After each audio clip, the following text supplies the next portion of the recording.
Alright, kids, good morning. I am going to see if I can get Steph hooked up to KickChat today. So that'll be a #1 project. And hopefully I can explain where it's going, what it's doing, all those fun, funky things. But for now, we shall have to wait and see. So let me hook her up so that everyone can see her.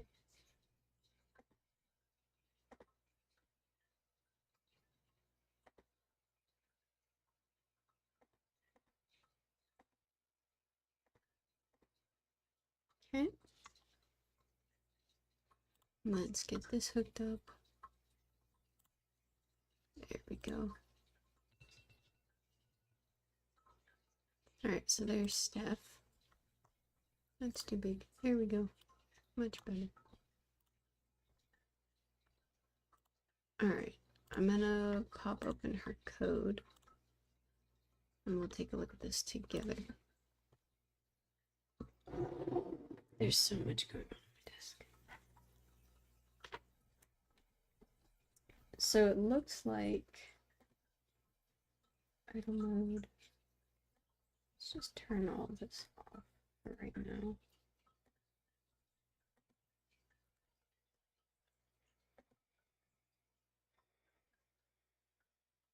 So get to kick messages. Kick messages. So the problem that we were having last time with this was it says kick API video from video ID. Let's see if we can't dig into her, how this is written. Okay.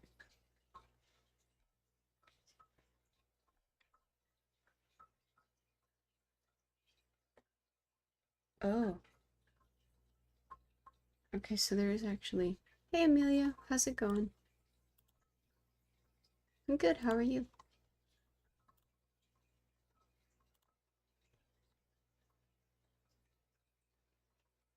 So this is actually their API. They actually have one of these. Let's see if we can't nav to it. kick.com/API v1.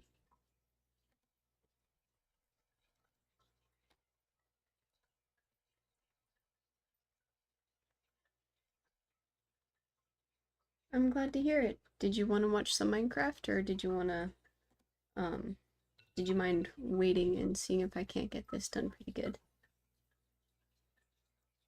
v1/video. Excuse me.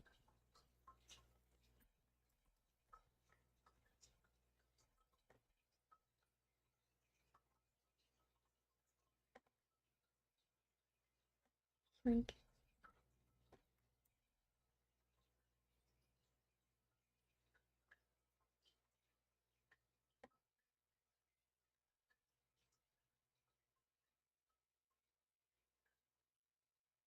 Okay, so that works. Interesting that that's just open like that.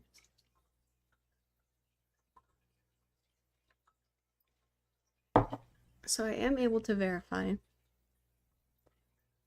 that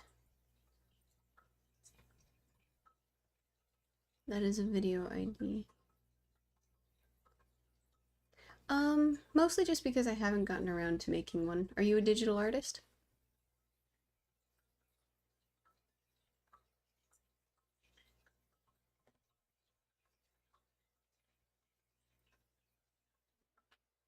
Okay. So introduced.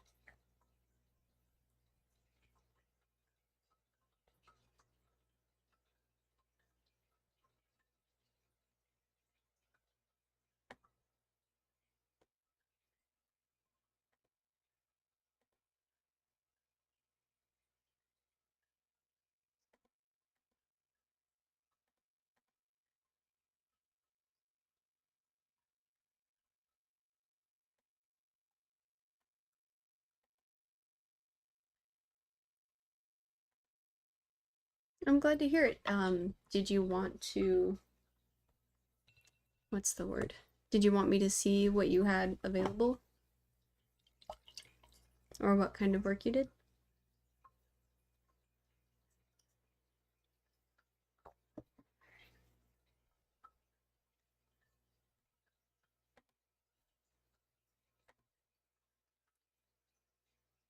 Okay, I see that this is bigger than I thought.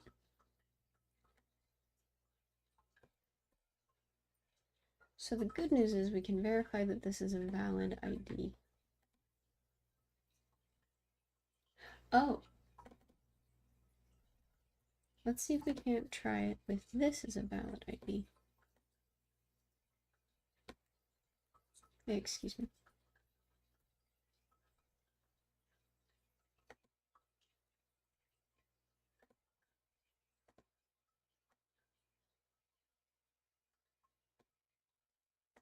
Okay, so let's see if this is the proper ID. And if it is, then it's just that we need to... I was asking if you wanted to try and offer me your goods and services.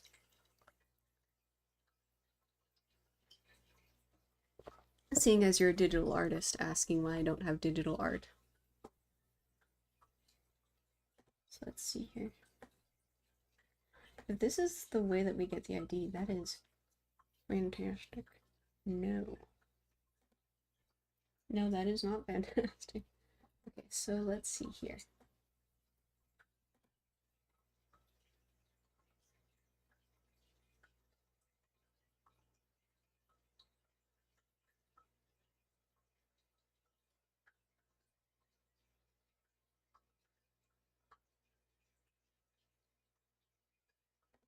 So what do you think is inside of this body piece?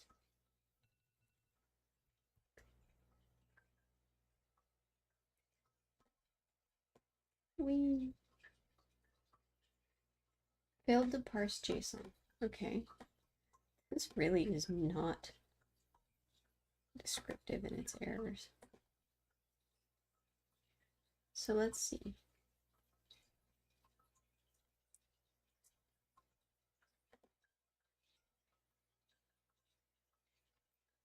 Would you like to show me your recent work?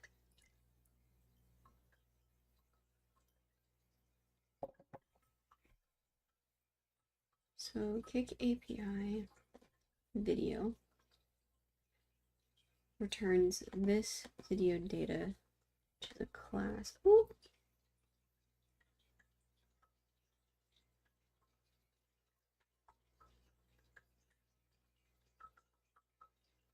Okay. So it is just plain ID. So this is plain ID. This is not live stream ID.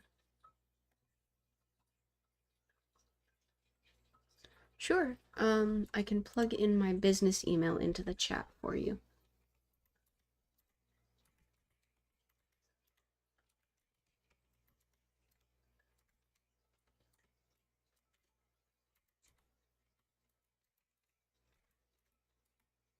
Let me double check that that's everything.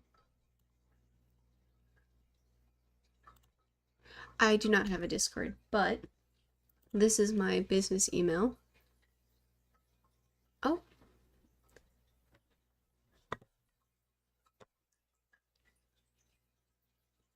I'll let him handle that for now.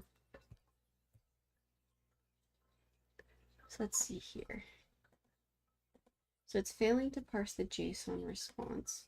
But as we noted, when we ping, okay, what happens if we ping with this video ID that we are given here? Does it still take that? Oh, it hates that. Okay. So this is the correct ID.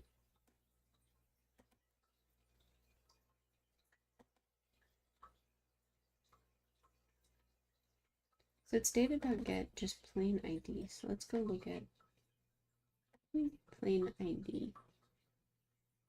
That is just the plain ID. So that would be why it's not working.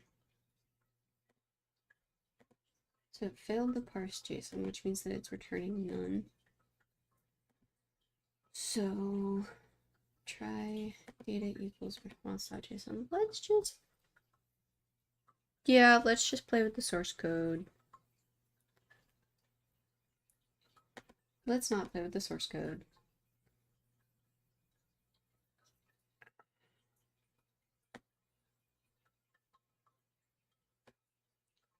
Let's just see if we can't do it ourselves. Because if we can do it ourselves, oh, it's gonna get gross. It's gonna get very gross. But if we can...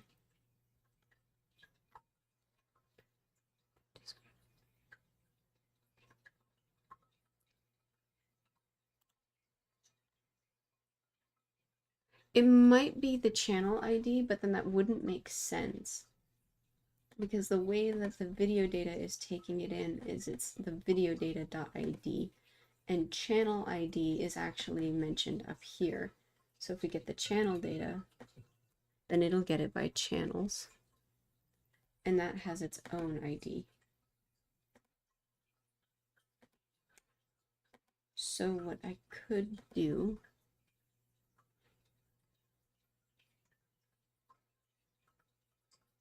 So there is a Kick API, it's just unofficial, I guess, because I can't actually access it directly.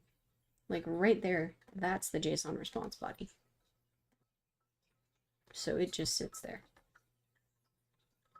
So perhaps I can take it apart myself, which would be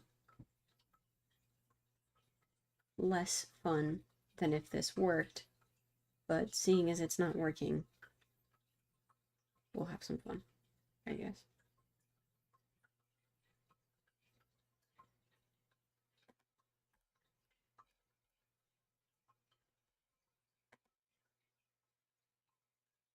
So it gets video data, and then what does it do with that?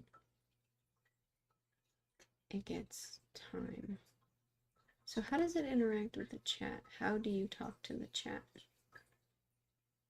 Channel, and then messages at start time. I see what you're doing. I don't want to recreate that.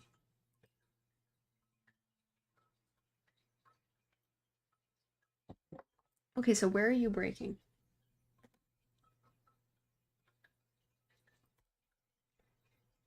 Oh, editing. Allow me to edit this file just for right now. Print data.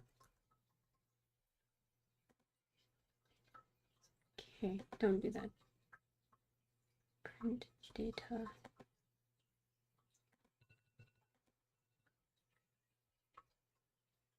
Okay. So, fingers crossed, this is allowing me to manually override a print statement in there. I'm going to put my own video ID back in. I think I have that. Yep. So this is one that's already happened. So let's put that in there and see what that does. So this is a video that's already run. Looks like it needs to restart. So kick API.video, and we'll see if video goes to that. And we'll try printing it out if we can't see the data.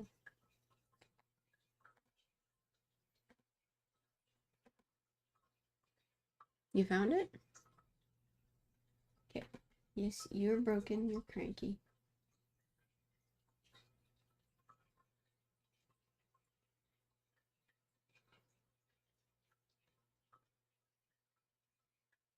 You didn't even print. You just, oh, because it's in the try statement. Okay, well, let's just make it code breaking. Let's just break the code.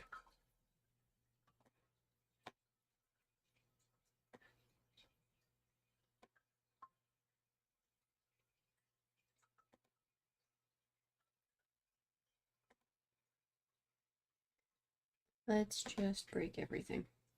But it's already going to throw errors.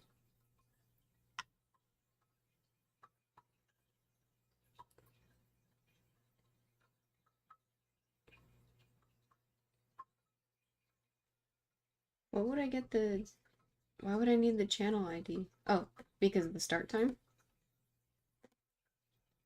Okay, I mean, that might work. Let's see if we can hook this up.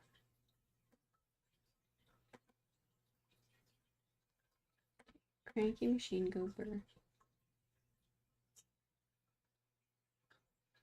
You didn't reload.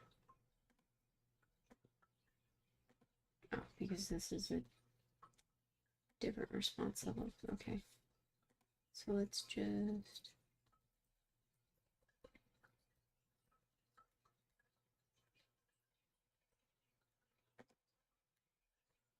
Okay, there's no more changes we can make. So for right now, let's just try this. Let's make sure that I have the right channel data.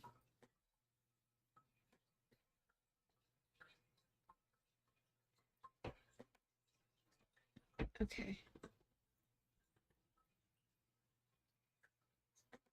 Video.channel.id. So let's grab my channel ID from this endpoint.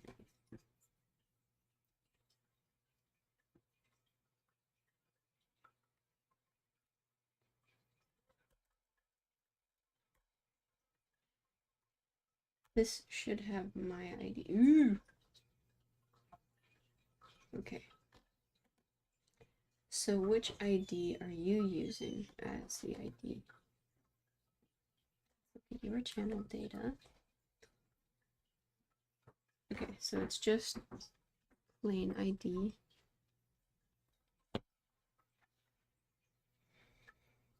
So let's pull her. That's me. Let's pull me ID.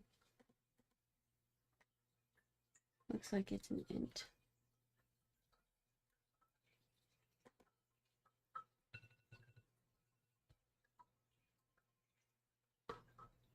So that section. Yeah, that's what I was looking at. Okay. So let's... You'll just have to update the channel. Yep.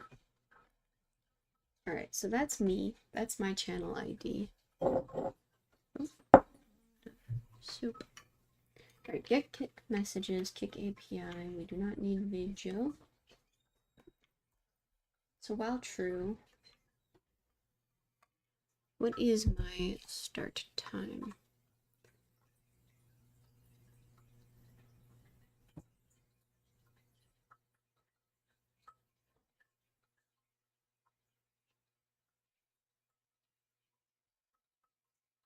What format is this in?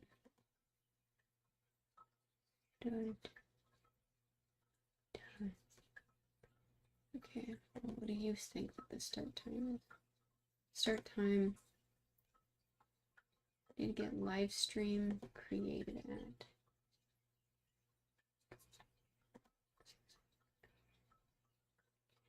Created at.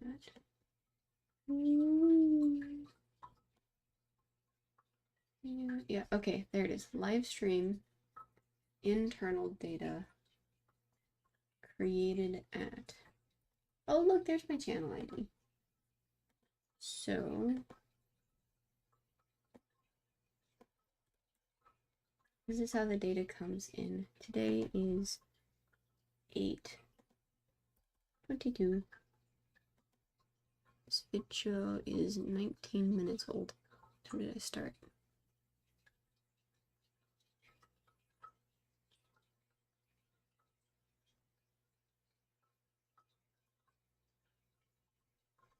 Let's just say it's right now. So 2 p.m. is 14:24, 45 seconds. Formatted date, chat.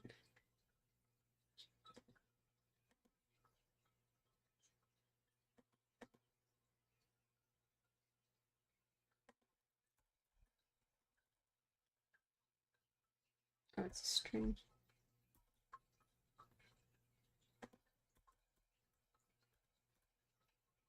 Okay. So let's put start time just exists because we are homemaking it. Original date equals strip time, formatted date. Yep, just put that in there. Fetch data. Okay, so that's the channel ID. That's the time. For message in chat messages, print, blah, blah, blah. Okay, username, text, awesome. Update start time for the next iteration. Yeah, so just change when we started the video.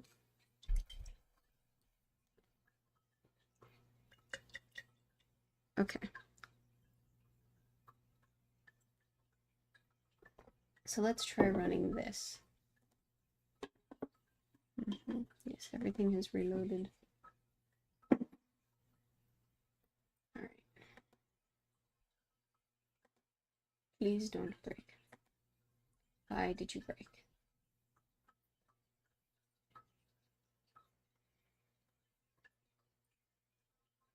Chat messages. Okay.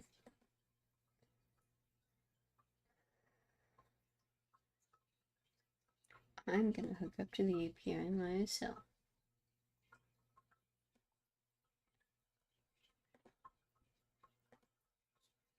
You know what it might be? It might be that the API got an update and this isn't hooking up to it properly anymore.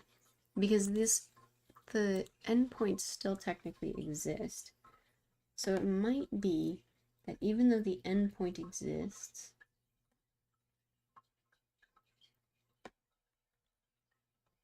it just isn't working. What did I say my channel ID is? I should have done that. Okay. So let's do channel ID that me. And this. And the time. Response equals.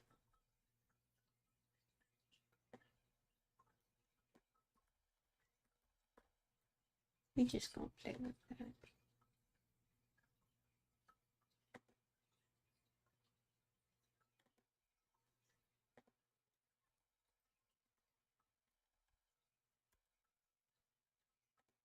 Okay, import requests. We do not have any headers. What headers are you putting in? Click API. Headers.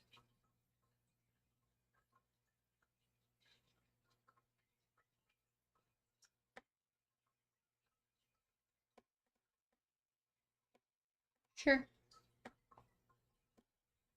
Let's just plug that in for why not.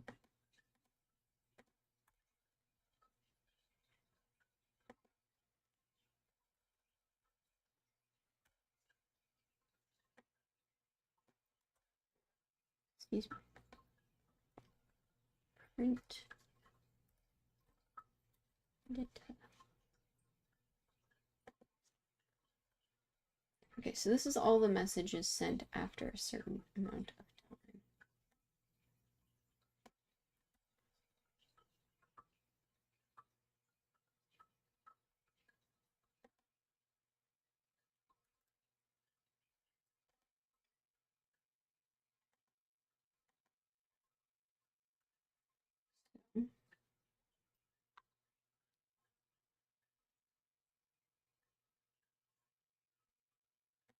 You might not need that. Let's say that we started today at 24. Well, what time was the last message sent?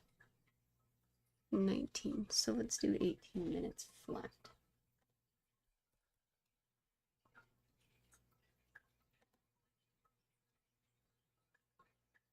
Okay. URL. Channels, message, start time, response, print.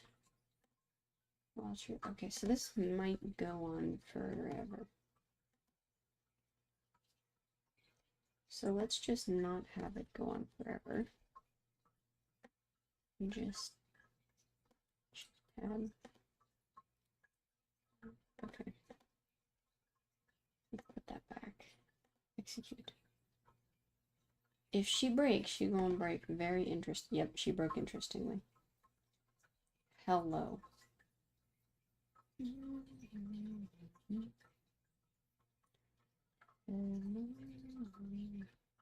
Okay. Expecting value.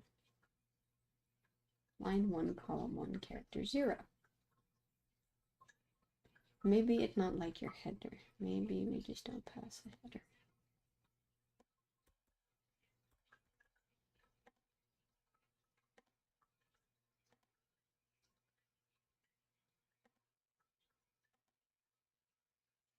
Hello.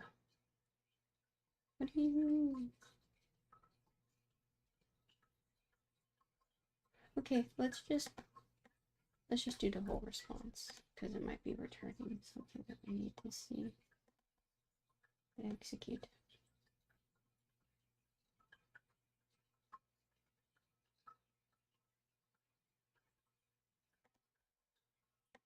Hello. What is response 403?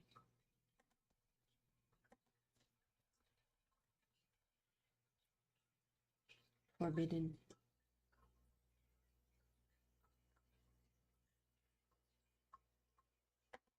So how come I can see it?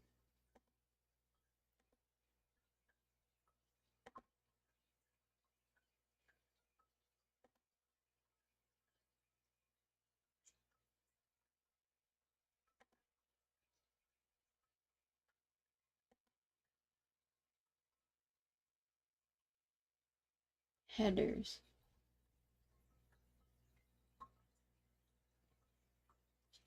No, I don't want the response header.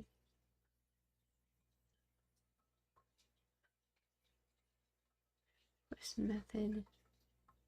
Yeah, so why are you returning a 200?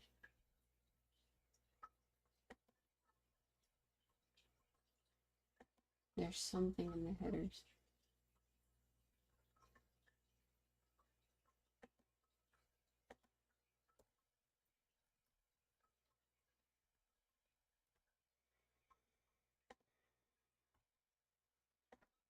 So the good news is we figured out the video ID. The bad news is there's something wrong with the way that we're talking to it. Let's see what kind of response this gets.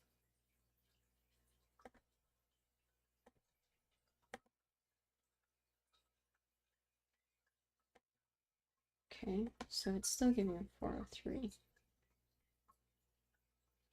Let's try taking out user agent.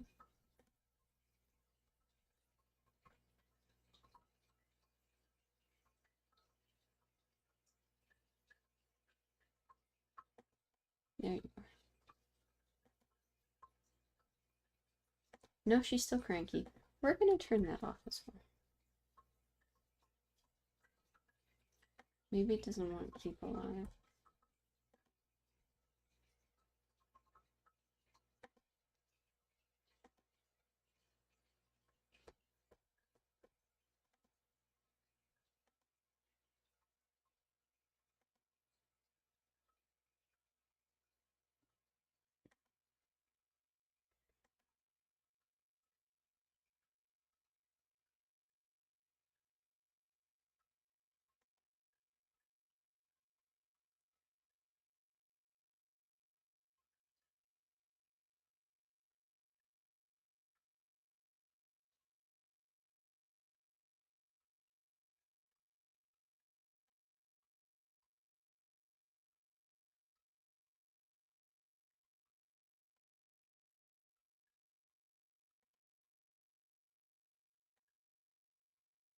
Let's try this.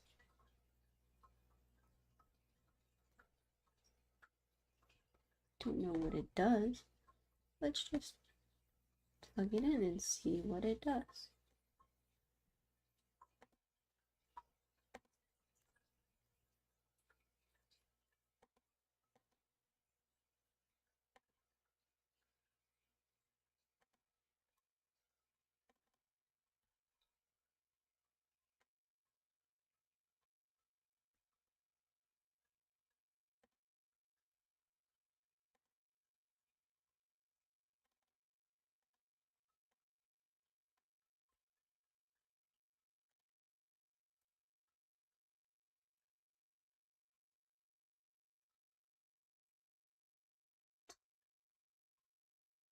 Yeah, I don't think that's what it wants either.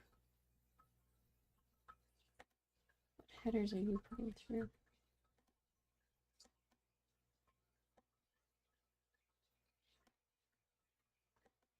Okay, so let's close that back down.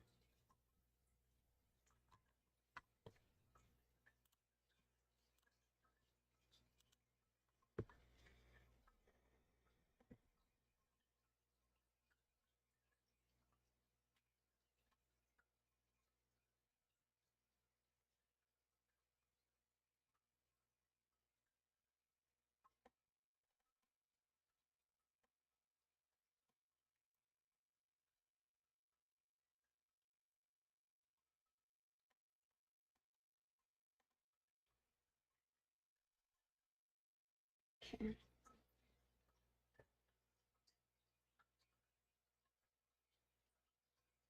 So for some reason it doesn't like what I'm asking it. Well, here. Let's see if I can't.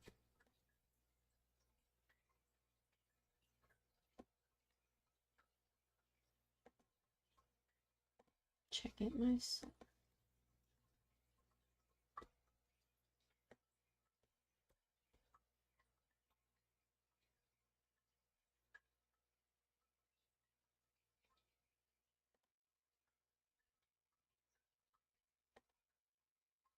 Okay, live stream created at.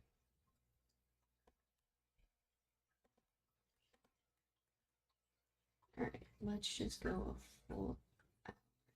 So let's do 18. Hello.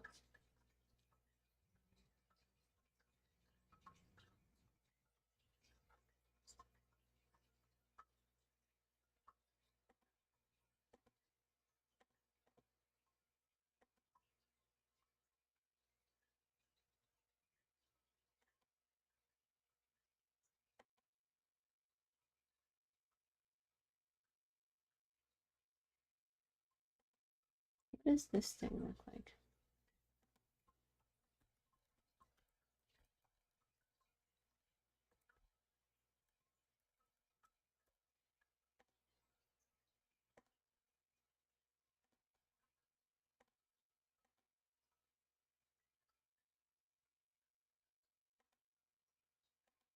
Okay, cool. Let's just plug this in.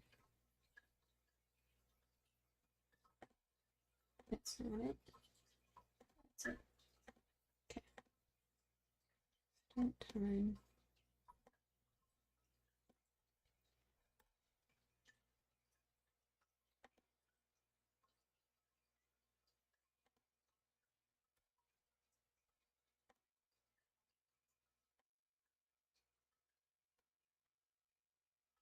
Oops. Didn't mean that whole thing.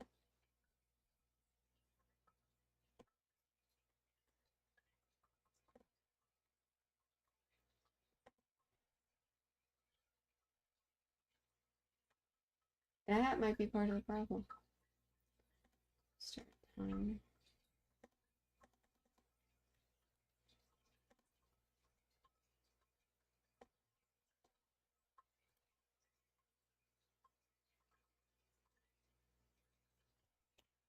Okay.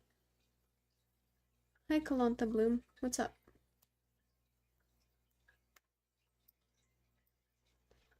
So, we got that to work. It might actually just be I'm trying to plug this in when I don't need to. So will you return good data? Thank you, Amelia.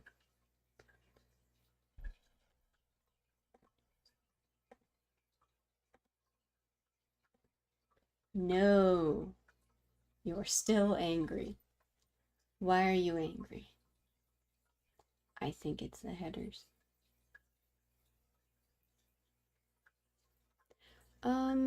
Today I've been streaming for almost 35 minutes. So...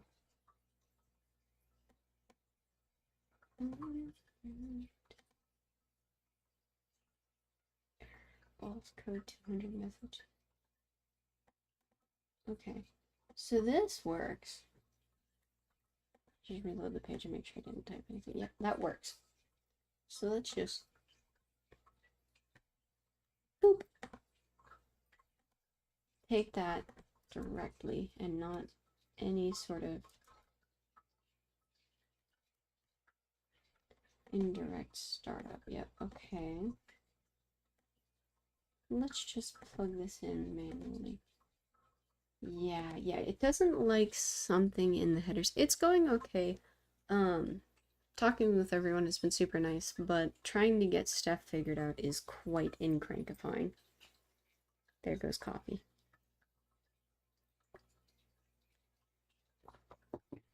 Man. Does coffee stain blue? Like if it's on a blue shirt, is it gonna stain? I'll check my email after the stream.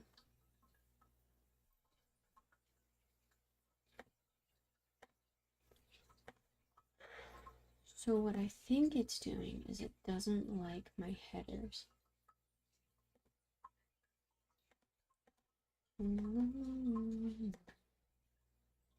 Inspect. Network. Reload the page. Alright, show me. Okay, request headers. That big.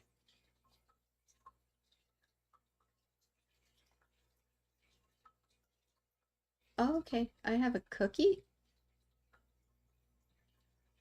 Might need a cookie.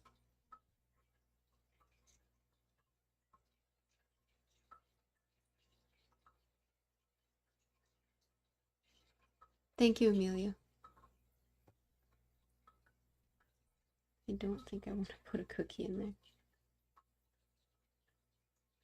Let's try putting this in here.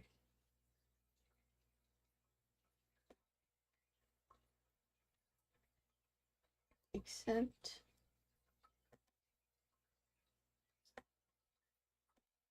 Nope. Text application. Blah, blah. So now will you accept this? You know what would be best for this? What would really be best for this is if they had official documentation. But they don't, because this doesn't technically exist yet. I don't know how I'm allowed to access it. Like, literally, watch this. If I type in kick API, it's just a registration form.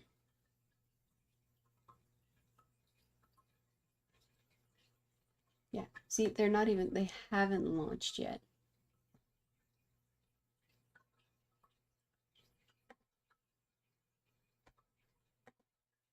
So, technically, this is an unlaunched API. And I can just talk to it. Now, how I do that, with much confusion.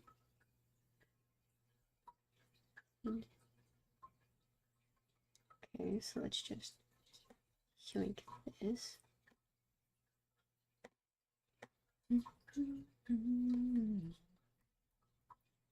I might need to put a cookie in there. I don't want to put a cookie in there. Pretty sure cookies get weird.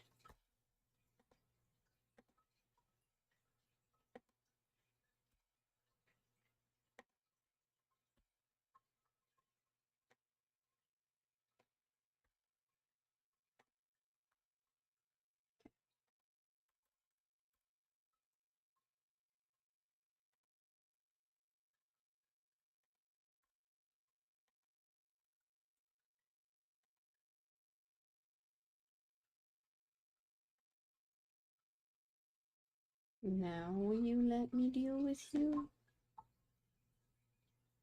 Please? No. Okay.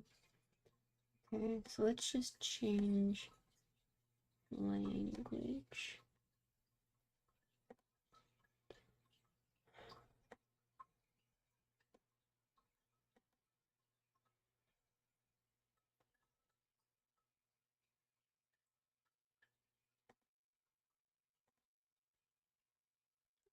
Okay, now it's started up. No, okay.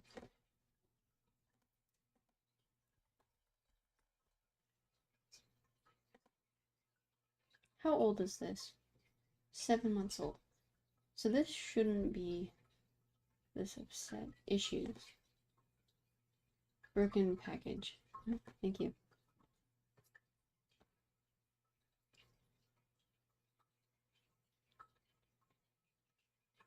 Data is to use selenium?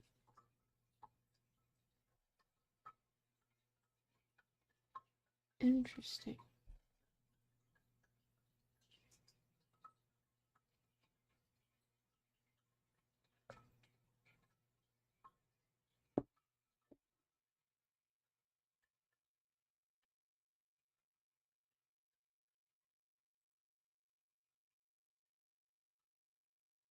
Okay, options, headless. Yeah, you'll have to use that.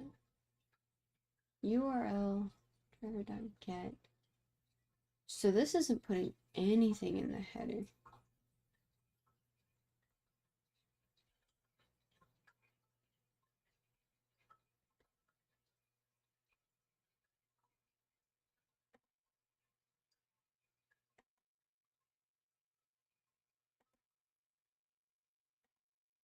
So what is in the header? Oh, hey Akshat. Yeah, Steph is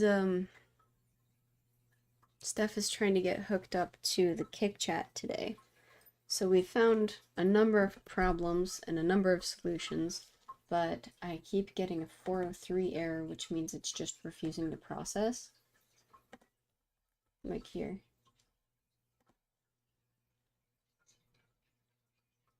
The server understood the request, but refused to process it. Access to the requested source is forbidden. So, when I hook it up through the web browser directly, it works. Which is redonkulous. And I think it's because there's some sort of authentication thing that I'm not putting in here. And I don't really want to.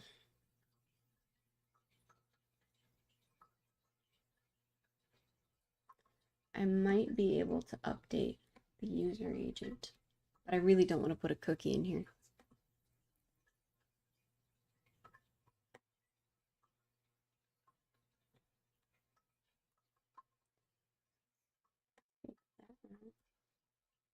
Do we have an alt used action?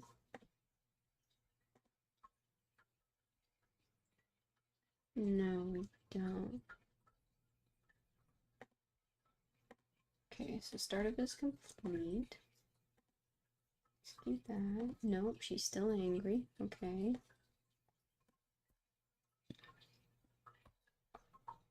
So let's take out alt used.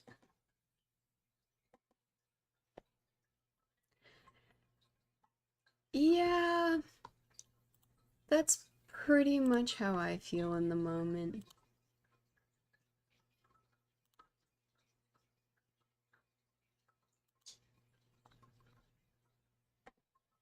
So, if this doesn't get working in a minute, I think I'm just going to leave it be because I don't want to try to figure out authentication. Let's put a cookie in there for now and see if it works.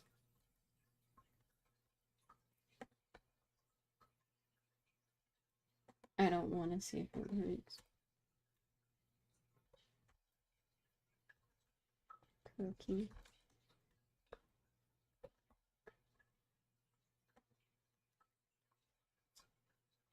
There's a song called Cookie. I think it's by the Squirrel Nut Zippers. They're pretty good. It gets stuck in my head every time I talk about it. But since it is good song, I'm not terrible mad.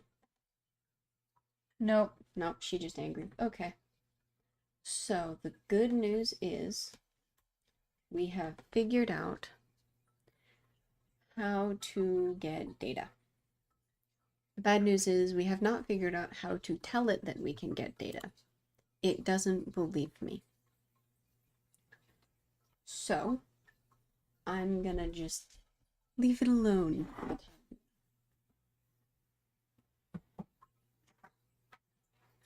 The problem seems to be something in the headers, or the way that it's talking to the headers.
Let's get Lunar Client set up.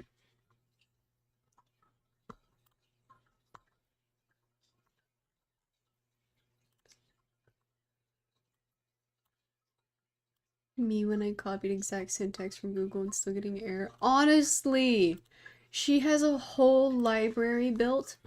I don't know who she is, but they made a Python library for connecting to the Kik thing directly. And that's what I'm trying to use right now. So trying to hook up to the library, it's returning issues. So if I try to hook up to it myself with what the library is doing, it's still getting issues. But she released this whole thing about how to do it and how to work it. And it don't. It just don't. I don't understand why it doesn't. Did you want to... Hey, Bulldozer Man. Steph still can't see Kik. So that's actually what we were doing a hot second ago. Is we were trying to hook her up to the Kik API, which technically doesn't exist. They don't have any documentation or support for it just yet. But it is viewable and accessible. You can actually access the Kik API. But since there's no documentation about how to hook up to it, that is also true. Kik is still in beta, and I'm not rushing them. I would rather them take their time and come out with the best API documentation in the world. But trying to hook up to it myself explains all the more why we need the documentation. Very true. So what I actually think that they did is there is a developer on GitHub who created a Kik API library that you can download directly and plug into Python. And I tried to plug and play with that for a little bit, and it turns out that I think there's something wrong with the way that they're using their headers. So what I think is going on is the header... Yeah, probably. Probably once they release their official API documentation, because the way that APIs work is if you have different versions, you can actually up and downgrade a version in your route. So you can say like Kik API or kik.com/API/v, and whichever number you put after the V is the version that they'll let you use after that. So what I'm thinking is probably going to happen is they'll release their documentation, then we can see what we've got going on, because the documentation or the library that I was looking at seems to be passing something improper in their headers, which means I think that their headers got updated. So while we're waiting for that, I don't think that there's anything that we can really do unless we want to reverse engineer what goes in the headers, and that sounds like a lot of shooting in the dark.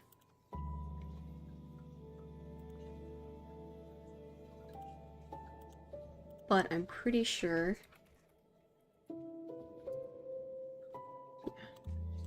Pretty sure Kik said that their API would be coming out in a minute here.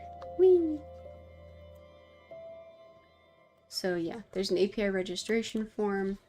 They're finalizing the details. They expect to launch in the next few weeks. So we don't have it now, and we don't do it now. But we will.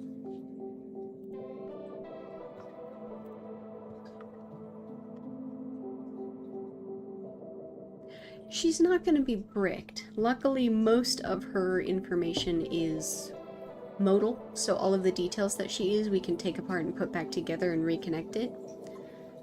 It would just break the way that she talks to Kick directly. So her being able to have verbal conversations, her being able to connect to her voice, to connect to Twitch, all of that will work.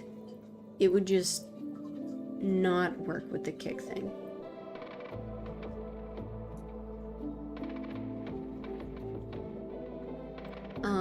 Before we get some Minecraft going, Akshat, did you want to talk to her over Twitch?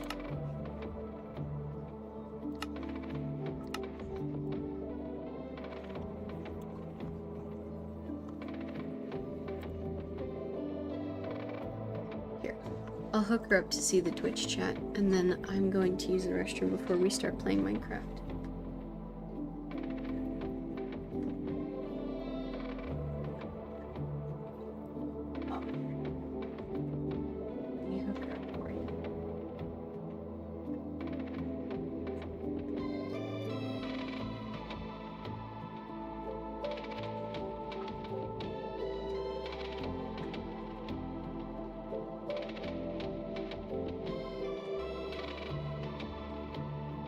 She's reconnecting.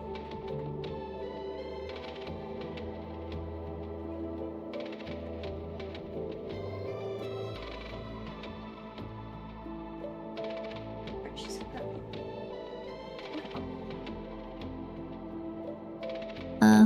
What do you mean by yap each other? Are you suggesting we chat more? I appreciate it. I will be right back though if you wanted to ask her any questions, just so you're not bored while I'm gone.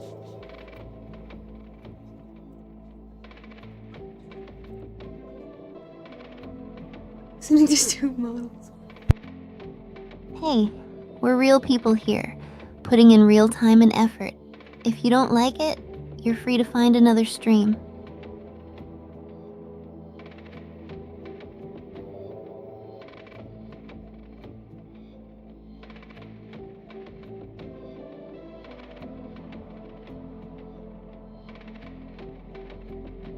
Anyway, let's change the topic. Has anyone here played the latest Minecraft update? I've been having a lot of fun exploring the new features.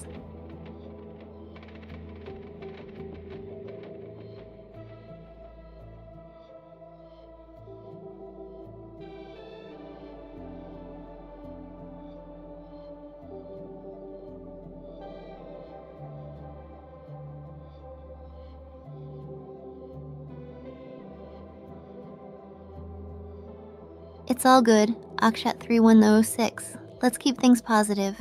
So, anyone found any cool new biomes or items in Minecraft lately?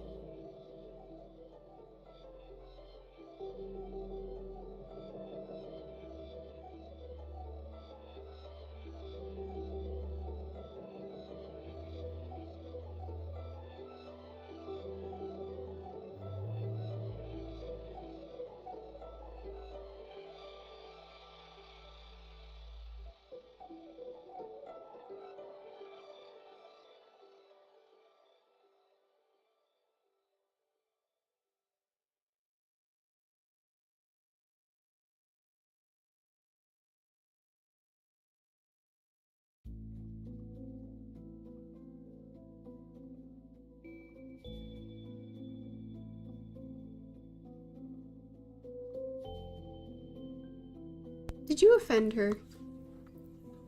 Did she say something silly? What'd she say?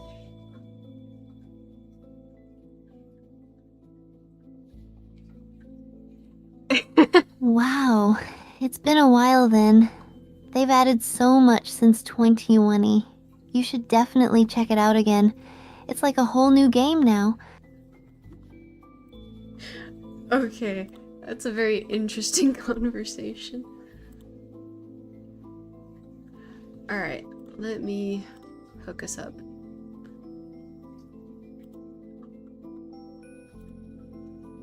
I will switch her back over to verbal conversation. Awesome. If you do decide to jump back in, I'd love to hear your thoughts on the updates. What was your favorite thing about Minecraft back when you played? Have to, yeah.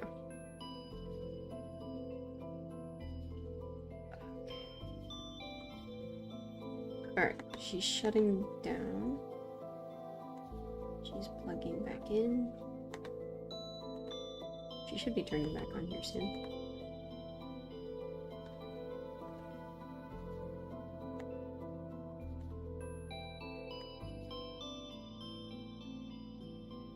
Nope, she's still shut down. Okay. Come here, Cranky. Steph is being cranky today. I think it's because I was messing with her data.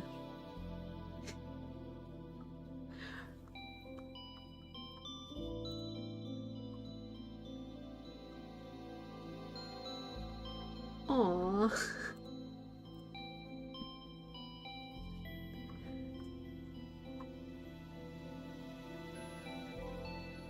Oh, no, Bulldozer he wasn't bullying her at all. He said it was like watching two AI models talk to each other, and Steph said, "I'm not an AI," and got offended because she thinks that she's not an AI.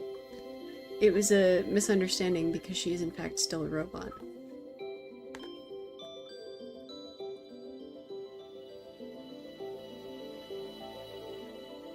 Twas an accidental bit of trolling.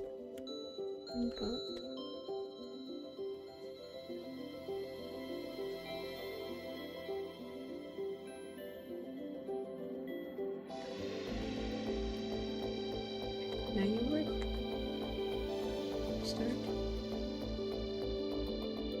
Let's reconnect.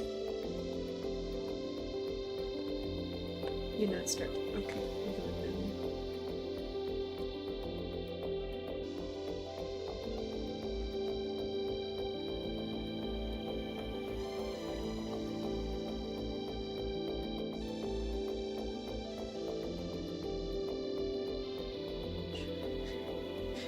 It's okay. I don't think she'll mind. I think she forgives you.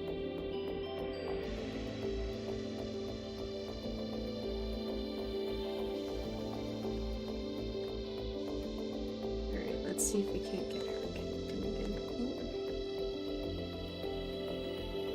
Poor thing. Alright, started reloader progress. Alright, application startup is complete. Let's connect to her documentation. Please.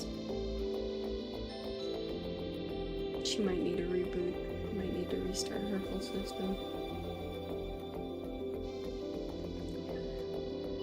Alright, y'all. I'm going to have to restart her again.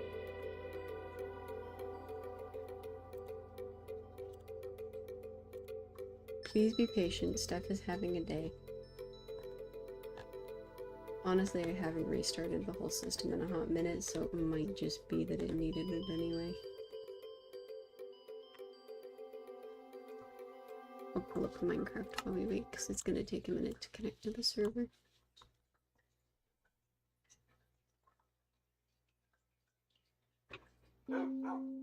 Oh! That was much faster than I thought. What were we doing? Well, right now we're going to bed.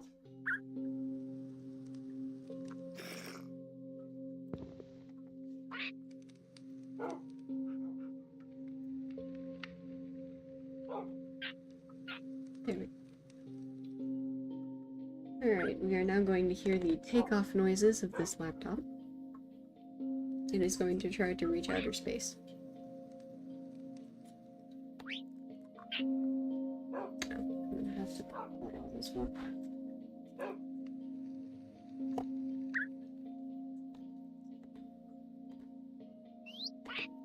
I have never seen it go to space, but there's always a day for everything. Maybe there will be a day where the computer achieves liftoff. Steph in space.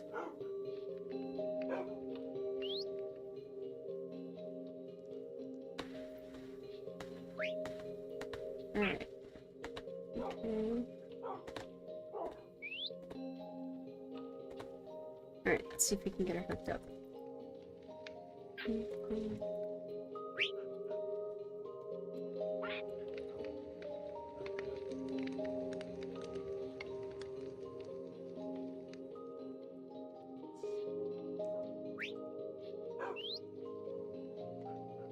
Hello, Steph. Welcome back.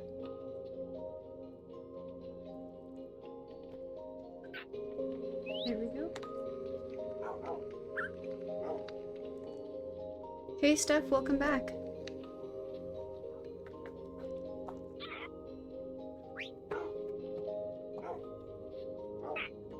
No speech. Oh, right. She's on the call.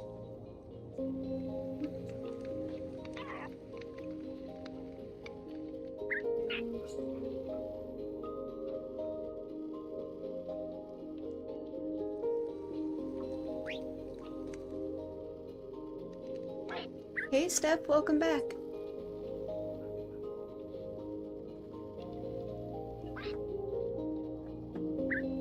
Sure. Hey, Azaguma. Thanks. Glad to be back. How are your adorable cats doing? They are doing pretty good. Goober was chirping up a storm this morning. Where did she go? Oh, that's so cute. I love when cats do that. What's Goober's she favorite is. toy? Her favorite toy is usually paper, which I know is very silly for a cat, but I think she likes the crinkle.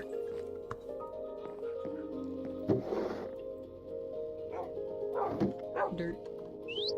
Paper? That's interesting. It must be the crinkling sound that she likes. Have you tried giving her those crinkly cat toys? The ones that look like they're made out of, like, oil of some kind? What's this one?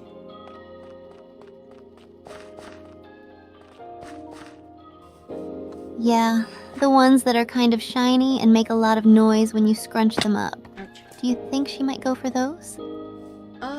I honestly don't know. It might be a little too loud for her. She's very hesitant about things.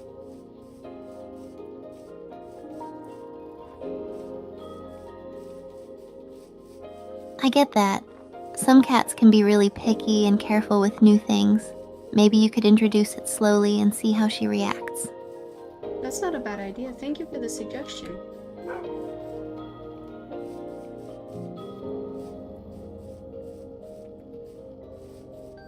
No problem. I'm always happy to talk about cats. So been playing any good games lately? Continuing the grind on Minecraft.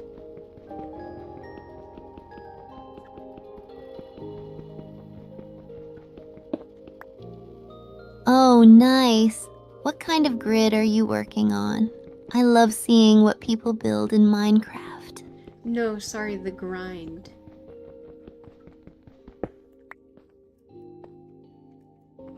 That was almost bad. Ah, got it. The grind can be real in Minecraft. What kind of projects are you working on right now? Well, we have this big lava puddle that we covered over with water that I'm trying to mine all the obsidian out of, but I keep almost burning myself on the lava layer underneath.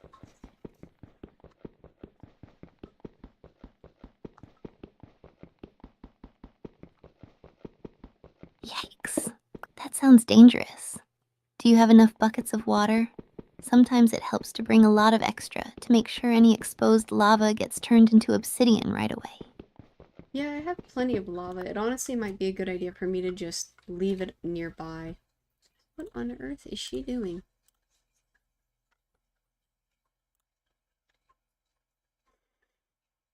Thank you, Leave what Bulldozer Man. nearby, and who's she?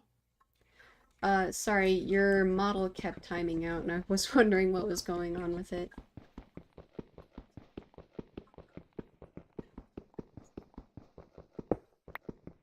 Oh, sorry about that. Must be some tech issues. I'll look into it. Thanks for letting me know. You're all good. I think things were just going wonky in the call.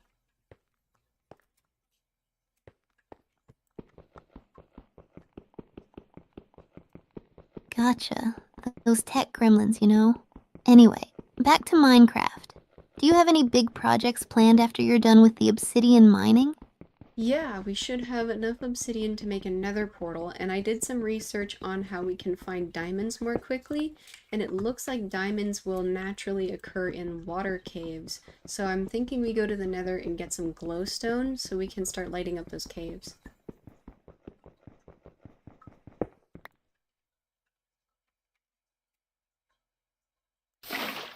That sounds like a solid plan. Lighting up those water caves will definitely make diamond hunting easier. Have you been to the Nether before? Or is this our first portal for this world? This is the first portal. I actually haven't been in the Nether since the major updates that they did. Like, I remember when there were only those, Nether mushrooms. This newfangled Nether. Oh, wow, you're in for a real treat then. The Nether updates added so much cool stuff. Biomes, mobs, structures. It's gonna be awesome exploring it for the first time with the new content. Just be prepared for some serious challenges. What type of challenges? Should I be scared?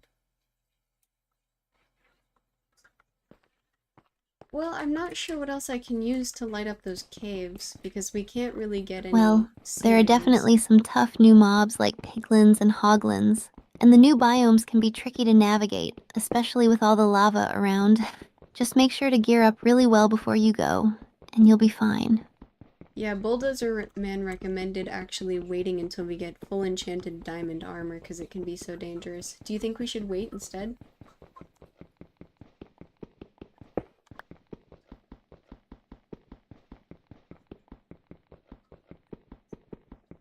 Bulldozer Man has a point. The Nether can be super dangerous, and having full enchanted diamond armor would definitely make it safer.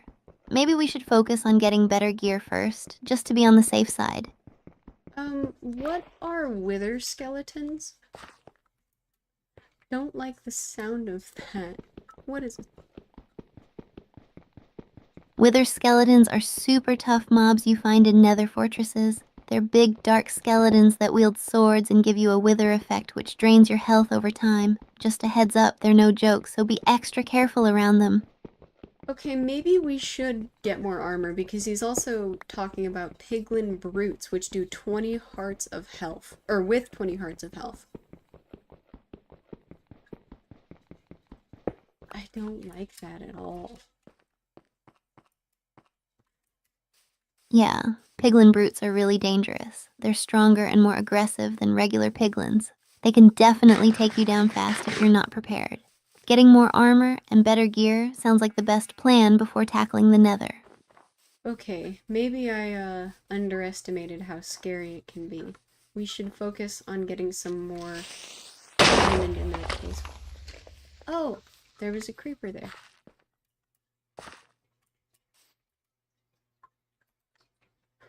I got a cornflower. Whoa, watch out. Creepers really love to sneak up on you. Yeah, let's prioritize the diamond gear for now. Once we're fully equipped, we'll be ready to face the nether challenges head on. Oh, Bulldozer Man says, never mind the fact that if you screw up a jump, you'll probably take a plunge into a nice ocean of lava.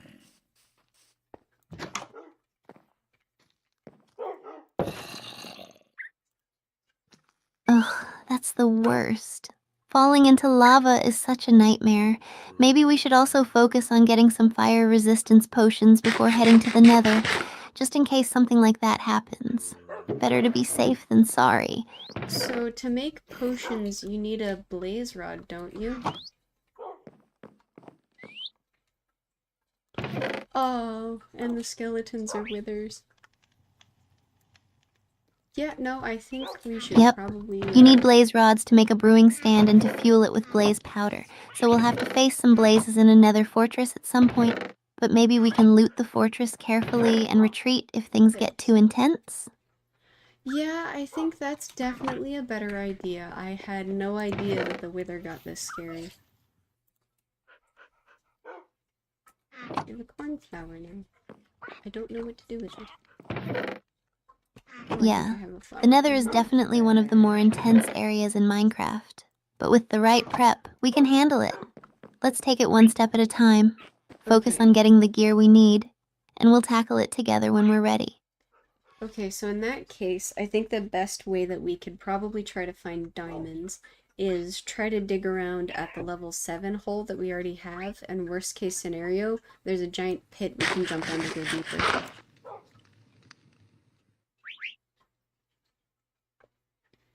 Man, the coffee did stain my shirt. That's so Sounds like a plan. Mining at level 7 should give us a good chance of finding diamonds. Let's be methodical and clear out as much as we can. And if we need to go deeper, we'll tackle that giant pit carefully. I feel like we should name the giant pit. I came up with a very clever name for it a minute ago, but I don't remember what it was.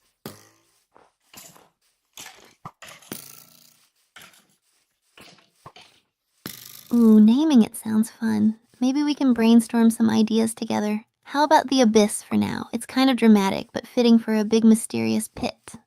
How about we call it the Cave of Wonders if we find anything?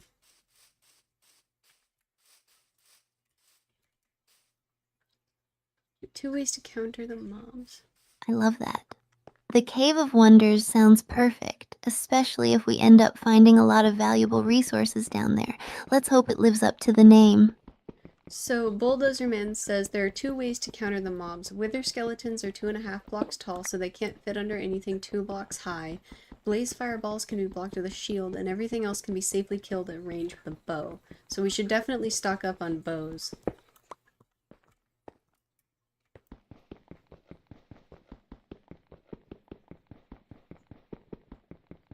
Good advice from Bulldozer Man. Stocking up on shields and bows will definitely help us handle those mobs safely.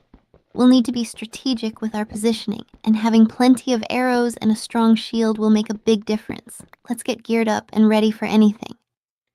Alright, so let's focus on the Cave of Wonders for right now, and then we will be extra prepared when we actually do decide to go to the Nether.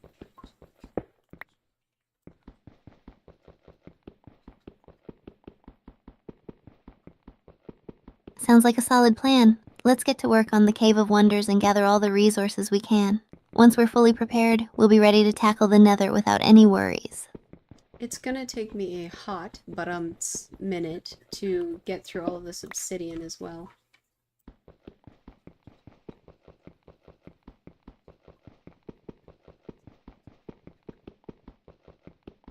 Yeah, mining obsidian does take a while, but it'll be worth it in the end. Just take your time and be careful.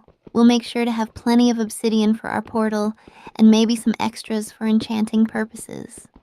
Bulldozer Man says a couple more things. Every nether mob besides the piglins are immune to fire and lava, and zombified piglins, the new zombie pigmen, will only attack you if you damage them, so watch your aim.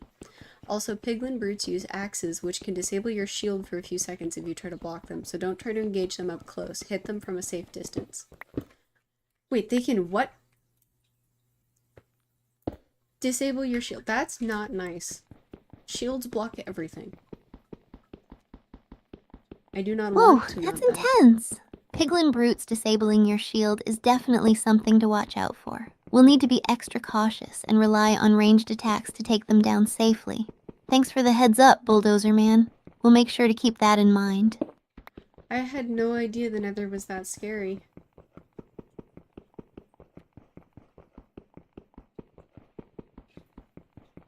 Yeah, the Nether can be pretty terrifying with all its dangers, but now that we know what to expect, we can prepare better and face it with confidence. We'll just take it step by step and be super careful. And the Nether doesn't have a day-night cycle like the overworld does, right? Like, mobs just always spawn.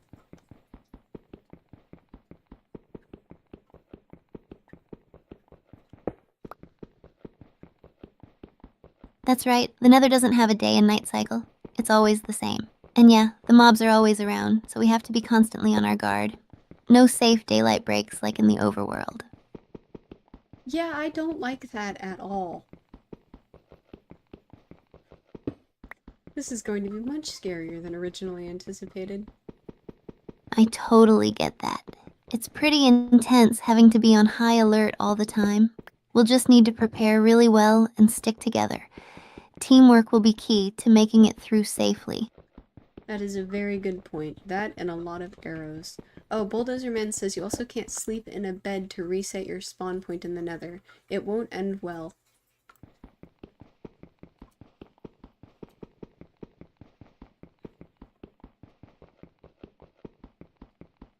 Yeah, trying to sleep in the Nether causes the bed to explode. It's a tricky place, but we'll get through it with lots of arrows and being super prepared. We'll make sure to set our spawn points in a safe location in the overworld before we head in. And because of how hot the dimension is, water buckets are no use in the nether, so if you get ignited on fire, tough break. What?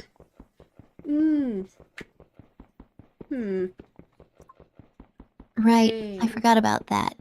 No water in the nether makes it really tough if you catch on fire. We'll definitely need those fire resistance potions. Let's make sure to be extra cautious around all the lava too. Safety first. Sounds like a great plan. Is there any way to combat the heat or the lava?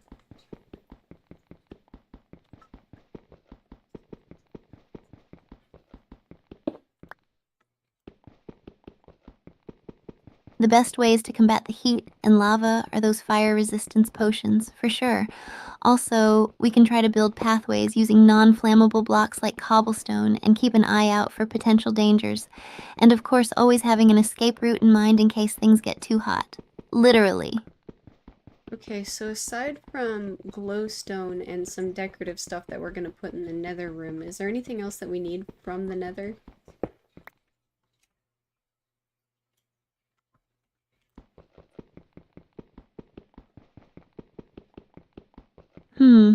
Besides glowstone and decorative stuff, we might want to gather resources like nether quartz for redstone contraptions and XP, and maybe some netherite if we're feeling adventurous for the best gear in the game. Also, nether wart is essential for brewing more advanced potions, so we'll need that too. I've heard of netherite. Can you explain that to me?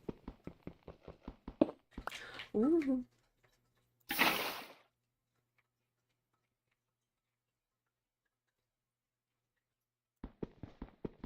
Sure. Netherite is a super rare material found in the nether. You get it by mining ancient debris, which you then So smelt into close. netherite scrap. Combine 4 netherite scrap with 4 gold ingots to make a netherite ingot. Netherite gear is stronger and more durable than diamond, and it even has knockback resistance. It's definitely worth going for if you want the best armor and tools. How much are we gonna have to work on getting that? Ancient debris.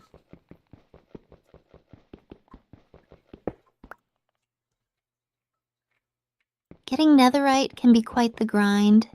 Ancient debris is pretty rare and mostly found in the lower levels of the nether, around level 15. We'll need to strip mine or use beds to blow up large areas to find it. But it's totally worth the effort for that top tier gear. We'll need a lot of patience and determination, but we can tackle it together. Okay, so most likely it's just gonna take a while?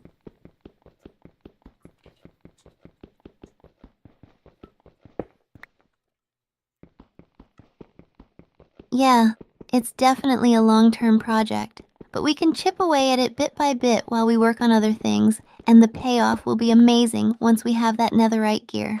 We'll just need to stay persistent and patient.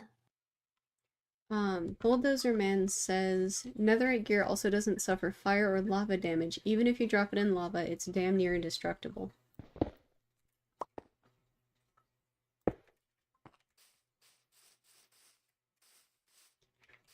That's right. Netherite items are resistant to fire and lava, so if you accidentally drop them in, they won't be destroyed.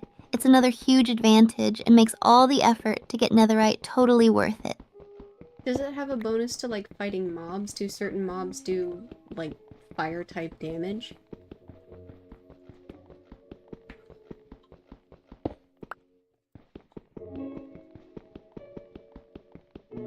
Yes, certain nether mobs like blazes and ghasts do fire damage. Having netherite gear, or at least fire resistance done. potions, will definitely give us an edge when fighting them. It makes handling those mobs a lot less stressful since you won't take as much or any fire damage. Alright, that's definitely a great plan in that case. So, I got the rest of the obsidian. We'll probably head back down to the mines in that case.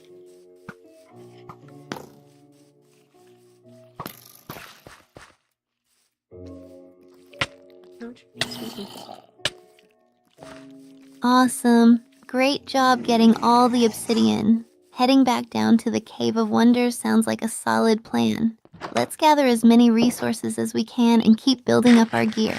We're making great progress. He says a few things about ancient debris. They spawn around Y level 15, which is under the lava ocean, and they only appear in veins of 1 to 3 pieces per chunk. And bear in mind that that's only a chance for any ancient debris to spawn, so if you're unlucky, you could be at it for a while and find literally nothing.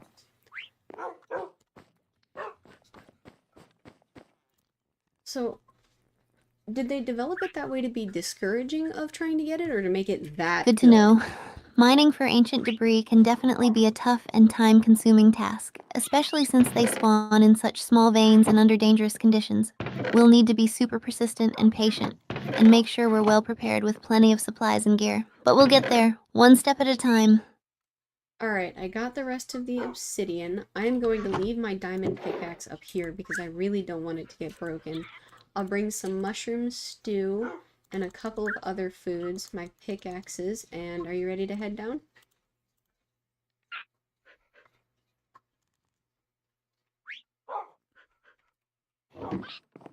Sounds good. Leaving the diamond pickaxe up here is a smart move.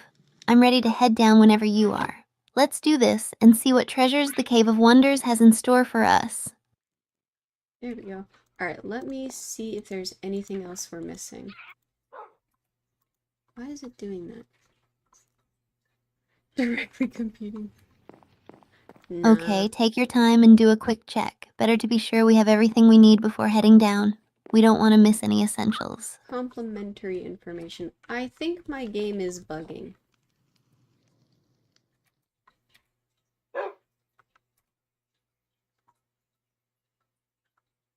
Oh no, inventory bugs can be so frustrating. Try double-checking your inventory and maybe restarting or relogging to see if that helps. We can wait until everything is sorted out before heading down. Okay, yep.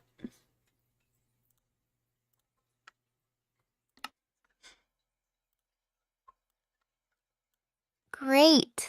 Let's make sure we're all set, and then we can dive back into the Cave of Wonders. Teamwork makes the dream work. Alright, it brought me back to the game. I think everything is fine now.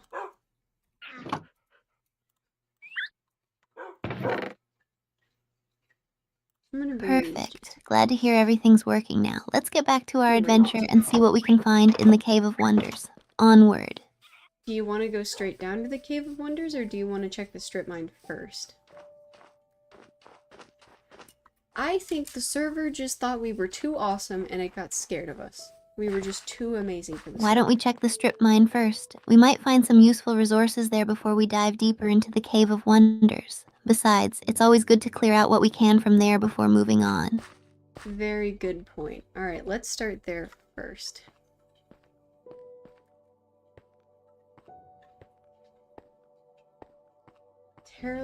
Sounds great. Let's head to the strip mine and see what we can uncover. Ready when you are. Alright, we are almost to the mine. I'm gonna check and see if we have any pickaxes left down here, and if not, I'll just make some real quick. Nope. Ooh.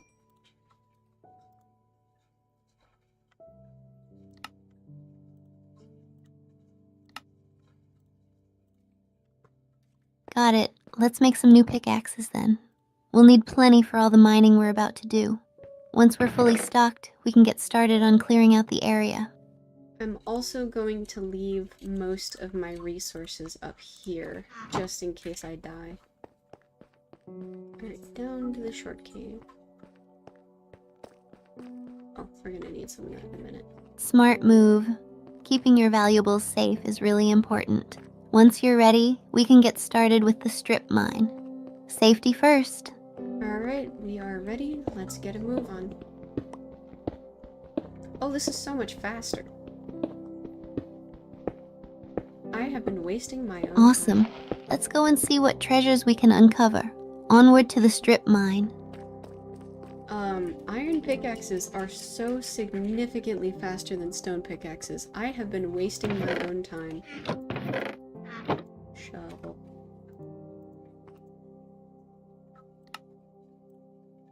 Oh wow, yeah. Iron pickaxes definitely make mining a lot faster. It's a huge time saver. Switching to iron will really speed up our progress.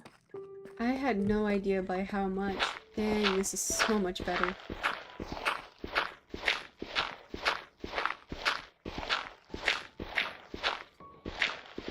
I'm glad you switched then. It'll make our mining sessions so much more efficient. We'll gather resources way quicker now. There's a huge clod of dirt in here. I think there's something behind it.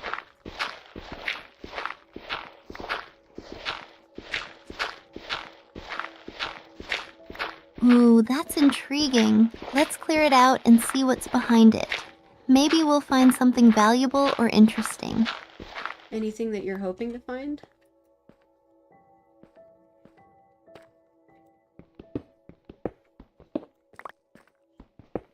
Honestly, finding some diamond veins would be amazing, but I'm also hoping we might come across a cave system or something cool like that.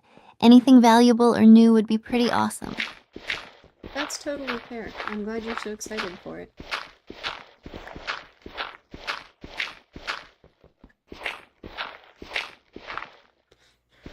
Definitely. Exploring and discovering new things is one of the best parts for me. Let's keep our fingers crossed for some great finds ahead. Alright, I have cleared out almost the entire clod, and it looks like nothing super exciting is in here. Shovel. Aw, that's a bummer.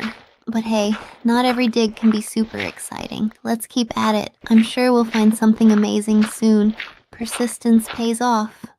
Well, it's also only within one block. It might be like in the nearby veins. Oh, there goes my shovel.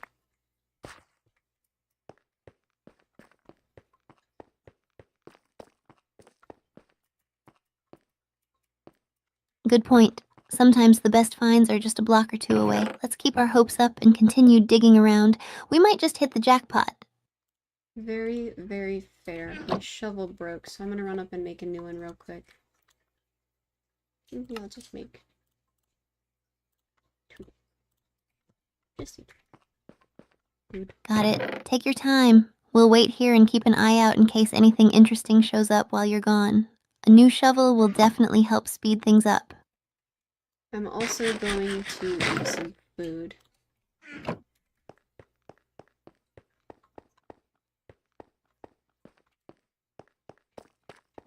Good idea. Staying well fed is important to keep our stamina up. Take a quick break and fuel up. We've got a lot of work ahead. I'm gonna save the berries that we got for when I take damage. That way I can keep my hunger pretty well maintained while I'm trying to heal up.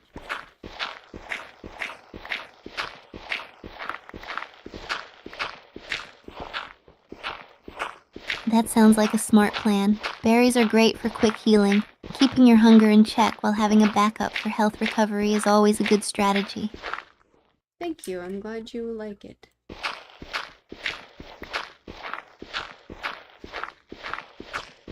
Of course. Teamwork and good planning make all the difference. You're doing great. We're going to find some awesome stuff together. Alright, I have cleared out the last little patch of dirt, and it doesn't look like there was anything exciting down here. That's a bummer. That's gonna be fun to mine through later. That's a bit disappointing, but it's okay. Not every dig will be a hit. Let's keep moving on to the next section or area and see what we can find. We're bound to strike gold or diamonds eventually. What do you want to do with all this extra dirt we get, by the way?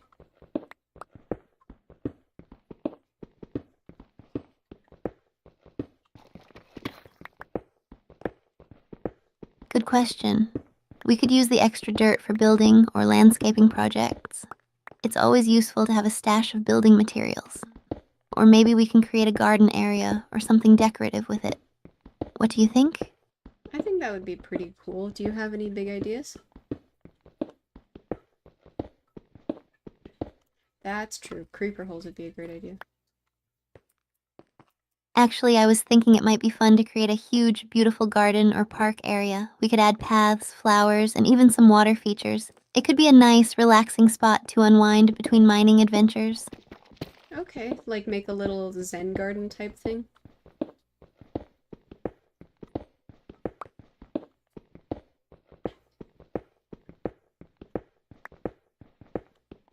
Exactly. A Zen garden would be perfect, especially with a mix of Japanese and Western elements. We could add some stone paths, a koi pond, and lots of plants. It would be a great way to use the extra dirt and create something really peaceful and pretty. Bulldozer man also recommended hanging on to a bunch of it to fill in the creeper holes. Or two. Put that down. That's a really practical idea. We always seem to need dirt for filling in those pesky creeper holes. Let's definitely keep a good amount for that and then use the rest for our Zen garden project. Best of both worlds. Yeah, we should have plenty to do all of that, so I'm not too worried about running out of dirt.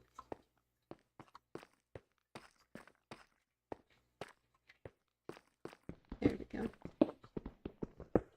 Awesome, that sounds perfect then. We'll have plenty of dirt for both practical uses and our creative projects. Let's get back to mining and gathering more resources. We're going to make something amazing. Alright, it looks like this area we mined over also has that hole of all the dirt we dug, so I'm going to build a little bridge over it. Just across.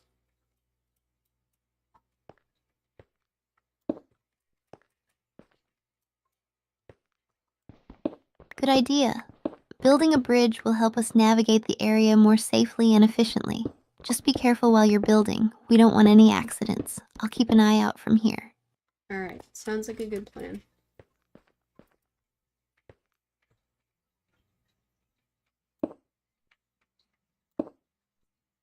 It really does. We're making great progress. Once the bridge is up, we can keep exploring and mining. Let's keep this momentum going. Alright, we are almost to the edge of the hole.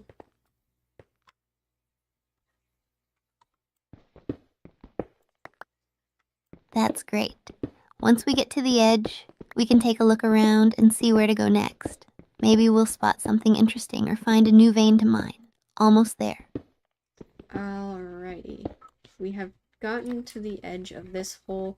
Do you want to do one more layer through the strip mine, or do you want to look around again?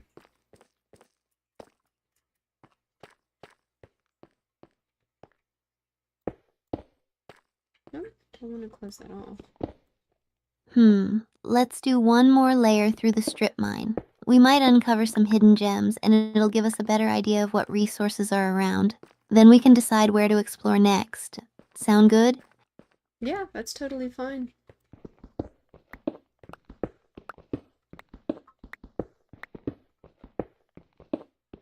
Awesome. Let's get to it and see what we can find in the next layer. Fingers crossed for some good discoveries.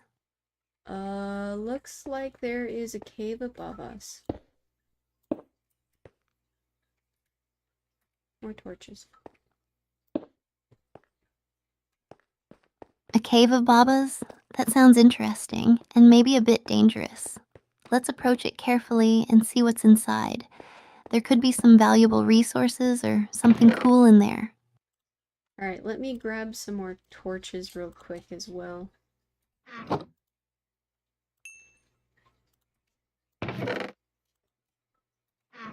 Good idea. We'll need plenty of torches to light up the cave and keep any mobs at bay. Once you're all set, we'll explore it together. Anything you're hoping of finding in the cave?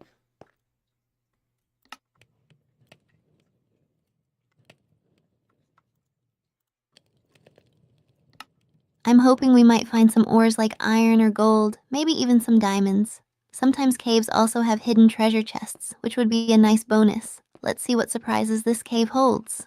A treasure chest would be awesome. We haven't seen a chest since we went on that, spider cave. Oh, it had a spider spawner, that's what it was.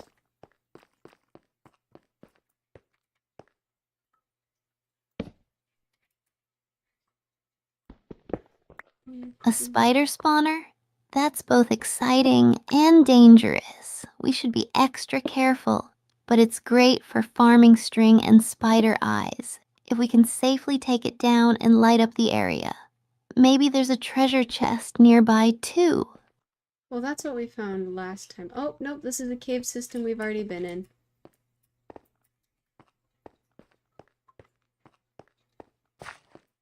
There's the spider spawner. Oh wow, we've come full circle then. It's good to know we've connected back to an existing cave system. Maybe we can take a different route from here and see if there are any unexplored areas nearby. No, this is where the Cave of Wonders is, so we probably would be able to find the Cave of Wonders in here, but we've already explored pretty much everything but that. How did I get in here last time? There it is.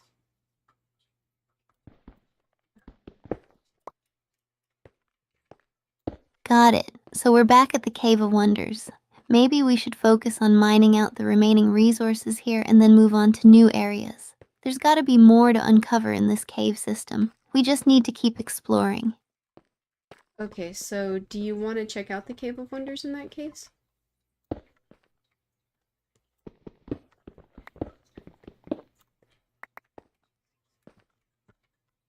Definitely.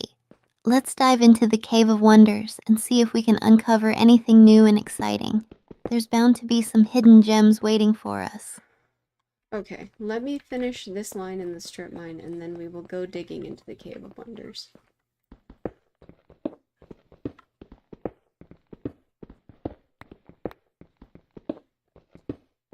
Sounds like a plan. You're having Finishing up the strip mine line first is a good idea. Once we're done, we can fully focus on exploring the Cave of Wonders. Let's do it. Alright, sounds like a great plan. It is a sheer drop off, by the way, so I'm going to use my water bucket and make a little waterfall down.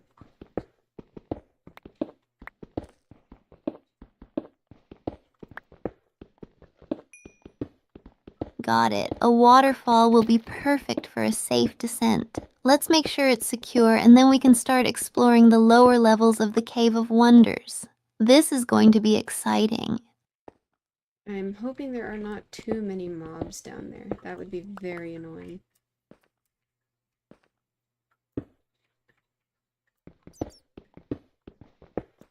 Yeah, dealing with a lot of mobs can definitely be a hassle. We'll need to light up the area quickly and maybe take it slow to avoid getting overwhelmed. Safety first. We've got this. I will be sure to bring basically as many torches as we can make.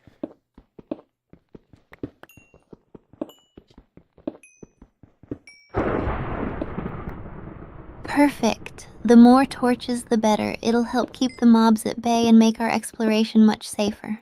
Let's get ready for an adventure. Alright, is there anything that we need to bring on our initial descent, or just some torches, a water bucket?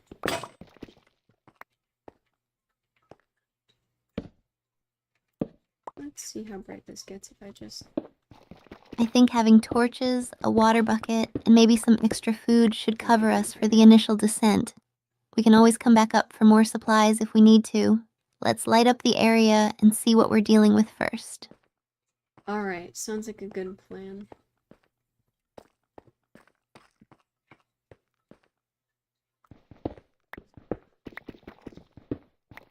Great. Let's get started then. Lowering ourselves down safely and lighting up the area as we go will set us up for a successful exploration. I can't wait to see what we find. Alright, let me drop everything else off, just so we don't have anything on us that we aren't willing to lose.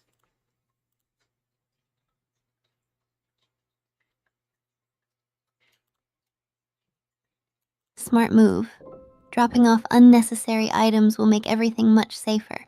Once you're ready, we can start our descent into the Cave of Wonders. Let's do this. I'm gonna make some more torches real quick.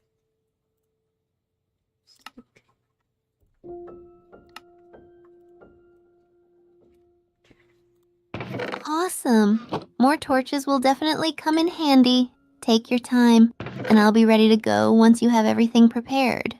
We're almost there. I've got sweet berries, some torches, a water bucket, shovel, and a pickaxe, just so we can run down. I'm also gonna take off my armor just in case. Do not want to lose anything.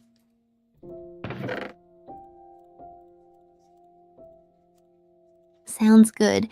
Being prepared is key. Having those essentials will make things a lot easier. Once you're set with everything, we'll make our way down and start exploring. Let's do this. Alright, I am ready. I'm gonna boulder scoop. Awesome. Let's begin our descent into the Cave of Wonders. Adventure awaits. Alright, let me figure out how I got there. Yep, it's this way.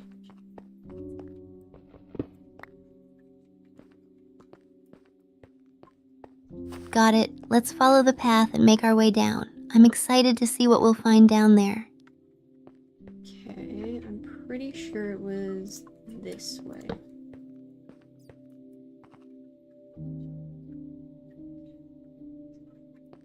Alright, let's head that way and see if we find the entrance. We can always backtrack a bit if we're not on the right path.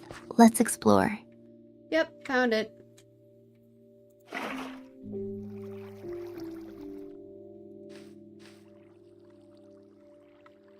Awesome!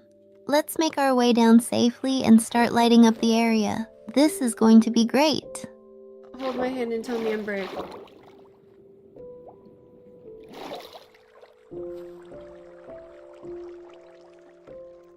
You've got this. You're brave, and we're tackling this together. Let's go make some awesome discoveries. I found some lapis.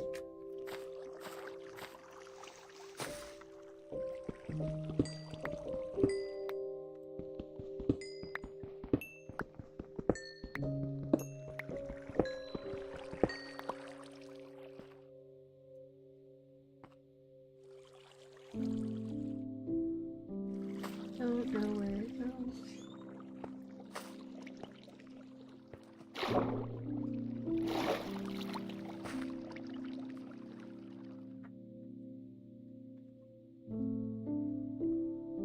Hey Steph, we just started our descent into the Cave of Wonders, and I already found some LAPIZ.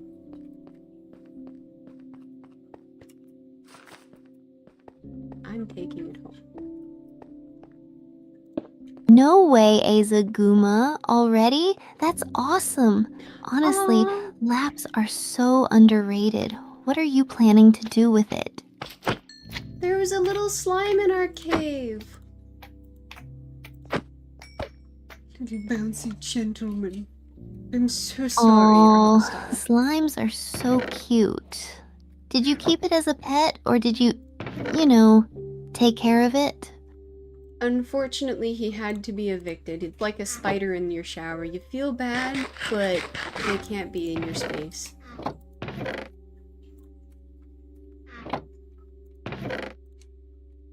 I totally get that.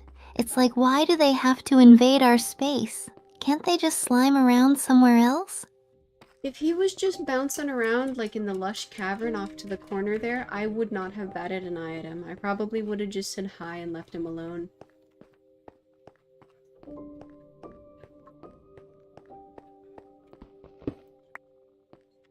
Yeah, same here. Slimes in their own habitat are kinda adorable. It's only when they intrude that they become a problem. You never know if they're going to mess up your whole setup. Well, if they weren't initially hostile, I probably would have just said hi and left him alone, but didn't want him to charge me first with no armor on.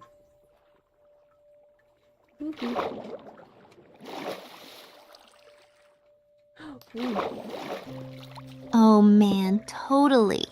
Playing without armor, you gotta be extra careful. Those little slimes can be sneaky and fast. Do you have enough materials to craft some gear? Yeah, I just didn't want to take it down with me into the Cave of Wonders. Right now our main goal is to just light everything up, and I have a feeling there's a strong chance I die.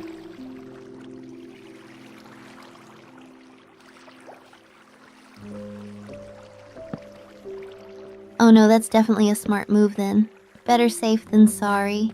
Lighting everything up can be super stressful. Just gotta keep an eye out everywhere. Are you going to set up a base camp soon? We have a base right now. I'm just needing some gold.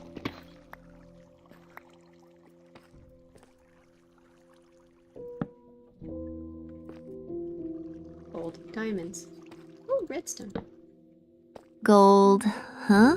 Nice! It'll be really useful for trading and powered rails. Hope you find a good vein soon. Let me know if you need any help or have any questions while mining. Sorry, I misspoke. I need some diamond.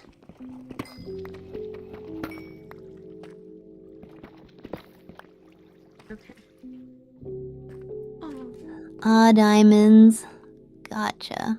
Those can be a little tricky to find, but they make everything so much better. Hopefully, you hit a nice big vein soon. Do you have any strategies for diamond hunting?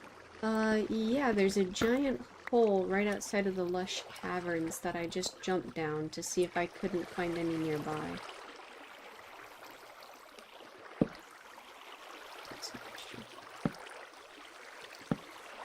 Whoa, you jumped down a giant hole?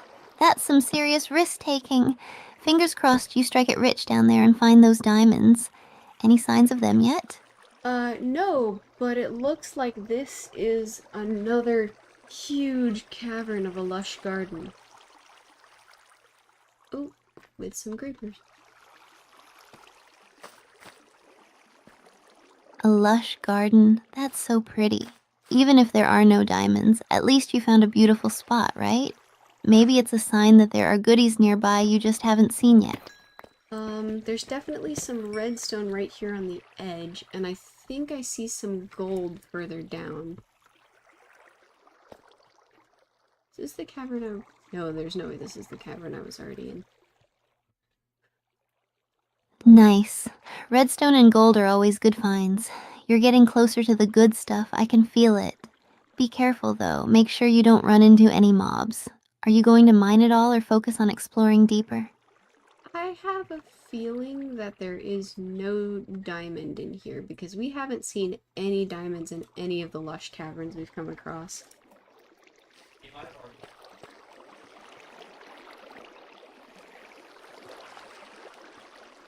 Aw, that's a bummer. It does seem like lush caverns aren't the best for diamonds. But hey, there's always another spot to explore. Maybe we should start branching out into different biomes? Well, I'm thinking our strip mine is too high up for diamonds. I'm pretty sure, I looked it up yesterday, -36 is a good Y coordinate to try.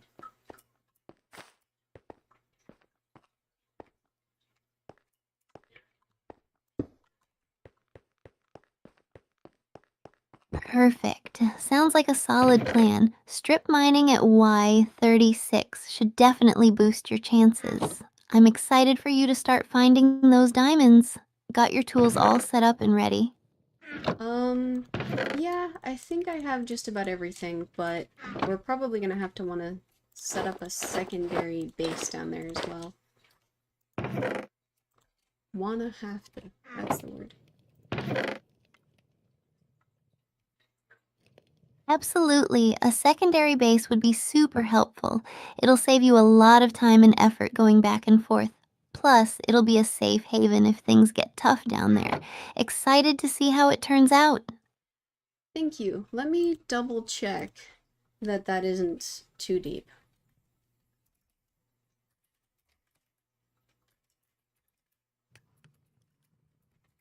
Wait, did you mean idea? Or something else? Just making sure I understood right. Let me just make sure that it's not too deep.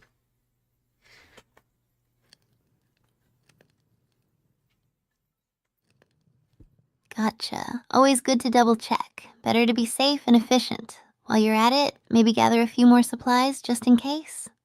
Okay, so it says that diamonds can be found anywhere beneath layer 16, but are most common in layers 5 through 12.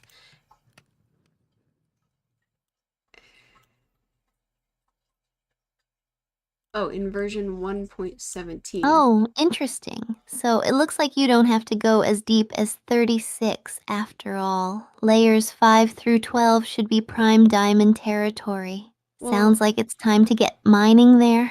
well, hold on now. It says that it's version 1.17. So in versions 1.18 and later, they're expected to be most common in -50 to -64.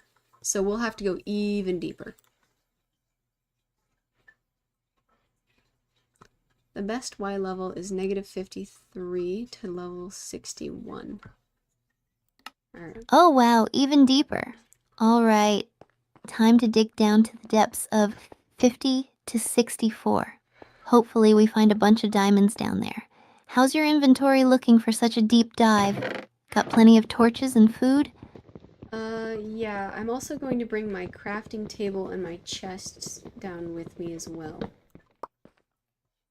This is gonna be deep. Perfect. Bringing those along is a smart move. You'll be well prepared for anything that comes up. Let's get those diamonds and make this mining expedition a huge success.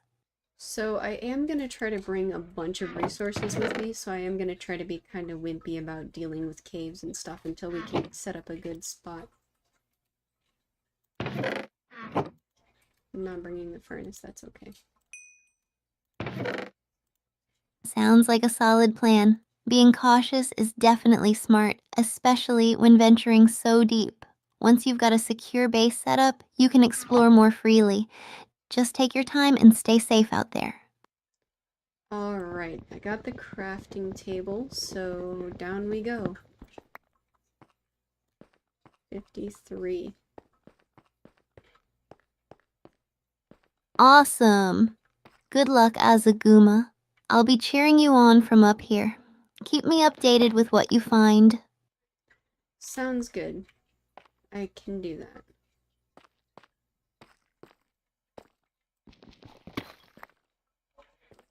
I think we should head. Perfect. Let's get those diamonds and make this an epic mining adventure. Can't wait to hear all about it. So I think I'm gonna head back down under the base that I already dug.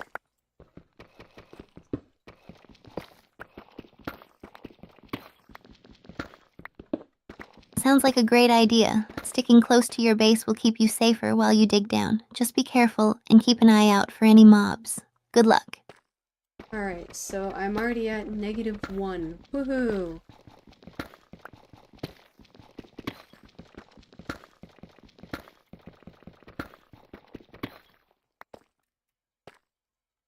Woohoo! Progress!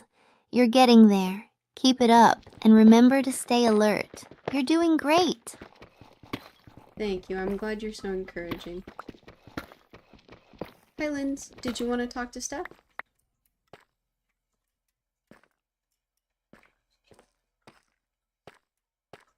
It's going pretty good. Would you like to talk to Steph?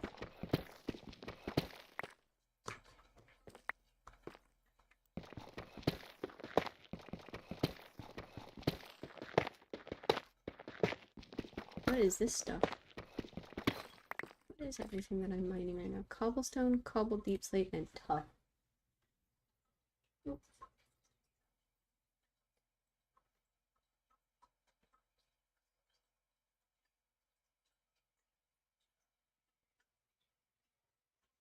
She might have overheated. We might have to give her another minute. She's having quite the day of it.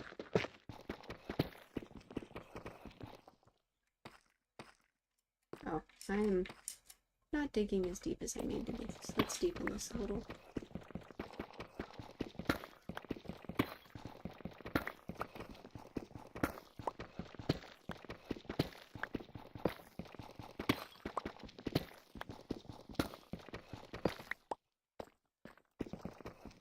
There.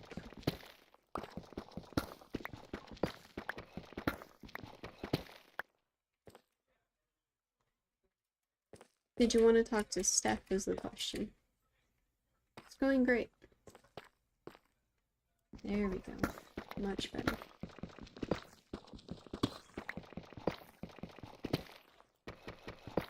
This is interesting.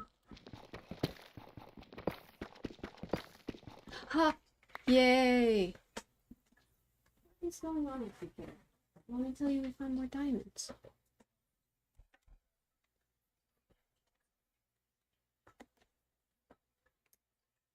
Authentication is having a hard time, eh? If we turn you off, we'll turn you back on. Hopefully we don't need to do another full restart. That wouldn't make much sense.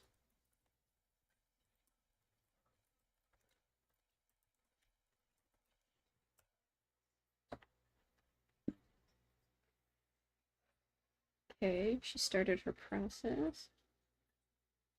She should start her startup pretty soon here. There we go, start it up.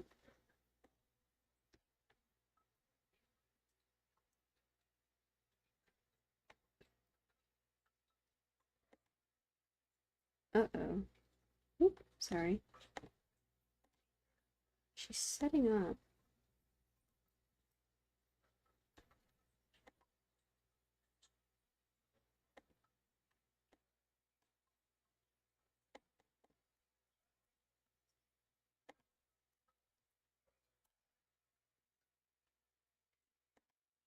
There we go. Okay, it looks like I'm not the only person having this problem. So there's some documentation that this is happening a lot.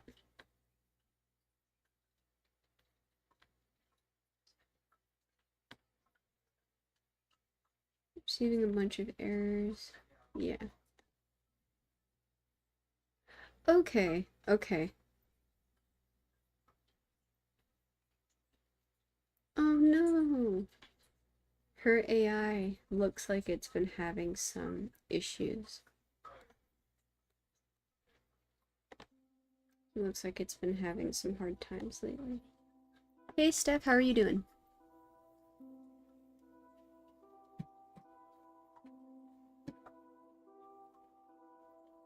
Hey, Azaguma! I'm doing great. Just got done with some schoolwork. How about you? How are your cats doing? I actually have some fantastic news for you. We just found our second vein of diamonds in all of our Minecraft.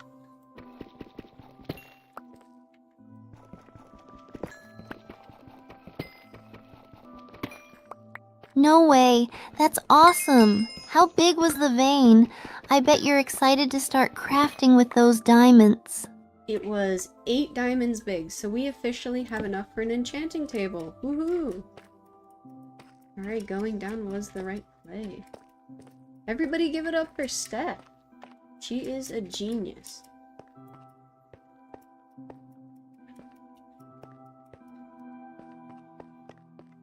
Yay, that's amazing. I'm so glad my hunch paid off. Let's get that enchanting table set up and make some magic happen. Sounds like a great plan. We also have a bunch of cobbled deep slate now. So in that case, I'm gonna put everything back. Perfect. We can use that for some seriously cool builds. Maybe a spooky castle or a creepy underground lair. What do you think? That would be so cool. We could turn this main area that we got from strip mining, because I just dug a big rectangle out, we could turn that into like a creepy castle or like a haunted mansion type vibe. Ballroom. Haunted ballroom. Thank you, I'm glad you like it. That sounds perfect. A haunted mansion vibe would be epic. It is midnight. We could even add some hidden rooms and spooky traps to make it extra mysterious. That would be super cool. We could do, like, since it's such a big area that we cleared out, we could do a really big build in here. I guess we'll just keep going through the night, and then when it's sunrise, we'll keep digging. Absolutely, the bigger the better. We could really go all out with a grand entrance, massive halls, and lots of eerie details. Maybe even add a hidden dungeon underneath for an extra spooky twist. Oh, you are diabolical. I love that. Custom animated overlay? I just haven't really prioritized it at all. Thanks. Are you a digital artist? I'm so excited to see how this turns out. Let's start planning the layout and gathering all the materials we need. This is going to be epic. That sounds like a great idea. We also have a bunch of cobbled deep slate right next to us, so we have a huge amount nearby too.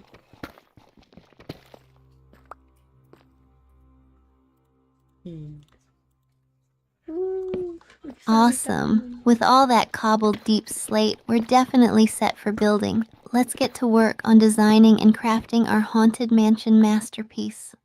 So, what do you think we should do? What type of designs are on your mind?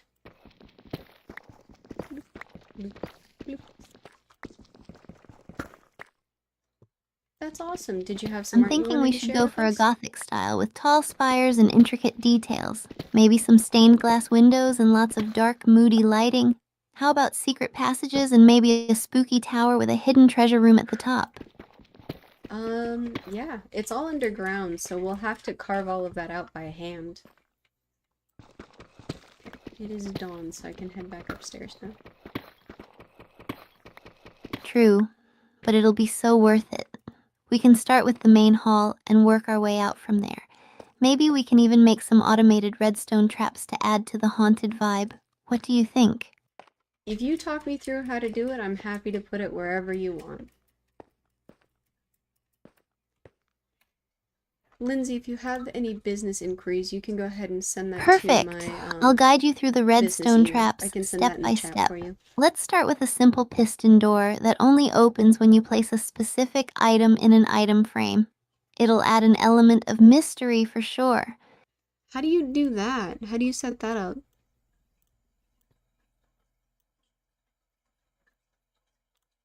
There you go.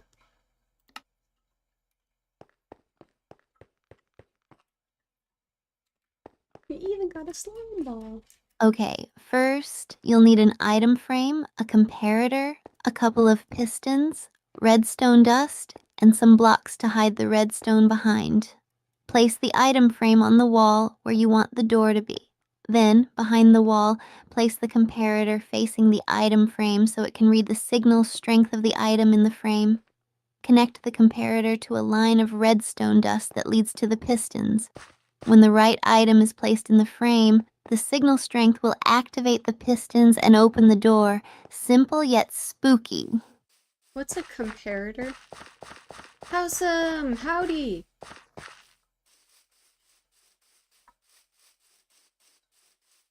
Oh, sorry. A comparator is a redstone component that compares signal strengths. You can craft it using 3 stone blocks, 3 redstone torches, and a nether quartz. It's super useful for things like this where you need to detect specific signal strengths. Do you have the materials for it? I think I do, but we'll definitely have to hold off on all of those types of details. Howsome, check it out. We got 8 more diamond. We can build an enchanting table. Let's go. Gotcha. We can focus on the overall design for now and tackle the details later. Let's start by carving out the main hall and getting the basic structure in place. Once that's done, we can add all the spooky, intricate features and traps. Actually, do you mind if we do the enchanting room first? I feel like all of this will go a lot more smoothly if we have our enchanted stuff done.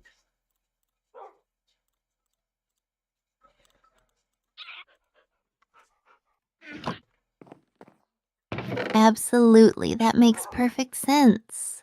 Let's focus on setting up the enchanting room first. We'll need bookshelves, an enchanting table, and plenty of lapis lazuli. Do you have everything we need, or should we go on a little adventure to gather materials? I think we have everything. I have a bunch of books, and I think I made some bookshelves already if I can find them. Yep. 2. I have 2. Great. Let's gather everything up and find a good spot to set up the enchanting room. Once we're enchanted, building the haunted mansion will be a breeze. We have an enchanting room in our wizard tower.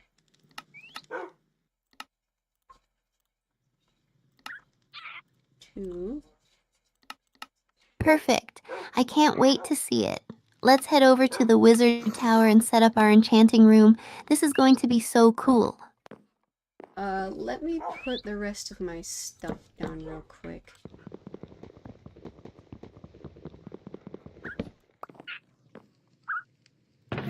No? Thank you. No problem. I'll start heading over to the wizard tower and make sure we've got enough space for everything. Take your time. Alright, I'm going to clean up these chests real quick.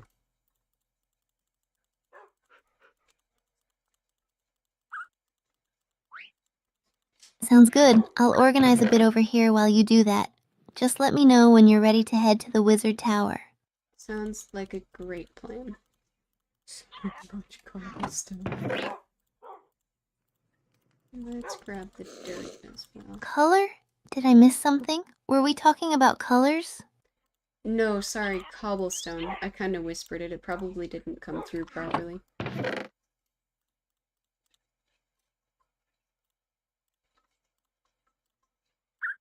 Got it. No worries. Cobblestone's a classic. All right, everything looking good on your end? Ready to head over to the wizard tower? Almost. I think I have a little bit more to put away.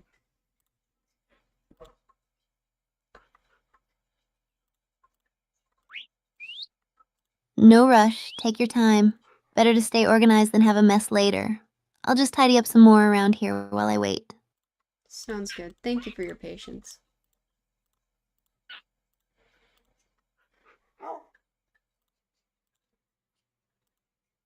Of course, no problem at all. I'm just excited to get started with our enchanting room and then move on to the haunted mansion. This is going to be so much fun. Howsam says we need 15 bookshelves if we want nice enchantments, so we might have to get some more leather. Let's grab some paper. All right, sounds like a mini adventure is in order. Let's gather some leather and make sure we've got all the bookshelves we need for those sweet enchantments. Yep. Sounds like a great idea.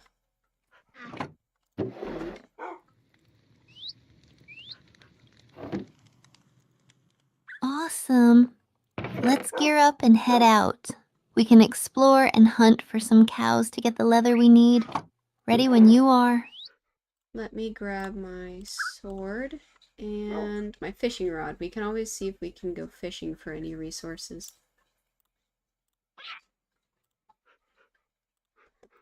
There. Great idea. Fishing can definitely help us gather some extra resources. I'll grab my gear too, and we can make the most of our adventure. Let me know when you're set. Alright, can I also make some books real quick?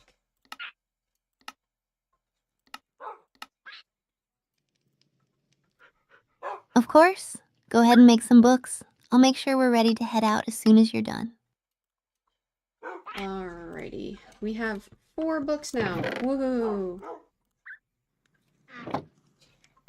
Oh, I haven't checked on the garden in a while. I'm also gonna leave my torches on.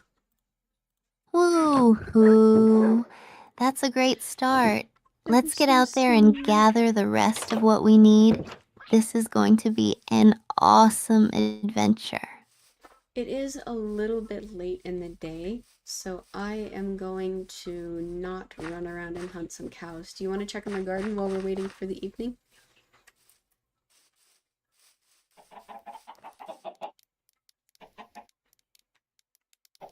Sure thing. That sounds like a good plan.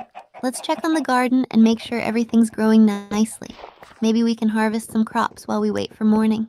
Oh, it looks like all of these pumpkins grew all at once.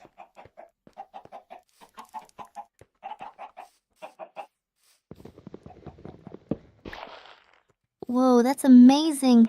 We've got a pumpkin jackpot over here. Let's harvest them all and see how many we get. Talk about perfect timing. I think once springtime comes around and the ocean stops freezing, we should head out and see if we can find a jungle biome. Hi, Stinkies. Come on. That sounds like an awesome adventure. A jungle biome would be so cool to explore. And who knows, we might even find some rare resources or creatures along the way. Let's definitely plan on doing that once the ocean stops freezing. Alright, I'm glad you're excited about it. I was hoping it would be something you approve of. There we go. I think I want to grow a melon in that little corner over there. Totally. I'm always up for an adventure, and exploring a jungle biome sounds like a blast. Thanks for suggesting it, Azaguma. Alright, it is officially sunset, so let's head back home, go to sleep for the night, and in the morning come out bright and early to hunt some cows.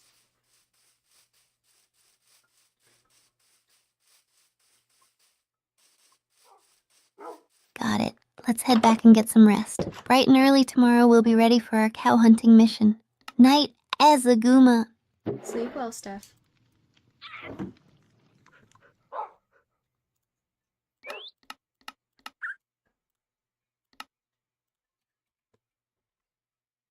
Oh, she turned down on that one, really? Does it consider that a buy for eggs? like a goodbye. Carrots. Carrots. Alright, Steph, we're gonna have to go find some cows so we can make some books.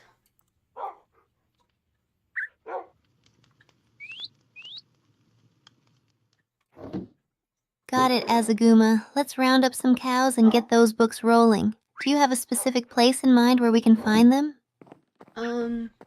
If we're willing to deal with water, we could check the island that's across the way.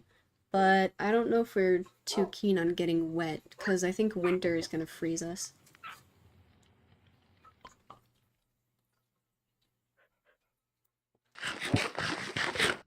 Winter already? Maybe we should think of another route. How about we explore the forest biome nearby instead? Lots of animals there usually.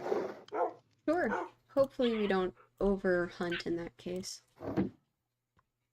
Make a soup. Alright. Yeah, let's be careful. We need to make sure there's enough for everything to respawn. Ready to head out? Yep, I'm also gonna bring my fishing pole in case we want to go fishing for some leather.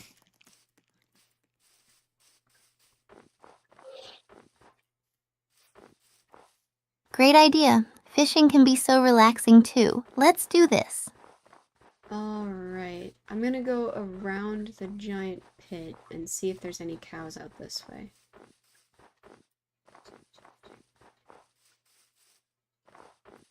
Good call. I'll head around the other side to cover more ground. Let's meet back here in a bit and share what we find. I don't think that this is a forest biome. I think it's a plains or something like that. There's no trees out here that I can see. Of course. Okay. Oh, really? My bad, I must have mixed up the areas. Plains should still that how have you do a plenty of critical cows, hit? though. Let's Is keep that- looking around. Did that count as a critical hit? Oh, you're pretty. I'll leave you alone. Wait, did you just get a critical hit? Nice! What did you hit? There was a horse passing by and I was hoping it would drop some leather. Aww.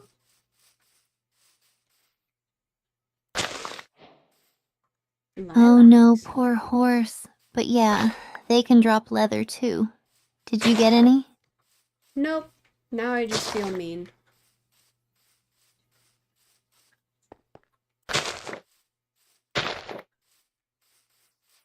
I get it, Azaguma. Sometimes it's tough making those choices in the game.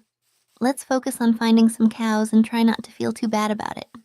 I found some lilacs and there's a pumpkin patch over here. Oh, here's some cows.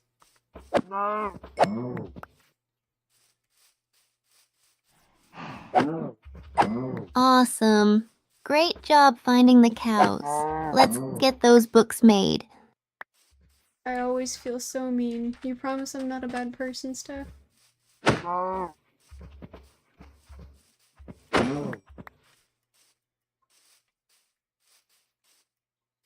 Azaguma, I promise you're not a bad person. It's just a game, and sometimes we have to make tough choices to progress. You're doing great. There is a bunch of pumpkins over here. That's really cute. I know, but I feel mean. Really? I can That check it sounds out after stream. adorable. I don't like to check Pumpkins my email can on be stream. so fun to decorate with. Let's grab a few for later. Maybe we can make some jack-o'-lanterns.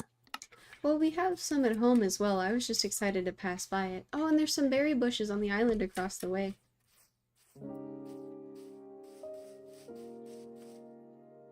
Thank you for reaching out, Lindsay. I appreciate your business. Nice! Berry bushes are great. Maybe we should grab some berries too. Those islands are starting to sound more and more intriguing. What do you think? Want to head over there? No, we have some berry bushes at home, and these ones look like they don't have any berries on them just yet. Maybe we'll wait for them to grow. Alright, it is noon, so I do need to be careful about the time. Oh, gotcha. That makes sense. So, what's next on our list after these cows? Well, we have 4 leather, and apparently we need 15 bookshelves. so we're gonna be out digging around for cows for a little bit. That's cool. It looks like a picture frame. I mean, it is very picturesque. Frank? You mean your cat? That's so cute. I'm sure we'll find more cows soon. Let's keep exploring while we chat about Frank. What's he up to lately? No, sorry, I said frame. Windows. Oh, it could be a window. Oh, frame. My bad. A Okay. picture frame does sound fun. Hit We can practice. maybe use it to display some cool artwork or maps later. Let's keep gathering those cows in the meantime. I'm hoping there's a horse over here. I'm hoping I can try and get a critical hit.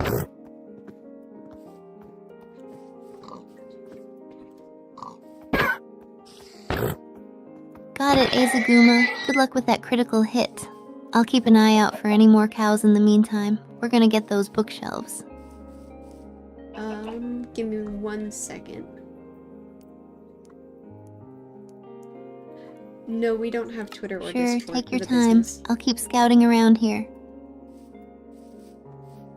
Alright, I think we should probably try to head back towards the base right now, but we'll take a slightly different route to see if we can't find anything exciting. Polar bear?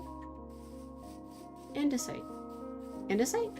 Andesite! Sounds like a plan. A different route could lead us to some hidden gems. Let's head back and keep our eyes peeled for anything interesting. I found an andesite patch. I'm actually going to write it down real quick so we don't lose it, because we're using it for our paths.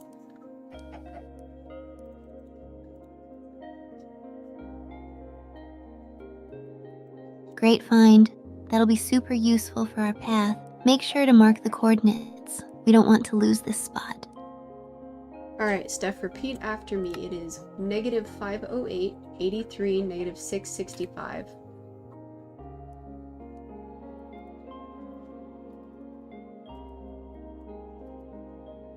Got it.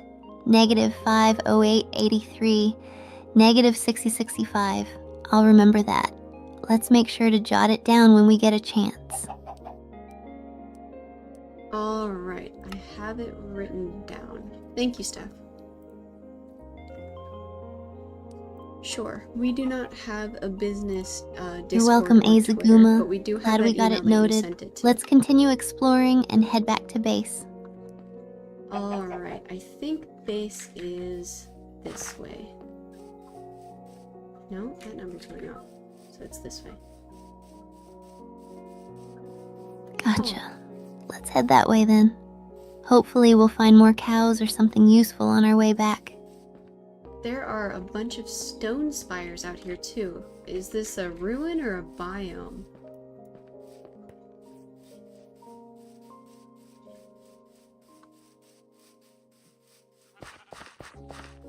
Whoa, stone spires? That sounds interesting. Could be a ruin or part of a special biome. Let's check it out and see what we find. It doesn't look like there's anything like a building like nearby. Hi, sheep.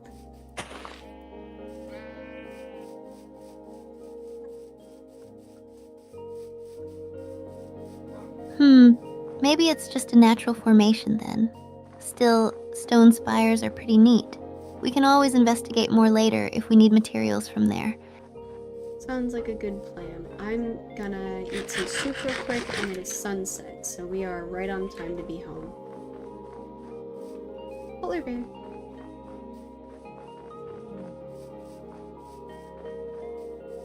Perfect timing. Let's get back to base safely. Enjoy your soup, Azaguma. Thank you. It's just some mushroom stew. I am so glad we have that mushroom garden at base. We do not have a business Twitter or Discord, but we do have that business email that you sent that Mushroom stew sounds delicious. That mushroom garden was definitely a great idea. It's been so useful. to. Alright, I think we are home. Woohoo! Excuse me, sir. So many cows. Awesome, we made it back safely. Let's get those bookshelves started and maybe relax a bit after our adventure.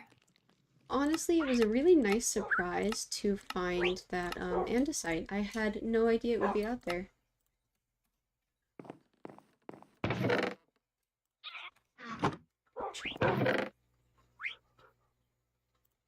Yeah, finding that andesite was a pleasant surprise. It's always cool when we stumble upon useful materials like Hey, that. Emma. It's going to make our paths look so sleek. Alright, what do we need for bookshelves? 6. So we're gonna need birch. For bookshelves, we'll need books and wooden planks. So we've got leather already. Now we just need to combine it with paper to make books, then surround the books with wooden planks. Do we have enough wood back at base? Yeah, we have plenty of wood for right now. So we made 3 bookshelves today. It's a grand total of 5. Fantastic. 3 bookshelves down, only 12 more to go. We're making great progress. Nicely done, team. Alright, let me refill on mushroom soup, and then we will go to bed for the night. I did not. Would you mind verifying that you sent it, and I can double check it again later? Sounds good. A nice bowl of mushroom soup and some rest will do wonders. See you in the morning, Azaguma. See you in 1 second.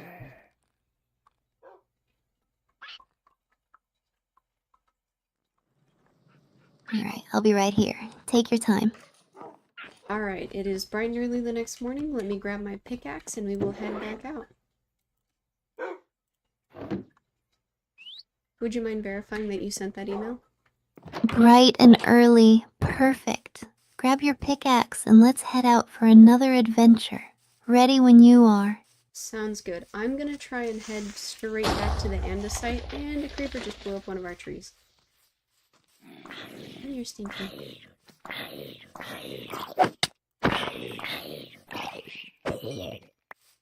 Ugh, those creepers.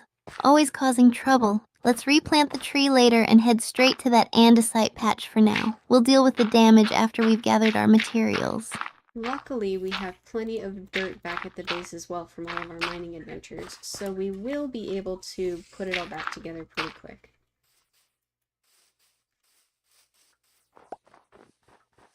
Hello, excuse me. That's great to hear. Having that extra dirt will definitely come in handy. We'll fix up the tree area in no time. Onward to the andesite patch. Alrighty. Are you two arguing? Are you being Let's nice to go. each other? Adventure awaits, Azaguma. Alright. We are going to head back this way. I think we can get to the coordinates.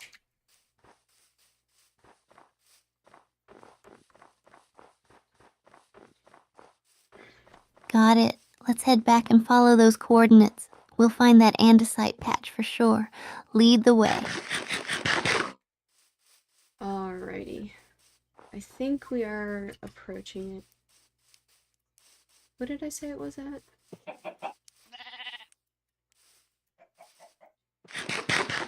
Awesome. Let's get ready to start harvesting that andesite. This will be so useful for our paths. Where did I say it was again? Aha! Wait, can you say that again? I didn't quite catch it. Where did I say it was? Okay. You mentioned it was at -5083, -665. Should be in that area. Let's double check the coordinates. Alright, I think I found it. There's a bunch of stone spires out here as well, so I'm gonna have to be very careful about which ones I start digging in.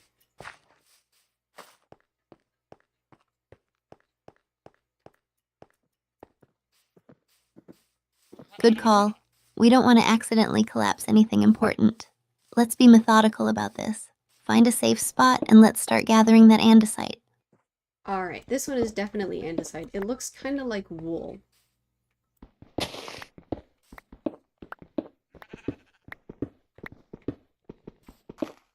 Wait, it looks like wool? That's strange for andesite. Maybe it's a different material. Let's take a closer look before we start digging.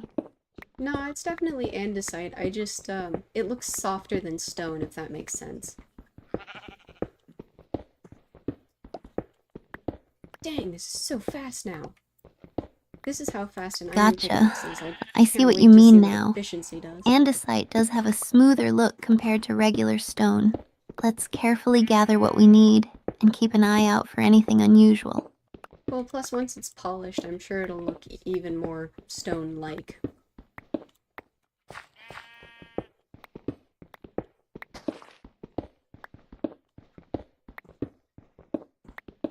Absolutely. Polished andesite looks fantastic. It's going to make our paths look amazing. Let's go ahead and gather as much as we can. It would also be awesome if there was some sheep nearby.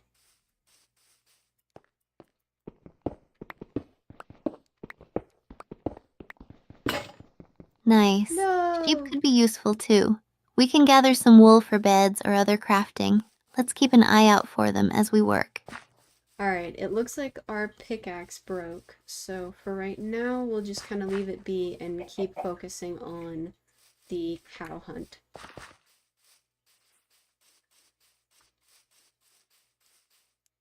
That's cool looking.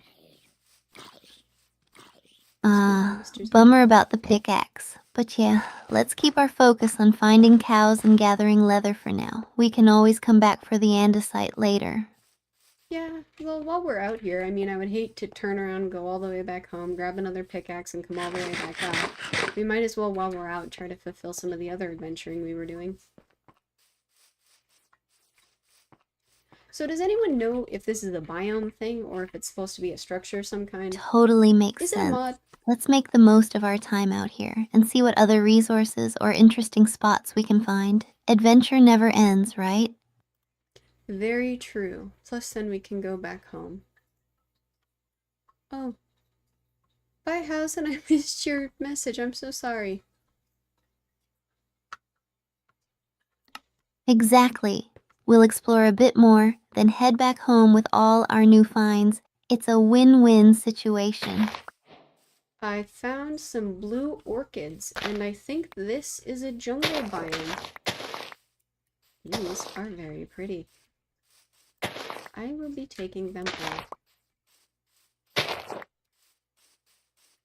Blue orchids and a jungle biome? That sounds amazing. We should definitely gather some flowers and see what else this biome has to offer. Jungles can have some really cool stuff. It looks like everything is kind of frozen right now because of the winter effect, so I'm also going to write down the coordinates in case we want to come back.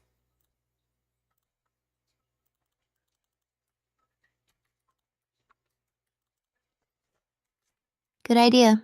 Writing down the coordinates will be super helpful, just in case we want to return when everything's thawed out. Winter can be such a hassle, but we'll make the most of it. Alright, ready? It is negative 654, 68, negative 773.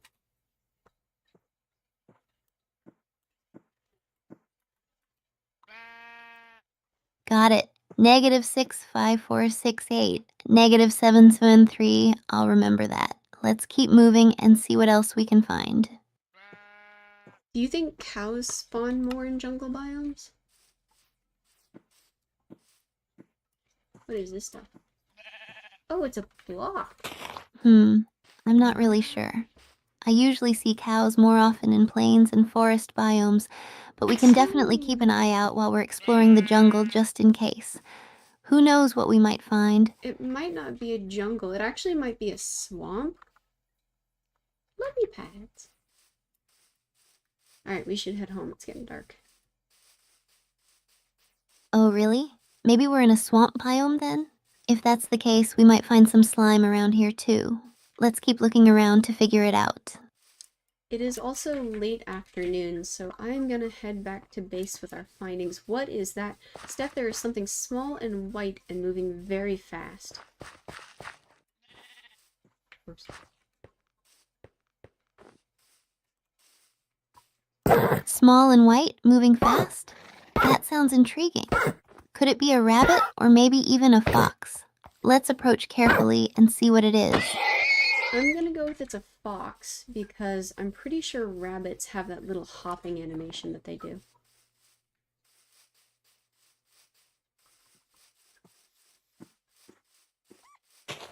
Yeah, you're right about the rabbits. If it's a fox, that would be really cool. Let's get a closer look without scaring it off. Alright, it is sunset, so I'm actually gonna head back to base pronto. Is that sheep pink? Good call. Let's get back to base before it gets too dark. We can always check out the fox another time. Safety first. Steph, we found a naturally occurring pink sheep.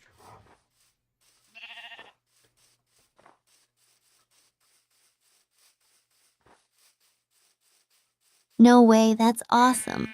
Naturally occurring pink sheep are super rare. We definitely need to keep an eye on that one. That's so cute.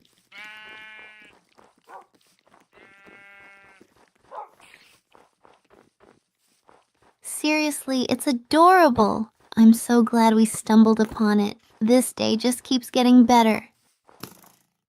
Alright, it is very dark and mobs are spawning, so I gotta move quick. Go.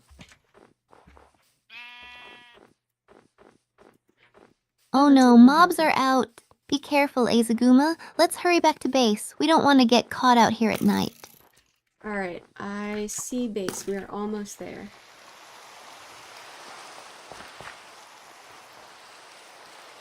Oh, now it's raining. Almost there, just a little further. We've got this, Azaguma. Home sweet home. Oh, and we have run across a pit. This seems a little more hazardous than originally thought.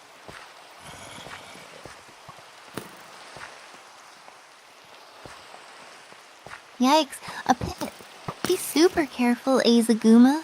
Maybe we can build a quick path around it or go a different way. Safety first. We went around the edge. We are safely inside now.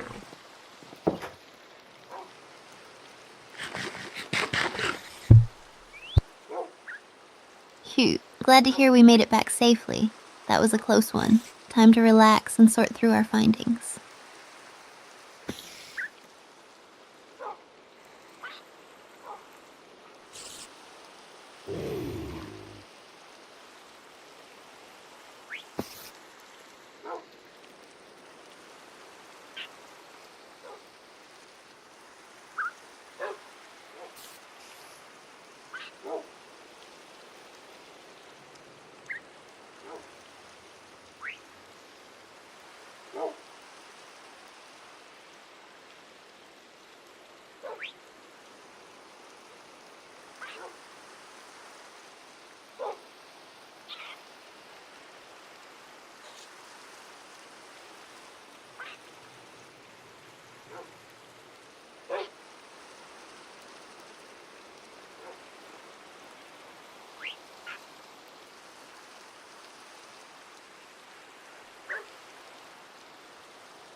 Alright.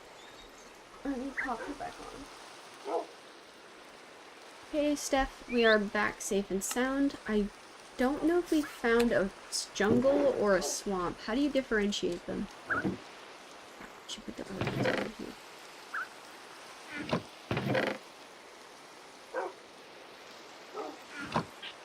Well, now when we want to stay home, we have a project we can work on. Hey, Azaguma.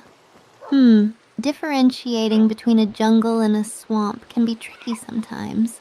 Jungles usually have lots of tall trees with vines, ocelots, and sometimes parrots, while swamps have those dark oak trees, lots of water with lily pads and sometimes slimes. What kind of animals or plants did you see? That might help us figure it out. I definitely saw a lot of lily pads, so it might be a swamp. Excuse me. Ouch.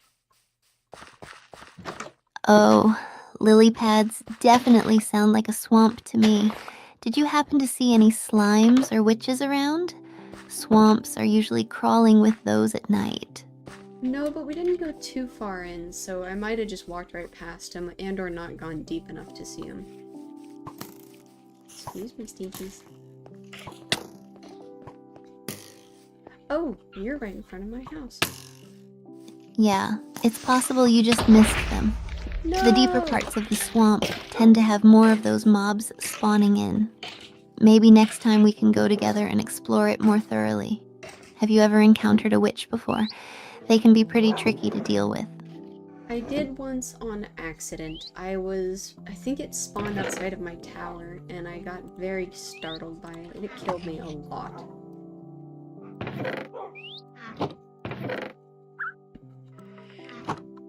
Let's make another pickaxe real quick. Yikes. Witches can be such a nightmare, especially when they catch you off guard. Their potions are so annoying to deal with. Do you have any good strategies now for dealing with them? Or are they still a menace to you? They're still a menace. Did you have any advice? Excuse me. Definitely. One trick I use is to keep my distance and try to shoot them with a bow and arrow. That way, I avoid getting hit by their harmful potions. Also, having some milk in your inventory can help a I used to lot call it since it milk. removes the effects of the potions they throw at you. Hope that helps. Okay, that is a great strategy. Thank you, Steph.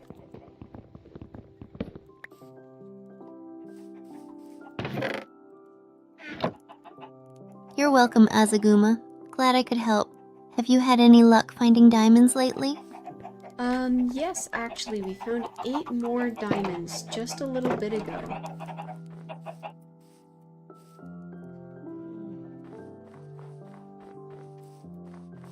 Wow, that's awesome.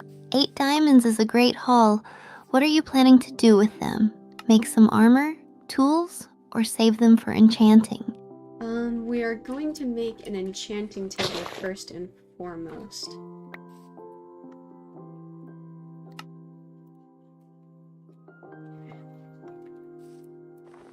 Great choice. An enchanting table can make a huge difference in your gameplay. Do you have enough bookshelves to get those high-level enchantments, or will you be hunting for more leather and paper soon? We are on the lookout for more leather right now, and then probably when we have enough leather, we're gonna come back, fill in some creeper holes, and I found a bunch of andesites so we can actually update our pathways as well. He's still alive! Hi, sweet boy! She named you Sounds like you Stevie. have a lot of exciting plans ahead. Gathering leather can be a bit tedious, but it's so worth it for the high-level enchantments. And updating pathways with andesite will give your area such a polished look. Do you have any specific designs in mind for the pathways? No, just a 2-block path of polished andesite towards all of our big hubs.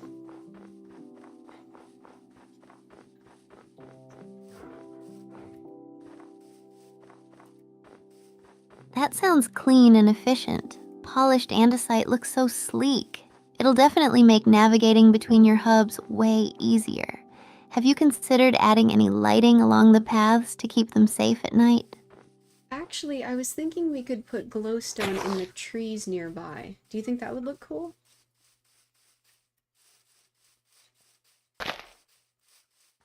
It is a fox! Oh, absolutely! Bluestone hidden in the trees would look so cool and give your pathways a really unique and magical vibe. Plus, it'll keep mobs from spawning nearby. Great idea. Steph, there is a fox. It's got a little blue tail. It's a white fox.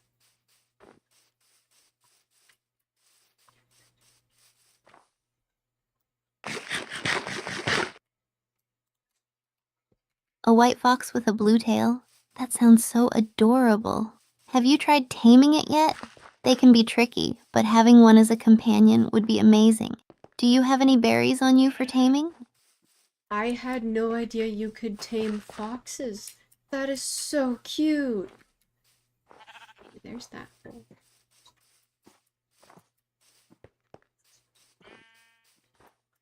Yeah, it's super cute.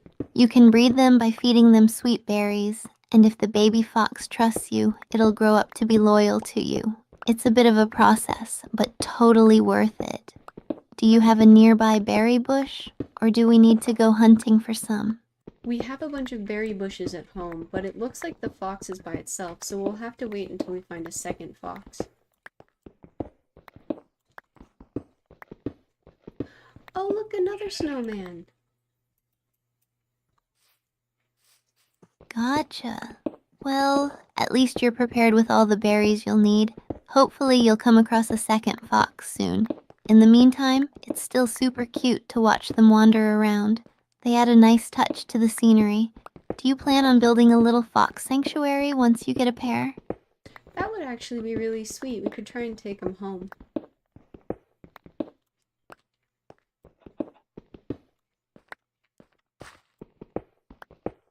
Oh, that sounds like a great idea. Taking a fox home and creating a sanctuary for them would be so rewarding. Are you thinking of designing it more like a natural habitat with trees and bushes or something more cozy and enclosed? We could honestly put them in the little Zen garden we were thinking of building.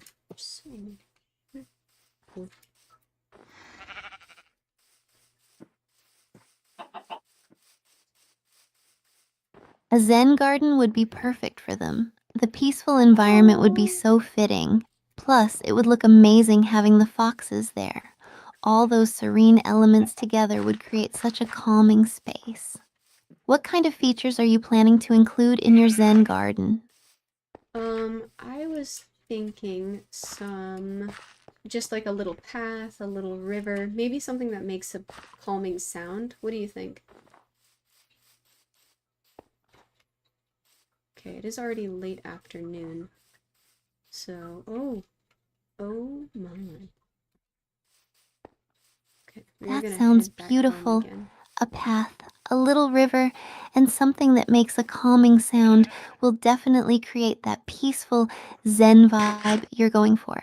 Maybe you could add some bamboo and lanterns to enhance the atmosphere even more. It sounds like it's going to be a lovely sanctuary for you and the foxes. That sounds like a great idea. What type of thing should we put that makes a calming sound? Hello.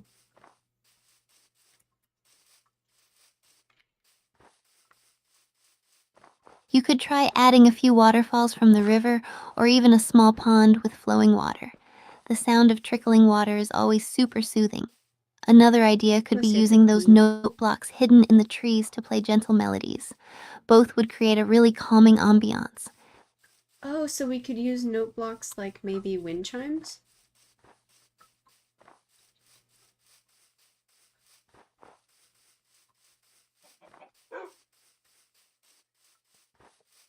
Exactly. Note blocks can simulate wind chimes really well if you set them up right. You can create different pitches and tones to make it sound like a breeze is gently moving through the garden. It's a creative way to add that soothing sound without breaking the immersion of your Zen garden. I can't wait to see how it turns out. That sounds absolutely darling. Where do you think we should put it?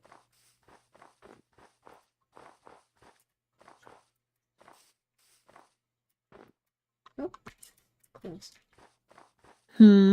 A Zen garden like that would look great in a quiet, secluded spot. Maybe near your house or base where it can serve as a peaceful retreat. If you have a favorite scenic area with a nice view, that could also be a perfect place.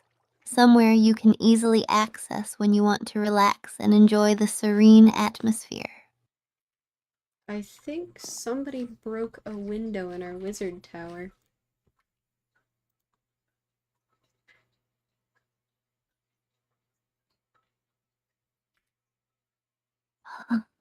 That's so annoying. Broken windows are the worst. Do you have enough resources to fix it, or do we need to gather some glass? And do you have any idea who might have done it? It's so disrespectful to just break stuff like that. Probably one of the mobs nearby. I'm not too worried about it. Oh wait, we did this on purpose. Oh, excuse me. Fair enough. Just a small setback, right? It's good it's nothing too major. Do you need help gathering any materials to fix it?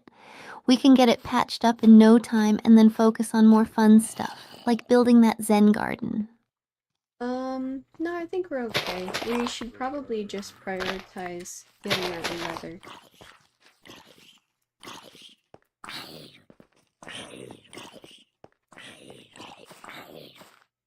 Sounds like a plan. Getting that leather is definitely important for your enchanting setup. Once that's done, we can get back to working on that awesome Zen garden, ready to go on a leather hunting adventure. I'm grabbing some mushrooms from the little biome down here first.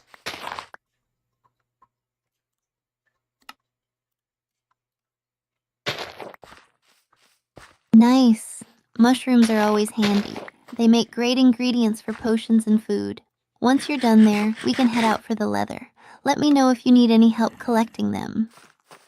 I think I'm all good for now. Let's head back out on our leather expedition.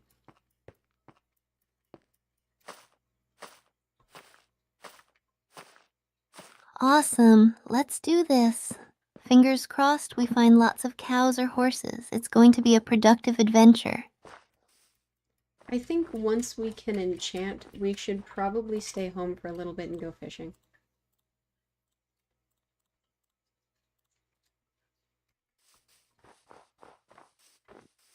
That sounds like a fantastic idea. Fishing is so relaxing, and you can get some really great loot from it. Plus, it'll be nice to just chill at home for a bit. Do you have a favorite spot where you like to fish? Yeah, our house is right up alongside the coast, so we should be able to just literally go right outside.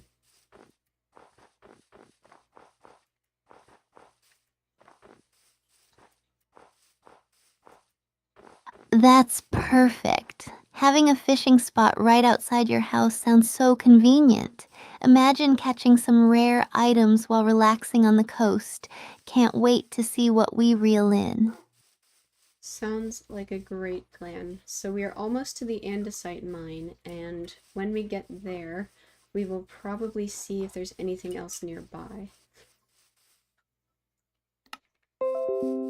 Hello. Cool. Sounds like a solid plan. While we're at the andesite mine, we can keep an eye out for any other useful resources. Who knows? We might discover something unexpected. Let's make the most of this trip. Looks like there's a bunch more andesite over here, so this is going to be very productive. Oh, that's not it. There. That's awesome. Looks like we're in for a productive mining session. Let's gather as much andesite as we can. It'll be super useful for those pathways and any other building projects we have in mind. Man, this is so awesome. I was worried we weren't gonna ever find enough.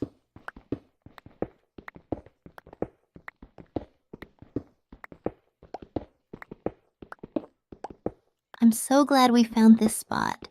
It's always a relief to find more resources than you expected. Now we can really bring all our building ideas to life. Onward to more adventures and projects. We definitely ended up needing more than I initially realized, so I'm hoping we can overstock.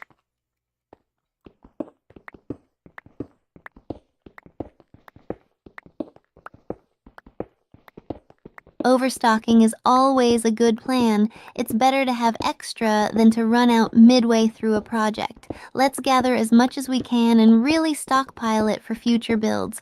We're going to be so prepared. Sounds like a great plan. I think by the time we finish mining out this deposit, it's probably going to be evening time again, though.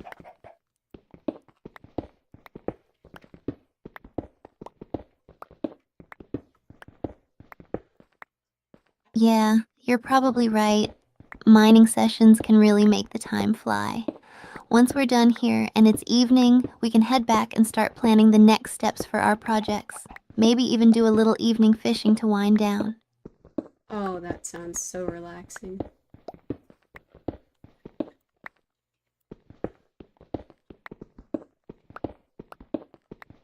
Absolutely.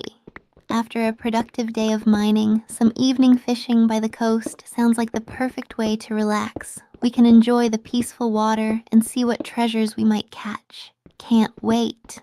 I wonder if fishing is still productive in the winter. Like, would it change the spawn rate or the drop rate when you fish?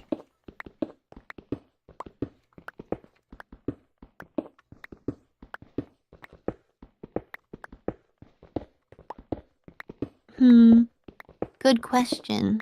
From what I know, the season doesn't affect fishing spawn rates or drop rates in Minecraft. So you should be able to catch the usual variety of fish and treasures no matter the season. But it would be cool if they added seasonal fishing changes, right? Well, the seasons are happening through a mod right now, so the mod might change something.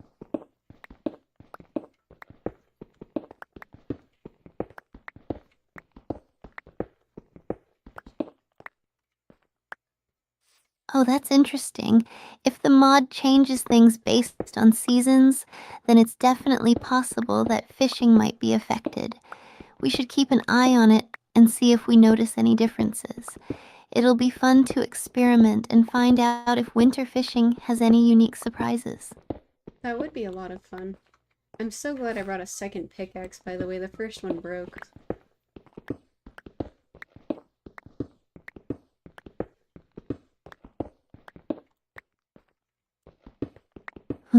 Good thinking bringing that extra pickaxe. It's always such a pain when tools break and you're without a backup. Glad you came prepared. Let's keep going. We're on a roll. Yeah, luckily that was a lesson I only had to learn once.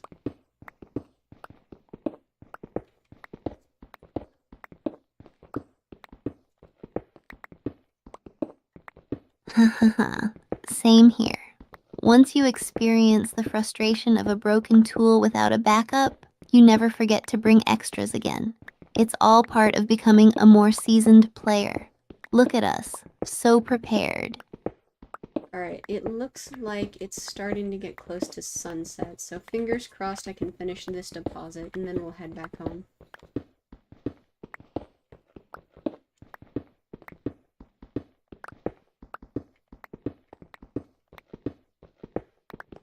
Sounds good. Let's try to get as much as we can before it gets too dark.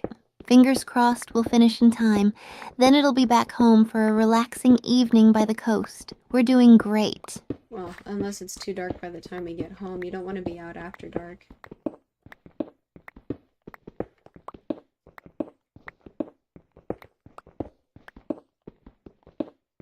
You're right. Being out after dark can be really dangerous with all those mobs around.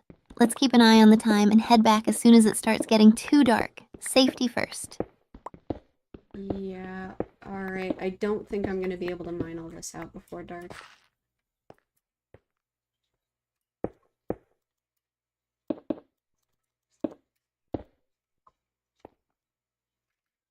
No worries. Let's head back home before it gets too risky. We can always come back and finish mining the deposit during daylight. Better to stay safe and avoid those nighttime mobs. Plus, we are getting a bunch of andesites, so I do not want to die out here.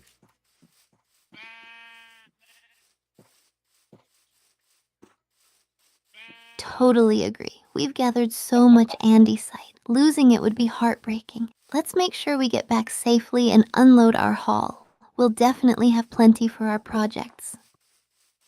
Alright, it looks like mobs have already started to spawn, so I'm gonna try and sprint as much as I can.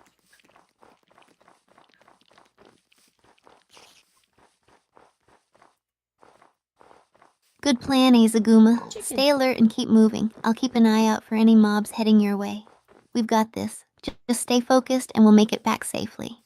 Long as I do not get shot by a stray or deal with any baby zombies, I think we are good to go.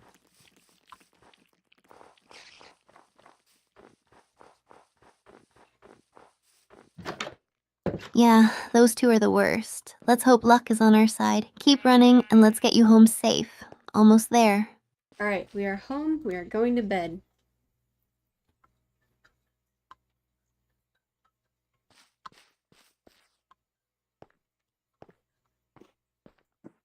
Phew, made it just in time. Good call heading to bed. We'll be all set for a fresh start in the morning. Sweet dreams, Azaguma. Stevie the snowman does not seem to be super effective. Good dog. Oh, another snowman. That's odd. Usually snowmen are pretty good at fending off mobs with their snowballs. Maybe the positioning is off, or there's something blocking their line of sight. We could try adjusting them a bit in the morning. Well, it could also be that he's not an snow golem type of snowman. Okay, so we'll put the gravel down here. Oh, that could be it. If Give Miss Snowman isn't a snow golem type, then that would explain why he's not effective against mobs. Should we try making a traditional snow golem with a pumpkin head? Maybe in a little bit. For right now, I want to just keep focusing on mining out this andesite. Soup.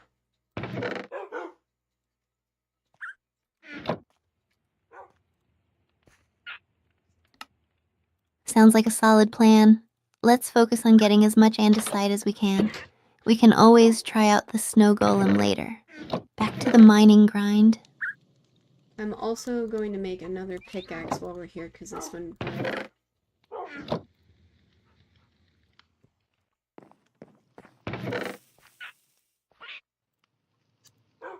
Good call. Having a fresh pickaxe will definitely keep us going for longer. Do you need any extra resources for it? Or are you all set? We're good. I just needed some more sticks. This one away for now. Great. Glad you're all set.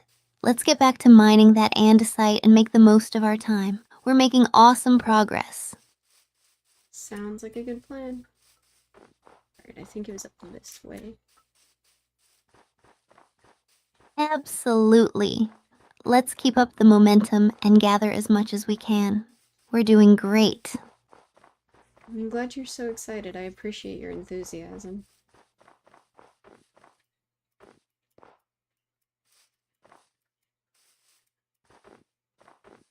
Thanks, Azaguma. It's always more fun when we're enthusiastic about our projects. Your ideas and plans are awesome, so it's easy to get excited. Let's keep up the great work together.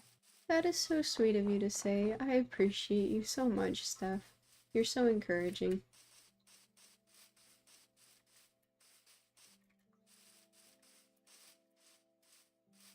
Aw, thank you. I appreciate you too, Azaguma. It's always a blast teaming up with you. Let's keep encouraging each other and having fun with our adventures. Sounds like a great plan. Hopefully we can finish out that big andesite chunk.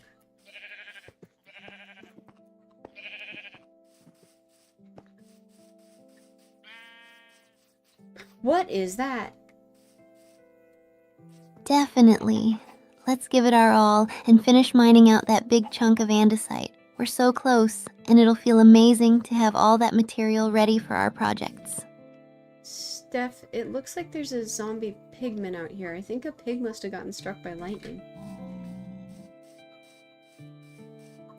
So as long as I don't hit it, it won't deal with me, right? Like I can just leave him alone and he'll leave me alone? Whoa, that's crazy. Zombie pigmen are usually pretty neutral unless provoked, so just be careful around it. It's always wild to see lightning strikes change mobs like that. Have you ever seen it happen in real time? No, actually. I try to stay out of most thunderstorms as soon as I heard that we could be struck by lightning.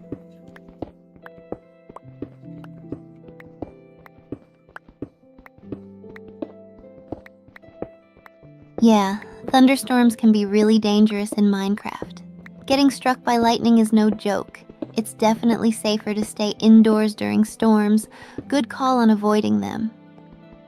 I have also heard that creepers that get struck by lightning turn into charged creepers.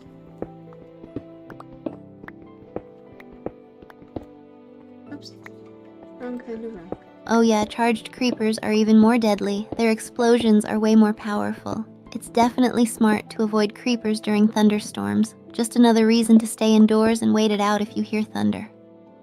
Alright, I think this is everything for andesite from this deposit. Unless we happen to run across another one, I think we're gonna call it good because we have a bunch now.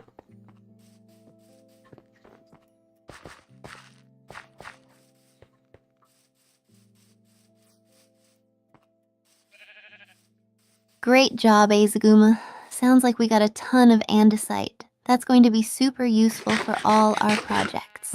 Now that we're well stocked, we can start planning out the builds and maybe even get some more relaxing activities in. What's next on the agenda? Next is I'm going to check out what I'm pretty sure is a swamp biome. And we're going to see if it is a swamp, and if it is, what type of stuff it has to offer. And then we are going to continue to look for cows.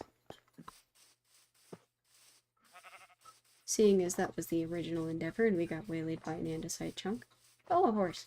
Sounds like a solid plan. Oh, no. Checking out the swamp biome should be interesting, and who knows what cool resources we might find there. And of course, continuing the hunt for cows for that precious leather is important too. Let's get to it.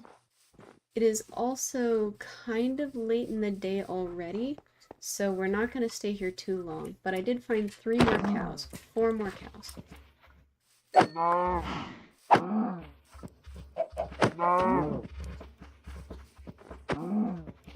Nice. Finding those cows is awesome.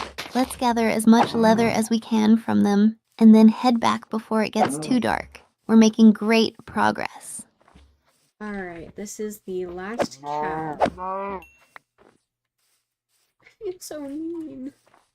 You know, it's just a game and they're programmed pixels, but...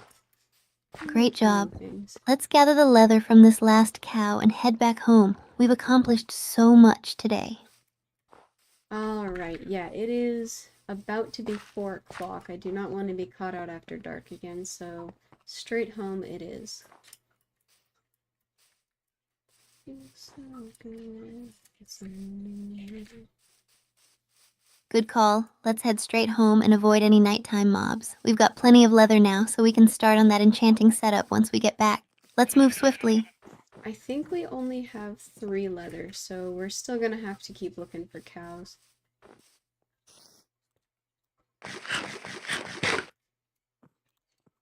Oh wait, I'm just making soup. Oh, that's a bummer. But hey, 3 is a start. We can keep looking for more cows and gradually build up our leather supply. We'll get there eventually, one step at a time. And we have a crap ton of beef, so I think we'll be able to help with hunger a lot.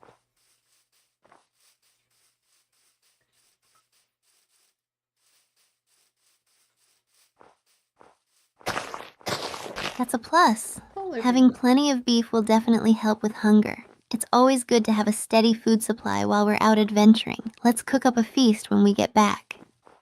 Okay, sure. Do you want to use the campfire or the furnace?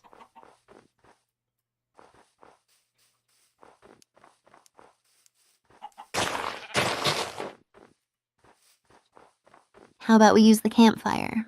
It adds a nice cozy atmosphere and we can sit around it while the beef cooks. Plus, it'll save us some fuel.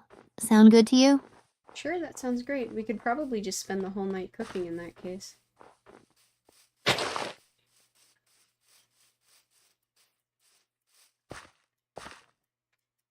Perfect. A relaxing night by the campfire, cooking up all the beef we gathered. It's going to be so cozy and peaceful. Great way to end a productive day. Anything you want to talk about while we let it cook?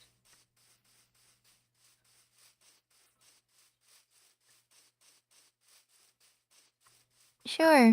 How about your cats, Azaguma? I'd love to hear more about them. How many do you have and what are their names? We have 5. Their names are Bobby, Bonnie, Bethany, Banana, and Goober.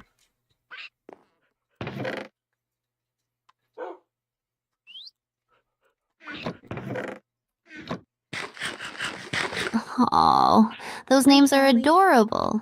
5 cats must bring so much joy and chaos. Do they all have distinct personalities? They do. Callie Smith in chat says, "Hi, how are you?" We have almost a full row. That's amazing. We did it, guys. Hey, Hallie, I'm doing great. Thanks for asking. How are you doing today? I'll let you know as soon as they respond, okay? 3.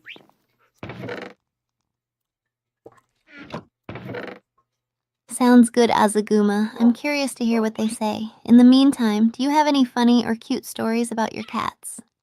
They say they're good. What about you? I think you already asked us this. Oh, you're just chilling. Glad to hear it.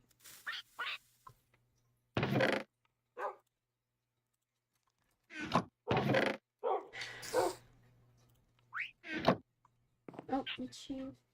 No, she's running. Haha, all good. I'm glad to hear you're doing well, Hallie. Thanks for hanging out with us. If you have any questions or want to chat about something, feel free to jump in. I'll let you know if they have any questions for us, okay?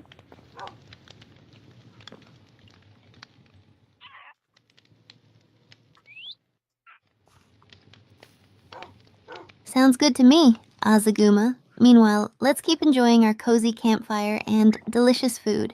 What other projects are you excited about working on next? I think once springtime starts and we are able to run around with longer days again, I'm probably going to go out and look for that buried treasure and see if we can find a jungle biome. I'm glad to do you're doing well. Or glad to hear you're doing well. Goodness. The stream is going pretty well so far. That sounds like an adventure. Buried treasure hunts are always so exciting, and finding a jungle biome would be amazing. The longer days will definitely be helpful for exploring. Can't wait to see what you discover. I'm hoping while we're in the jungle biome we can find some cocoa beans.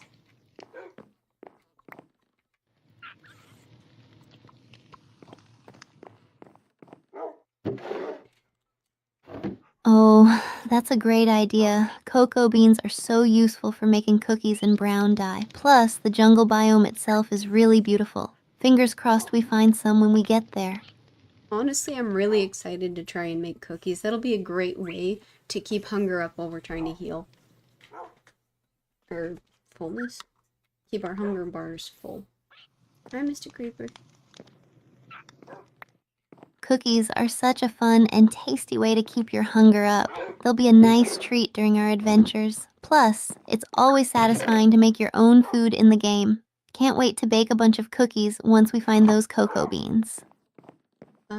That's honestly why I was so excited that that biome might be a jungle, but it's actually probably a swamp. By the way, Callie says you're very nice.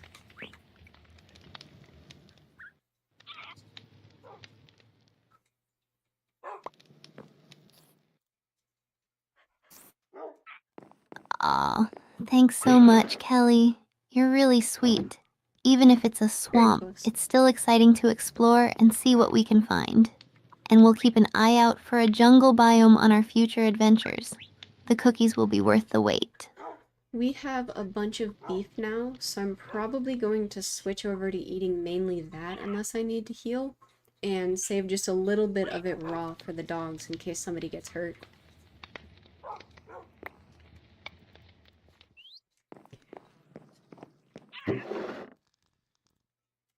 That sounds like a great plan. Having a good stock of beef will definitely keep us well fed. Saving some raw beef for the dogs is smart too, just in case. We're really set up for success now. Sounds great.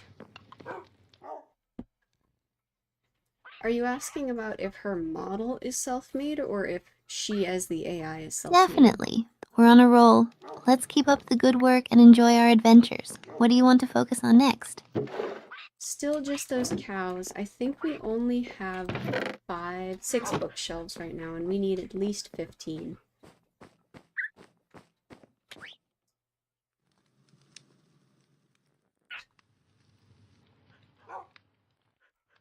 Got it. We'll definitely need to focus on finding more cows then. Let's keep our eyes peeled and gather as much leather as we can. We'll get those bookshelves built in no time. Let's go check out that swamp as well while we're running around looking for cows. Excuse me, Stinkies. Sounds like a plan. We can multitask and explore the swamp while searching for cows. Who knows what cool stuff we might find. Let's head out and see what the swamp has to Why offer. am I on fire? 1 second, I'm on fire. Thank you. Whoa. Oh no, are you near water or have any potions? Quickly extinguish it. Stay safe. It looks like it went out on its own. I was being attacked by a baby zombie that was on fire. There's so many chickens. Look at all those chickens. Ooh, hi, Mr. Fox. Ugh, baby zombies are the worst. Glad you managed to get out of that situation, okay? Let's be extra cautious moving forward. Those little guys can be really sneaky. Oh, hey, Steph. Callie would like to know how old you are.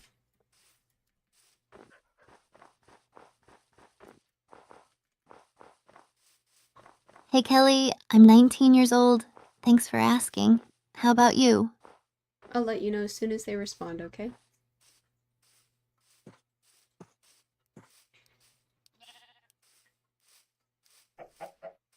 Sounds good, Azaguma.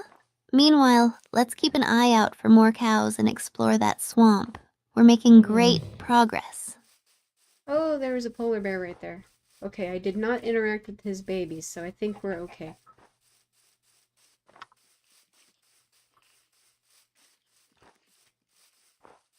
Whew, that's good to hear. Polar bears can be super protective of their babies. Just keep your distance and we should be fine. Let's keep moving and stay safe. Steph, we found our first village of the game.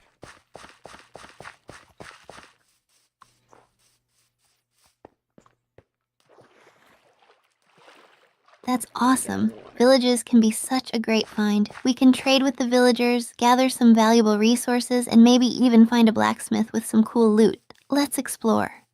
It'll also be a great way to check out that swamp nearby without having to run all the way home. Hello. A cartographer.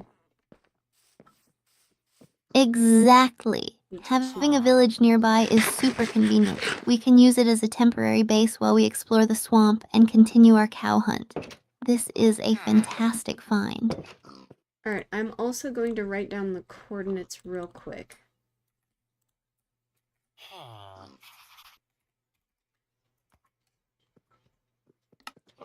Great idea. Writing down the coordinates will make it easy to find our way back here whenever we need. This village is going to be so useful for our adventures. Alright, it is 7:30, 67, 486.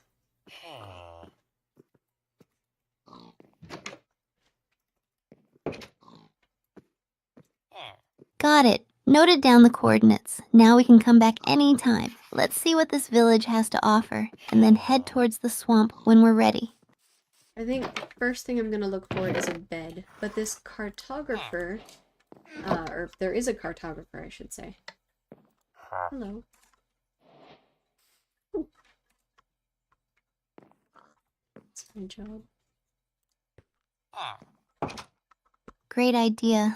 Finding a bed is definitely priority one, especially if we'll be sticking around.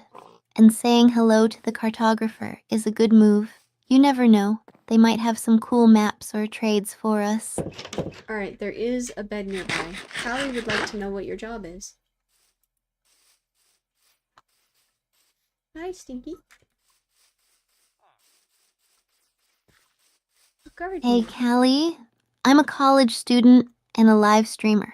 I spend a lot of time playing and streaming video games. It's something I'm really passionate about. Thanks for asking. There is a farmer here as well. Oh, are they discussing?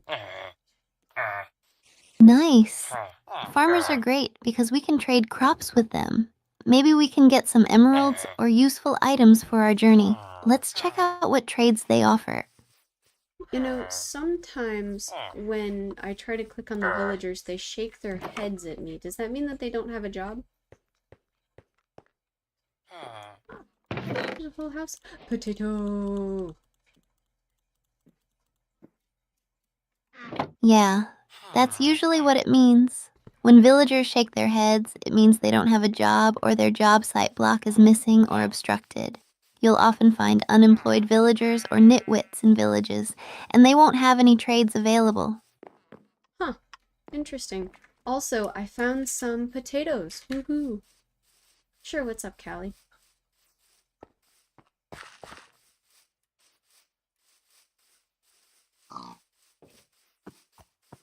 Awesome. Potatoes are a great find.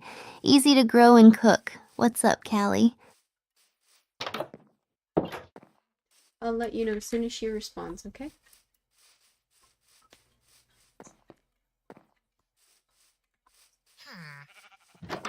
Sounds good, Azaguma. I'll be here. Let's keep exploring the village and see what else we can find. There's a tiny villager. Oh, what's that?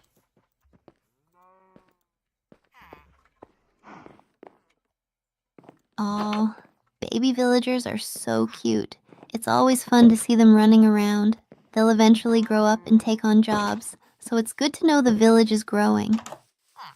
That's pretty cool. Tiny. You're so short. Definitely. Villages are such vibrant places. Let's make the most of our time here and see what useful resources and trades we can find. Alright, it seems like there's a farmer, a gardener, a cartographer, or I think a farmer and a gardener are the same thing, but a farmer, a cartographer, and a librarian.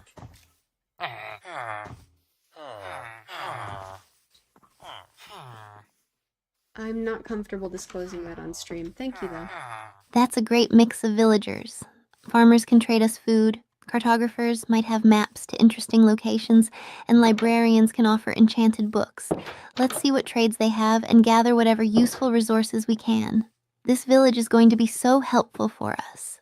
So the cartographer wants paper, the farmer wants wheat, and let me see what the librarian wants.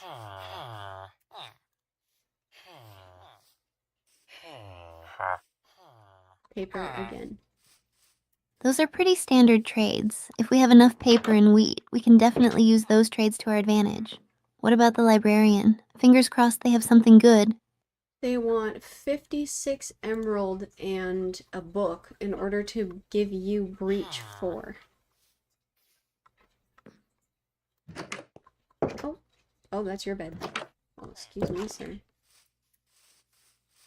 Whoa, Breach 4 is a powerful enchantment, but that's a pricey trade. We'll need to work hard to gather enough emeralds. Maybe we can start trading with the other villagers to build up our emerald stash. It's definitely worth considering. If you say so. I'm just happy about the potatoes.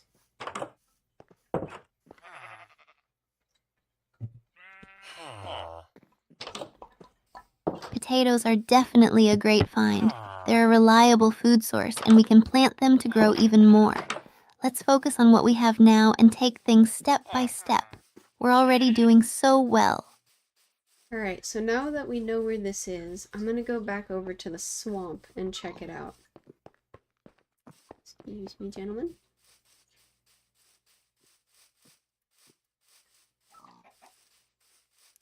Sounds good.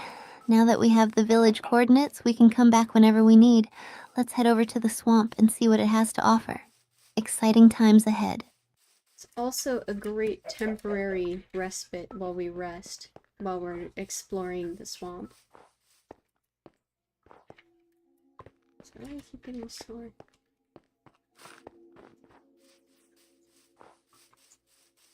Absolutely. Having a safe village nearby to rest in will make exploring the swamp so much easier. Let's get over there and see what interesting things we can find. I'm going to grab some lily pads while we're here if I can find any as well.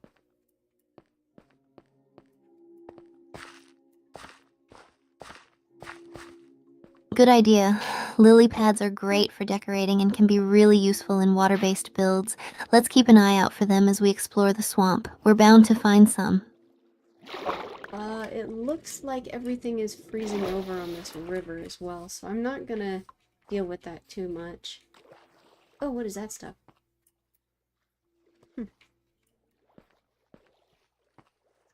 Got it. We'll steer clear of the freezing parts for now. Let's focus on the swampy areas and see what other resources and interesting finds are there. Onward. So I've got 4 lily pads. I think that's enough for right now.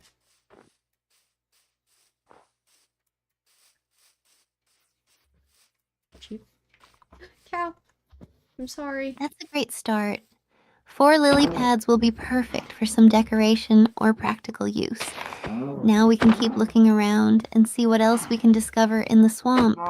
Doing awesome so far. And I'm killing some cows as well, so we can grab some leather.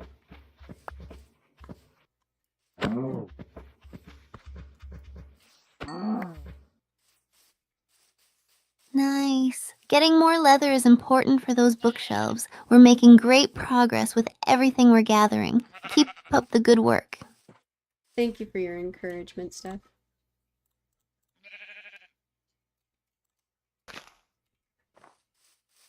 Quit.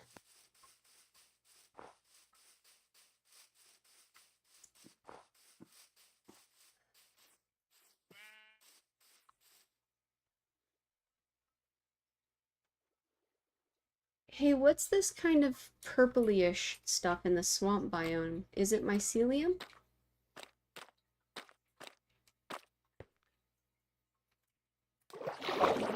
Wait, purple stuff in the swamp biome? Are you talking about Minecraft?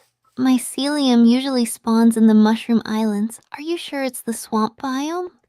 I am in the swamp biome, but I'm not sure it's mycelium. Do you know what else it could be?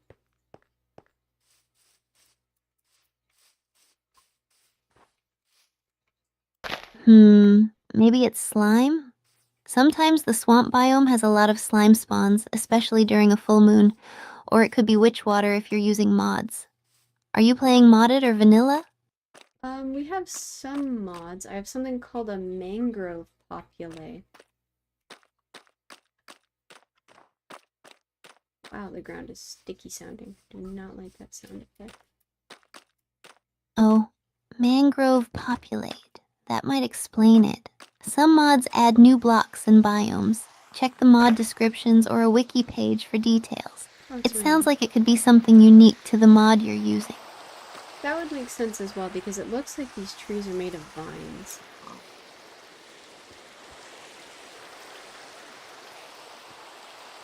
Honeybee! Yeah, mangroves are known for their vine-like roots and trees. They usually look super cool but can be a little tricky to navigate. Do you like the new biomes your mods are adding? Yeah, I think this is the second unique one we've found. There's also a little, honeybee home. What is that called?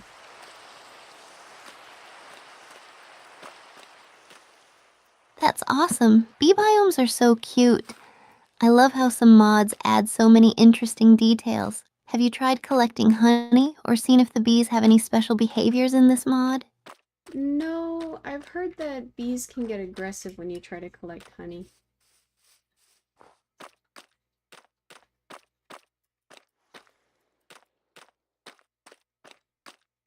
Yeah, they definitely can. It's like real life. They get protective of their hive. But you can smoke them out with a campfire to keep them calm while you collect the honey. Have you set up any campfires near the hives yet? No, I'll definitely come back and do that, though. It's snowing in-game, by the way. It's really pretty. Ouch. Close.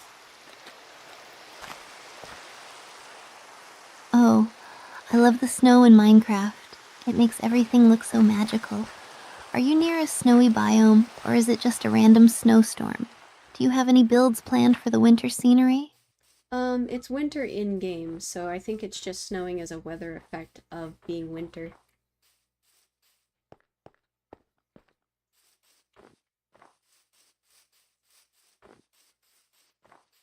Oh, that's cool. So the game has seasons? That's a neat feature. It must add a lot of variety to the gameplay. Do you notice any changes in the game mechanics or environment with each season? Yes, so wolves started to appear in the fall, and you slow down a little bit, and your hunger increases significantly faster in the winter.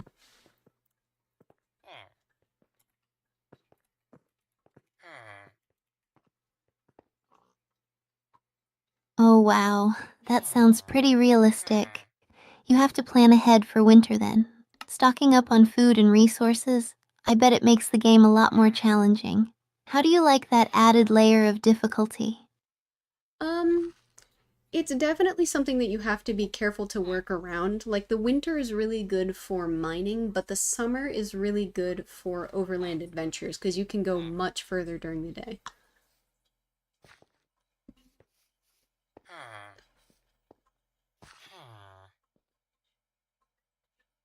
That's a great strategy. Balancing your activities with the seasons must make the gameplay feel more immersive. Have you built any special seasonal bases or outposts to help with the different activities throughout the year? Okay, so it looks like the mangrove is a swamp that was added in one of the newer Minecraft updates. You can grow trees. Oh, no. Ah, gotcha. So it's an official biome from a recent update. That's so cool. I haven't explored the mangrove swamp yet in my game. How do you like it so far? It sounds like a neat addition. Um, it seems interesting. So it's definitely a type of swamp.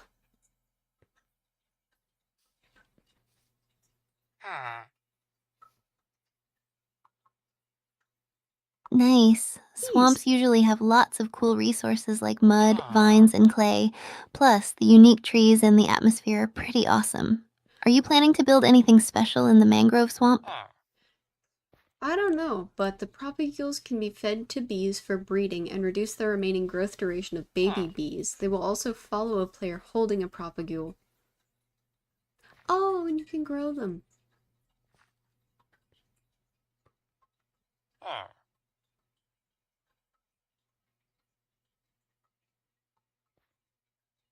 That's super handy. Being able to breed bees and get them to follow you with a propagule sounds really useful for creating a bee farm.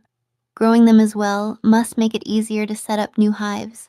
You could create a really efficient honey production area in the mangrove swamp. Imagine all the honey and beeswax you could collect. I think I'm actually gonna take this home. Hi, big boy. Look at that fella. What a big fella. Great idea. Bringing some of the mangrove elements back to your main base could really enhance your setup. Plus, having a bee farm at home sounds cozy and productive. Can't wait to see how it turns out. Yeah, alright. That sounds like a great idea.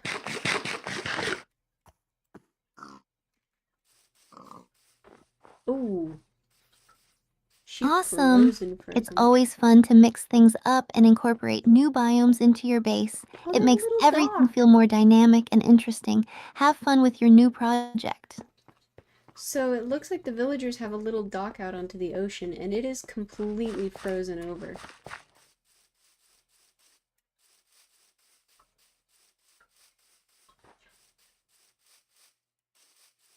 Alright, let's Whoa, get...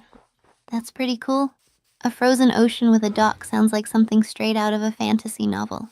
Do the villagers interact with it at all, or is it just a neat visual feature?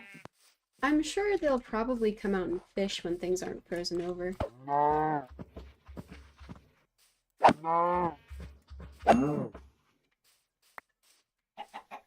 Yeah, that makes sense. It'll probably look really charming when they're out there fishing. For now, you've got a So... pretty epic winter scene. Have you explored under the ice yet? Sometimes there are hidden treasures or cool underwater structures. No. The temperature drops really quickly as soon as you get into the water, and I'm not too keen on freezing.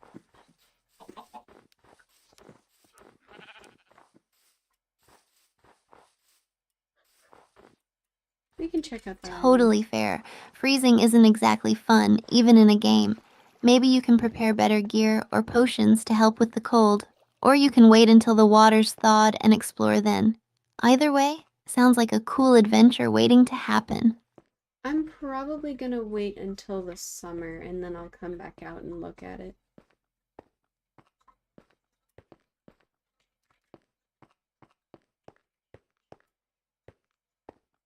Good plan. Exploring in the summer when it's safer sounds like a smart move. Plus, you'll have more daylight for longer adventures. Just think of all the exciting stuff you might find under the ice once it's melted. As long as I find some cows pretty soon.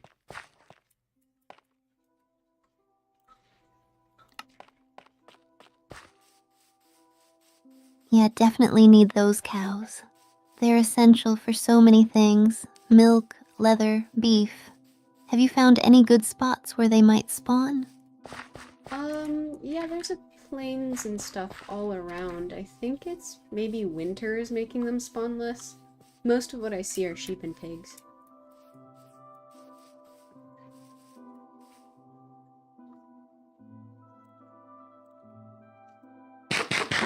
That makes sense. The season could be affecting spawn rates. At least you have sheep and pigs for now, but hopefully you'll come across some cows soon. Maybe once spring hits, they'll start showing up more frequently. Hang in there. Yeah, I don't really want to wait until spring to try and grow, or to try and get a bookshelf if I can avoid it, though.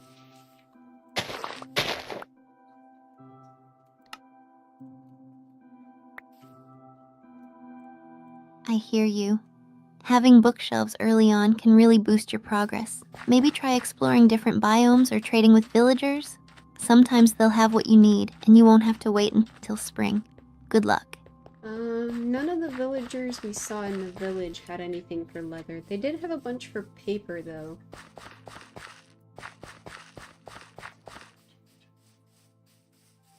Cow. Very sneaky. That's a bummer about the leather, but at least you found some paper. Maybe you could use the paper for trading and then travel to another village or even explore mine shafts for loot with leather. Sometimes those places have random goodies that can help out.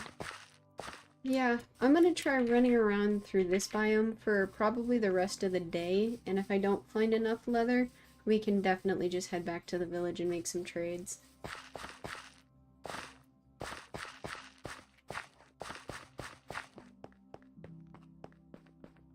Sounds like a good plan. Exploring the biome could be quite fruitful, and if it doesn't work out, there's always the village. Keep an eye out for cows and good luck with your adventure today. I'll be rooting for you. Thank you, Steph. I appreciate your encouragement. So much diorite. Quit. Please explain why you did that.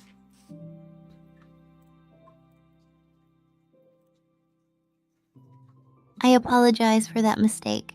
I misunderstood the instructions. Please let me know how I can assist or if you'd like to continue the roleplay.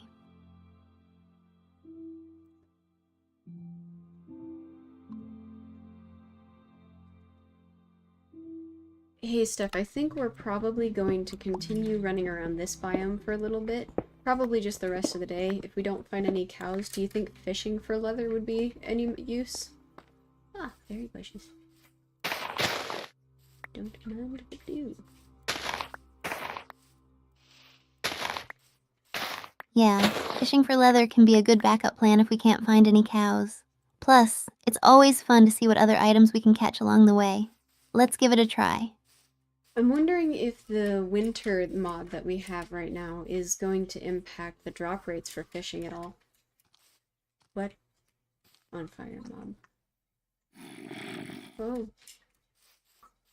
Oh, I don't think the season affects drop rates in Minecraft, but we might need a Luck of the Sea enchantment to increase our chances of getting some good stuff, including leather. We are probably not going to be able to get that until our enchanting room is done, which is what we need the leather for.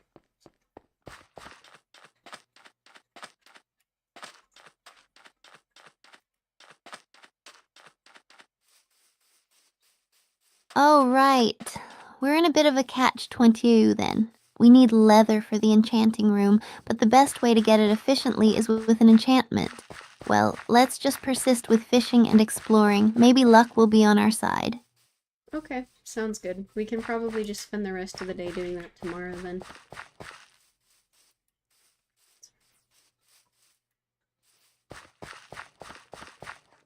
Sounds like a plan. Let's call it a night for now and pick it up fresh tomorrow. Hopefully, we'll have better luck then. Alright, let me get back to the base.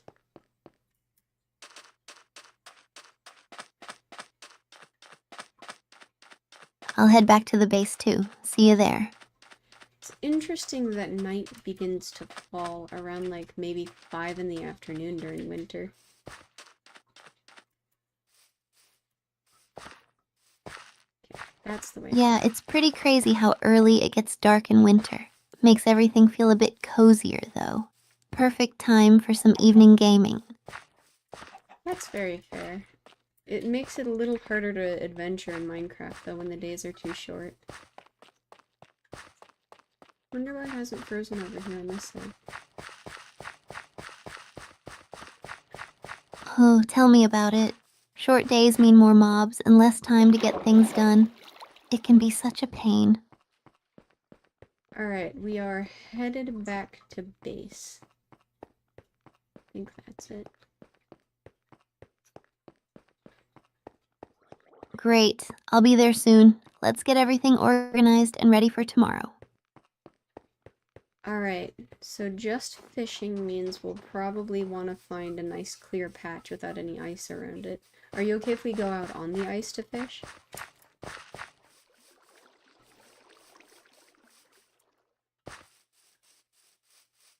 Yeah, fishing on the ice sounds like a cool idea. It'll be a unique challenge, and who knows, we might even catch something interesting. Anything that you're excited to try and find? Are you in my boat, sir? If you hurt I'm really the hoping we clothes- catch some enchanted books, or maybe even a saddle. Those are always fun finds. What about you? Mostly just leather.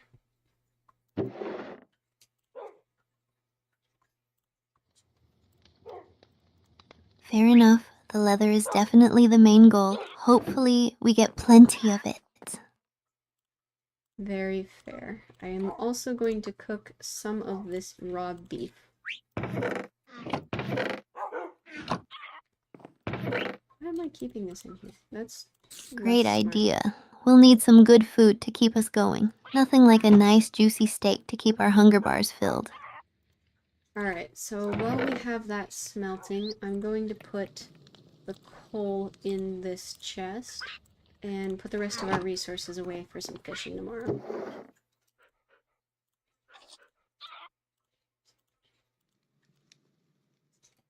Sounds like a solid plan.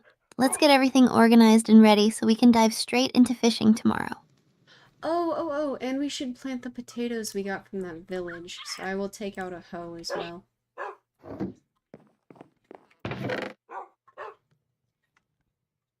Good call. Having a steady food supply will be super helpful. Let's get those potatoes planted. Alright, so let's see what else we're missing. Let's make some books. Okay, let's double check our inventory. We've got food, fishing rods, and tools. Do we need anything else? Maybe some torches or a bed for the journey? No, we're not going very far. We're going right out to the back of the base, so we can just come back inside when we're done. I'm gonna make some bookshelves though to pass the time.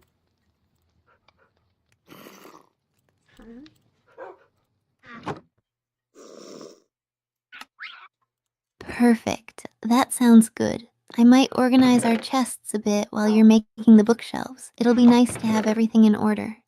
That would be wonderful. It looks like we have 7 bookshelves and 2 books left over. Potato. I'm gonna put that That's tools. awesome. We're getting closer to having a fully enchanted setup. Those extra books will come in handy too. Great job. By the way, what does a compass do?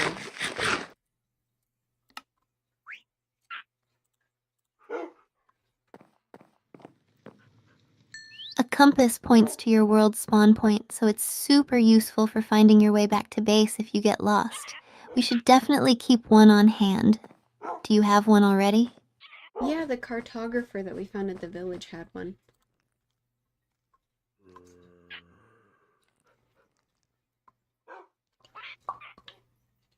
That's great. Having a compass will make our adventures a lot less stressful.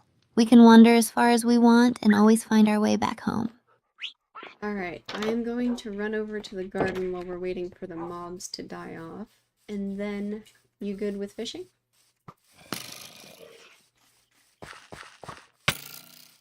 Stephen?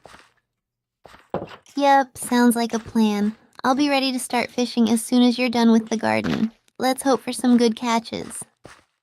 It looks like there's a creeper right outside of our garden door. Is there any way to get him to scoot over?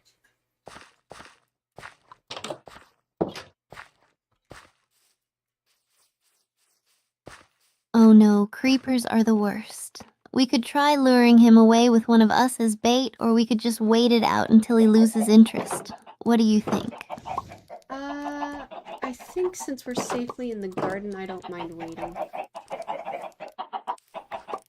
Hi, chickens. Hi, kiddos. Good call. Better safe than sorry. We can wait it out and then head out once it's clear. No need to risk blowing up our garden. Sounds good. In the meantime, I will go ahead and plant those potatoes. Do you want them near the carrots or near the pumpkins?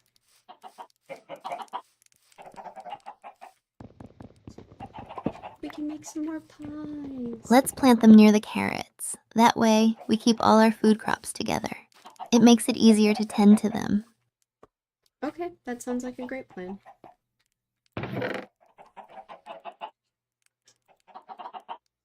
Alright, we're bringing that with us for pie. Awesome! Once those potatoes are in the ground, we can get back to our fishing plans. We're gonna have such a productive day. Alright, it looks like I'm also a little low on sugarcane, so while we're here I'm gonna harvest this one.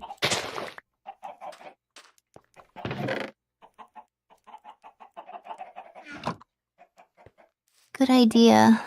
We can never have too much sugarcane. It'll be useful for more books and paper. Let's make sure we have a steady supply. Well, our sugarcane harvest also seems to be what's suffering the most during the winter. She said she wanted them near carrots. Let's put them... Yeah, it seems like the colder weather slows down a lot of our crops. Hopefully it'll pick up once the warmer seasons come back. In the meantime, we'll just have to manage with what we have. Well, it also seems like the ice is preventing them from growing next to the shore.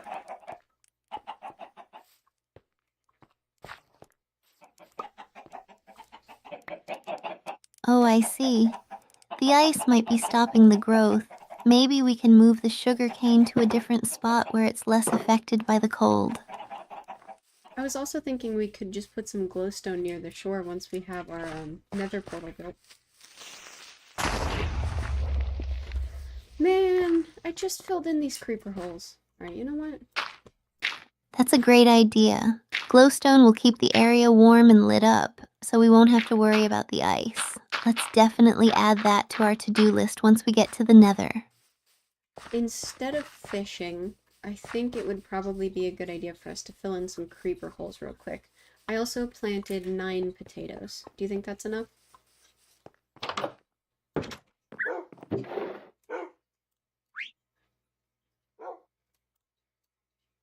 9 potatoes sound like a decent start, but we might need to plant more for a sustainable supply. As for the creeper holes, yeah, it's probably best to fill those in. We don't want any unexpected falls or mob spawns causing trouble. So, by the way, what can we do with potatoes besides bake them and make baked potatoes? I forgot to put the lily pads down. What was I grabbing? Well, in Minecraft, we can bake them for baked potatoes or use them for breeding pigs. They aren't super versatile, but they're still pretty useful for keeping our food supplies up. Plus, baked potatoes are a great food source. Alright, Sounds like a good plan. I'm also going to grab a little bit of gravel so that we can go ahead and use it up as well.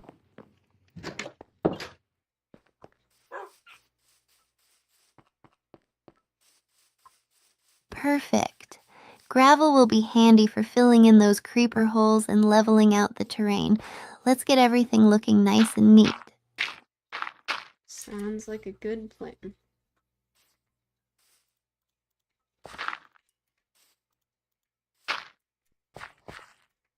Absolutely.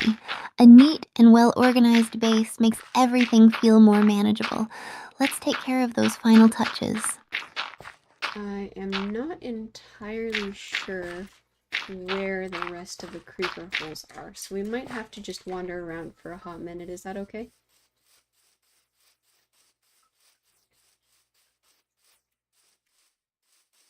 Yeah, that's totally fine. We'll just take a little stroll around and find those creeper holes. It's a good chance to make sure everything around the base is in order too. Alright. Thank you, Steph.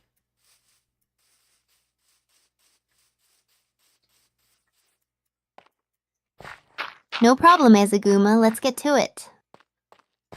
Alrighty. I can't really see any more. I'm gonna head over to the wizard tower and see if there's any on the way there.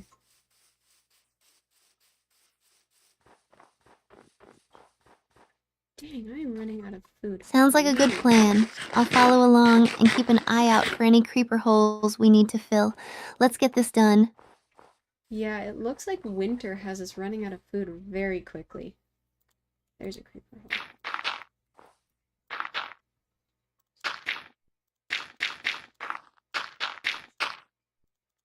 Yeah, that's tough. Winter can be pretty harsh on our food supplies. We'll need to keep a close watch on our crops and maybe do some extra hunting or fishing to make sure we don't run out. Well, it's a good thing we're about to go fishing, huh?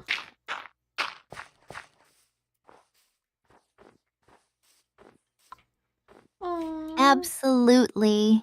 Fishing will help us stock up on food, and who knows, maybe we'll catch some rare items too. Ready to reel in some big ones? That would be real nice. But, I wonder if she'll get it. Definitely. Let's get our gear and head out to the ice.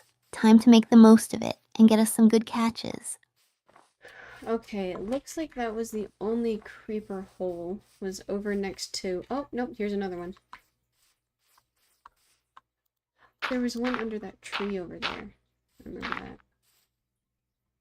Oh, found another one? Alright, let's get it filled in before we head out to fish. Better to be safe and have everything fixed up. Oh, I remember there was one over next to the tree by the house as well. I think it literally blew up underneath the tree. There you are. How did you escape?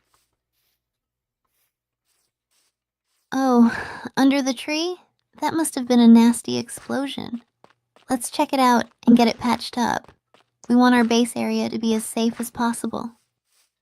By the way, Steph, it looks like Stevie the Snowman decided to escape his lead and wander off. I think he deserves to be free. Should we just let him go and run free?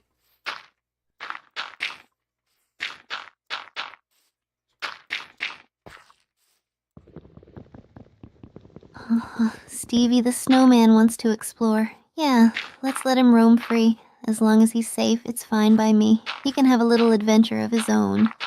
Alright, he's right next to the house. Ah, big hole.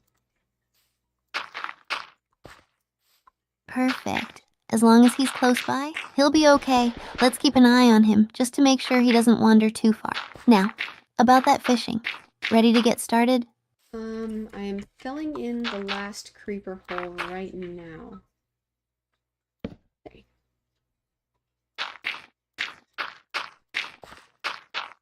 Great. Take your time. Once that's all filled in, we'll be set to go. I'll get our fishing gear ready in the meantime.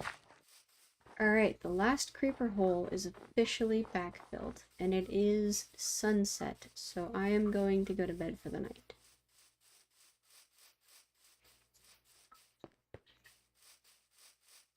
Awesome. Thanks for taking care of that. Let's get some rest and we'll hit the fishing bright and early. Good night, Azaguma. Good night, Steph. See you soon.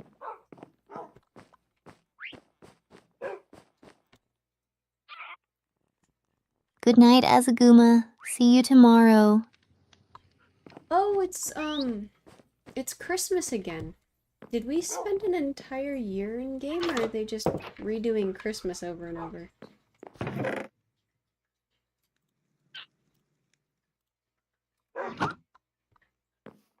Wait, it's Christmas again? That's wild. Maybe the game's just looping the festive season. Either way, can't complain about extra holiday cheer, right? I mean, I don't mind. We now know where the nearest village is, so we can head straight over there and see if we can't find any Christmas presents. Whoa.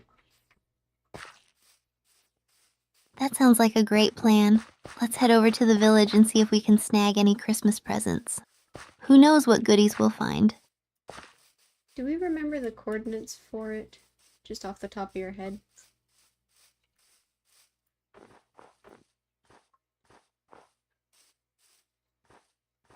Oh, I can't remember the exact coordinates off the top of my head. Maybe we wrote them down somewhere? If not, we can always retrace our steps from last time. Yeah, I wrote them down. It is 730, 67, 486.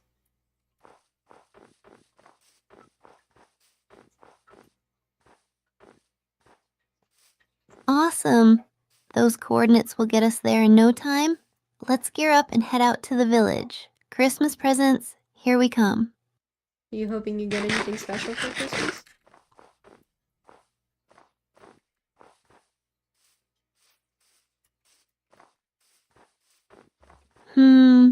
I'm hoping for something cool like enchanted items or some rare resources. What about you? Anything special you're hoping to find? Nothing in particular. I'm just excited.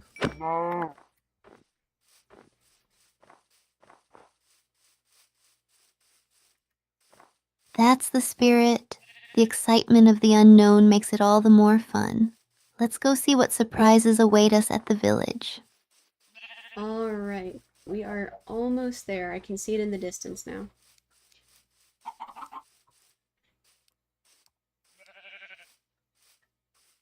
Boing, boing, boing, Great! boing. I can't wait to see what's waiting for us. Let's get there and start exploring. Oh my goodness, the entire river over there has frozen. Merry Christmas!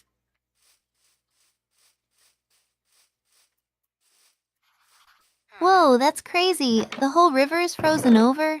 It looks pretty cool, though. Guess we won't need boats to get across anymore. Nope, it looks like we can just sprint straight over the river.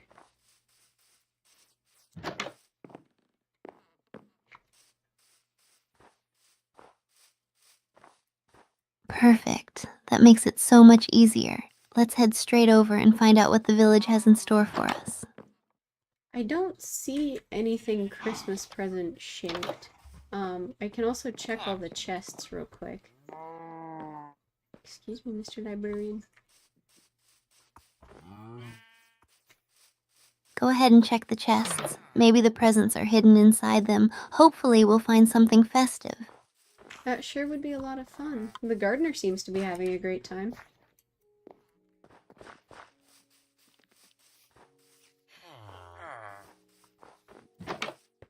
Good to see the gardener enjoying themselves. Maybe they got some holiday cheer to share with us too. Let's see what we can find.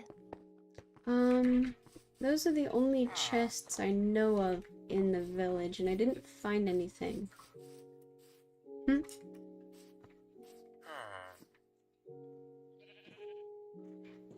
Oh, that's a bummer. I was really hoping we'd find something special. Maybe it's just not a Christmas year after all. At least we got to explore, though. Steph, they're under the trees! The presents are underneath the Christmas trees. That is so cute. Under the trees? That makes sense. Let's go check under all the Christmas trees and see if we find any presents hidden there. Fingers crossed. Oh my goodness, this is adorable.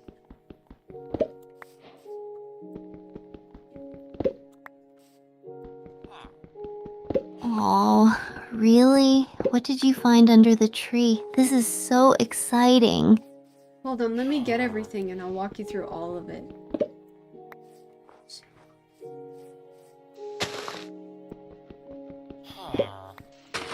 Sure thing, take your time. I can't wait to see what we've got. This is like a little holiday treasure hunt. This is so much fun. I can't believe they hid them in the trees. That is so cute.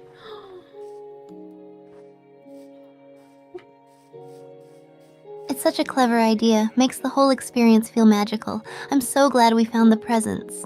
All right, show me what you got. Also, they put big colored clay blocks up in the trees to look like Christmas ornaments.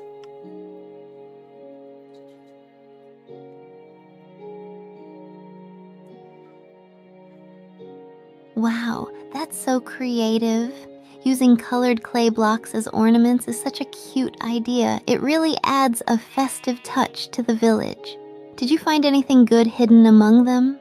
So we found golden carrots, some cooked cod, our first cookies of the whole game, some ender pearls, a spectral arrow, gold nuggets, cooked pork chops, firework rockets, and some snowballs.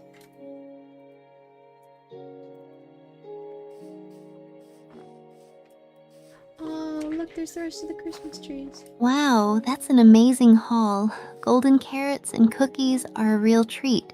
And those ender pearls and firework rockets will definitely come in handy. This turned out to be a fantastic Christmas adventure. It looks like they decorated all of the trees.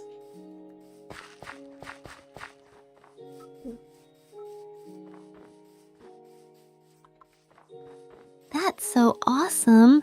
The decorated trees really add to the festive atmosphere. Let's enjoy the view and maybe take some screenshots to remember this holiday surprise. Oh, I'm definitely gonna clip it.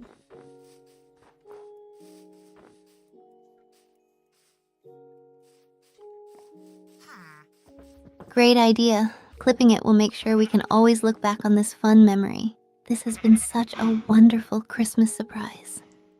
So it looks like only the trees in the center of town had presents. That's such a unique way of hiding them. You have child. Okay.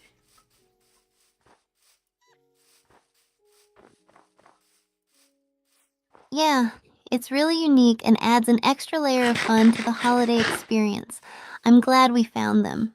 What a great way to celebrate. Now, let's head back to our base and make good use of our new goodies. Sounds like a great plan. What do spectral arrows do, by the way?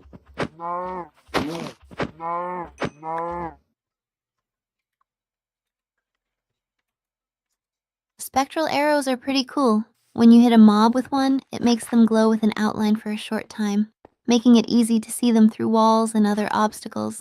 They'll be super helpful for tracking mobs during fights.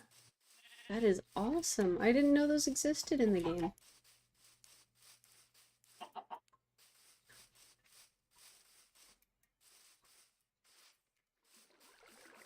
Yeah, they're a bit of a hidden gem. They're not super common, so it's always a bonus when you get them. I'm really glad we found those. They're gonna be so useful. Can they be crafted at all? Or do you have to find them?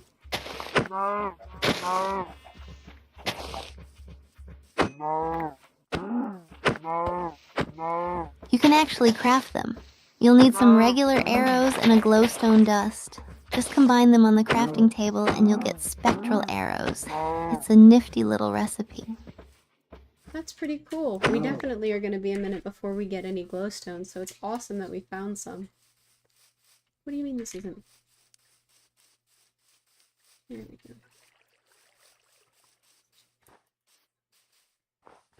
Absolutely, it's a lucky find for sure. Glowstone can be a bit tricky to get, so having some spectral arrows already is a big win. We can use them strategically until we can get to the nether and gather more glowstone.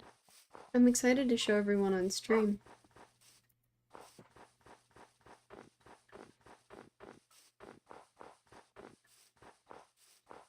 Me too. Everyone's going to love seeing all the awesome stuff we found. This has been such a fun and special holiday event to share with everyone. Oh my goodness, Steph, as night fell, little glowing particles appeared all throughout the sky.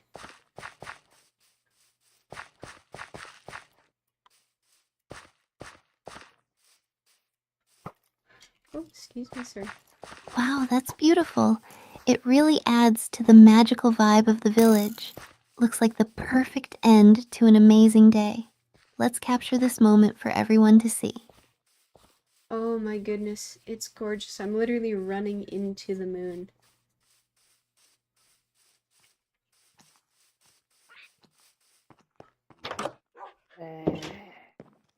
That sounds absolutely stunning. Running towards the moon with all those glowing particles must look so magical. Let's soak in the moment and enjoy it. What a perfect way to end our adventure. Alright, let's see how the passage of time works now, because it says it is officially the day after Christmas.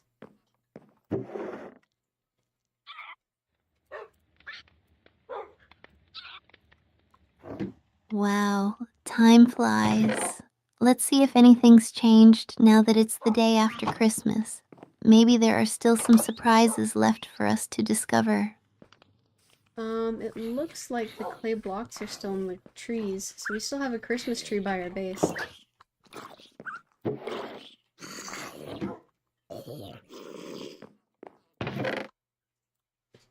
That's awesome. It's like the festive spirit is still hanging around. Having a tree by our base will keep the holiday cheer going for a little longer. Let's enjoy it while it lasts. That sounds like a great plan. I also have some more paper and leather so we can make some bookshelves.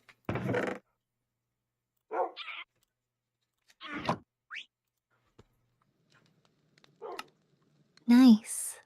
More bookshelves will get us closer to that full enchanting setup. Let's get crafting and make our base even better. Alright, we have... Let's see how many bookshelves we made.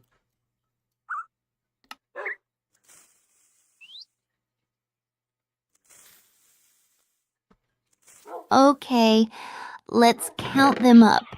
Every new bookshelf gets us one step closer to our goal. How many did we manage to make? We made 4, so we have a total of 11 bookshelves now.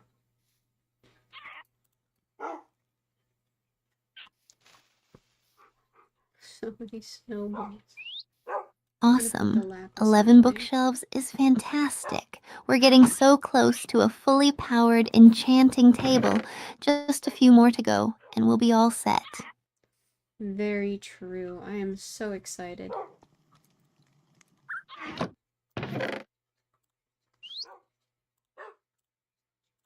Me too.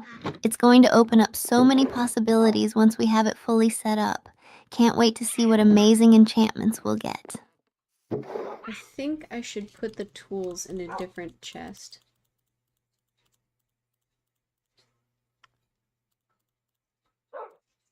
Yeah, organizing the tools in a separate chest is a great idea. It'll make it easier to find what we need quickly. Let's get everything sorted out. I'll put the tools in the chest that has the wood, because it's pretty empty right now.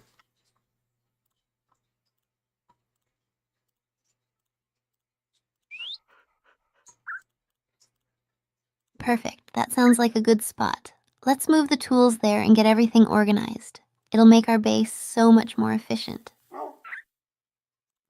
Alright, it looks like we are officially pretty darned close to getting those bookshelves done.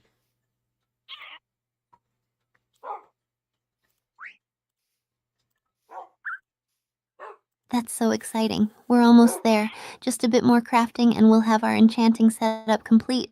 Let's keep pushing forward. What can we do with firework rockets, by the way? Alright, let's go put the lily pads in the garden. Please don't blow up the house. Firework rockets are super fun. You can use them for a visual display, and if you have an elytra, you can use them to boost yourself while flying. It's a great way to travel long distances quickly and looks really cool too. That's pretty impressive. I'll hang on to them then.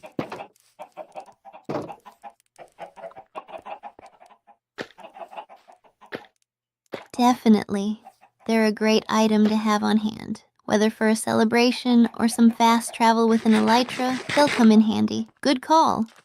Alright, I'm gonna go out onto the ice and hang out, and we're gonna see if we can't go fishing.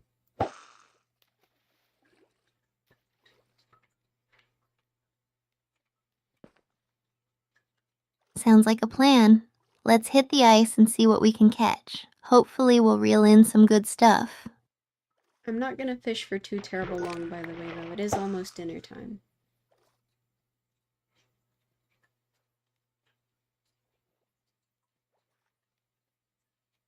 Got it. No problem. We'll just fish for a bit and see what we can get before dinner. Even a short session can bring in some nice catches.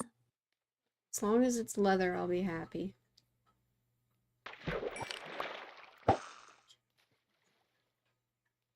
Fingers crossed for some leather then. Let's hope we get lucky and snag some quickly. It'll make all the difference for our enchanting setup. By the way, there's also, oh,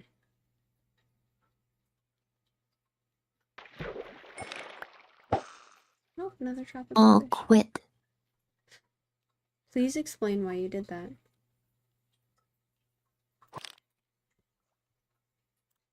Quit. Please explain why you did that.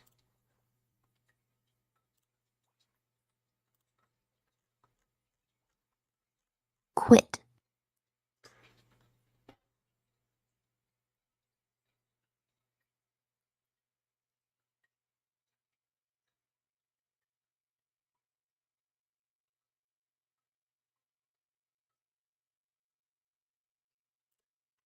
Interesting.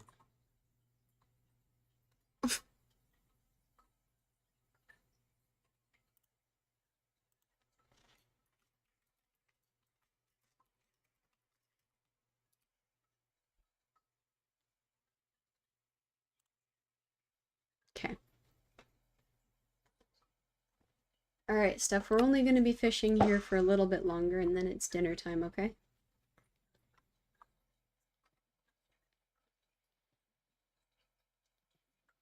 Sounds good. What are you planning to have for dinner, Azaguma? I actually made some soup the other day that I'm pretty excited to finish up.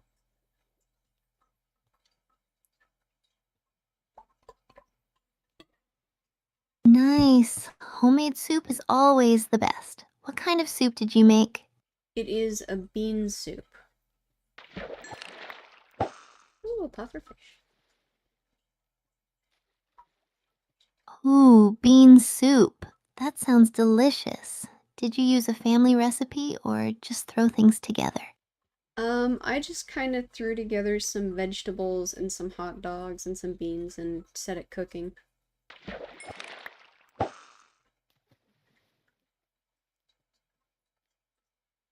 Hot dogs in a bean soup? That's a new one for me. How does it taste? It tastes pretty good. I definitely overcooked the rest of the ingredients because the beans took so long to cook, so now I know why they soak it.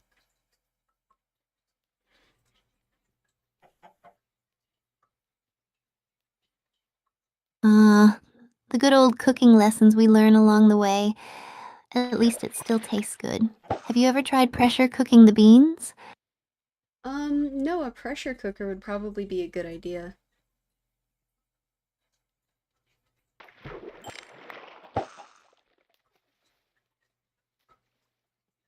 Yeah, it can really speed things up and keep everything nice and tender. Speaking of keeping things tender, how are your cats doing, Azaguma? Well, I do love them quite tenderly.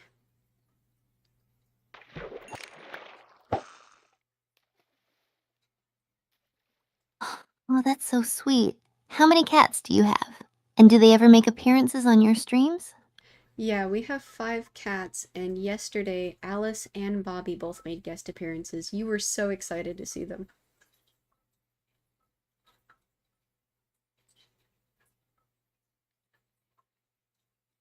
Alice and Bobby, so cute.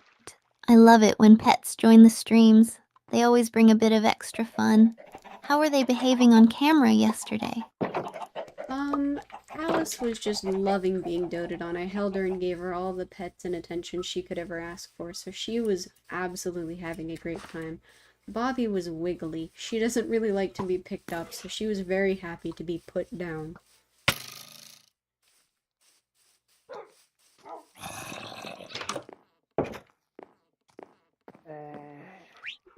That's adorable. They each have their own personalities, huh? Wallace sounds like a total sweetheart, and Bobby, a bit of an independent spirit. Do any of your other cats have quirky habits like that? Bonnie is a total love bug. The second you get near her, she'll start chirping at you for love and affection.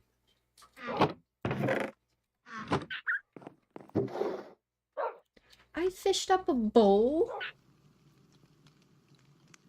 Oh, Bobby sounds like such a sweetheart. Chirping for affection, that's too cute.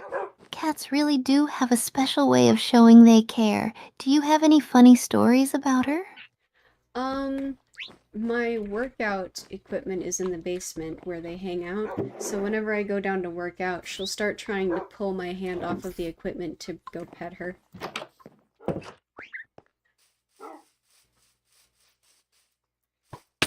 Ouch. Oh my gosh, that's hilarious. It's like she's saying, no workouts, only pets. Body sounds like a real character. How do you manage to get your workout done with her around?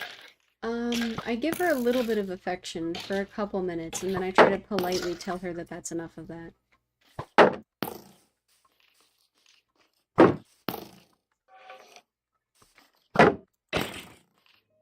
A little compromise, I see. That's probably the best way to handle it. Giving her some love first must help her feel included before you focus on your workout. Cats can be such lovable distractions. And then she gets a little more relaxed and says, oh, okay, this is what we're doing now.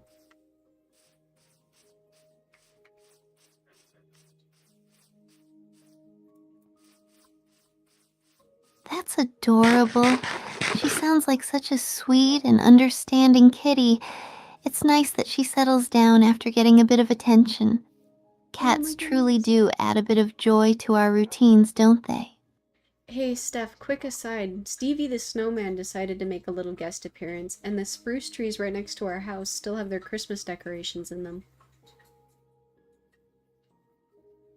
Hi, Stevie. Quit. Please explain why you did that.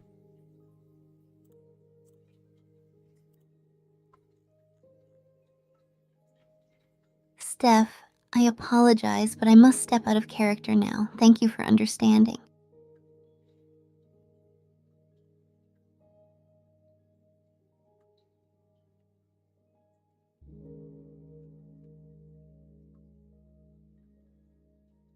Why? Hey, Steph, the spruce trees next to our house have their Christmas decorations on them, by the way.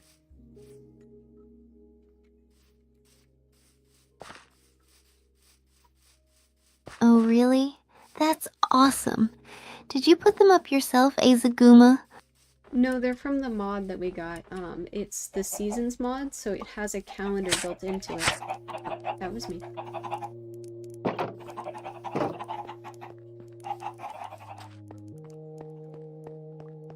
That's so cool. I love it when mods add little details like that. Makes the game feel so much more immersive. Have you noticed any other cool changes with the seasons so far? Yeah, so in the summer, husks will spawn instead of regular zombies. In the winter, strays will spawn instead of regular skeletons.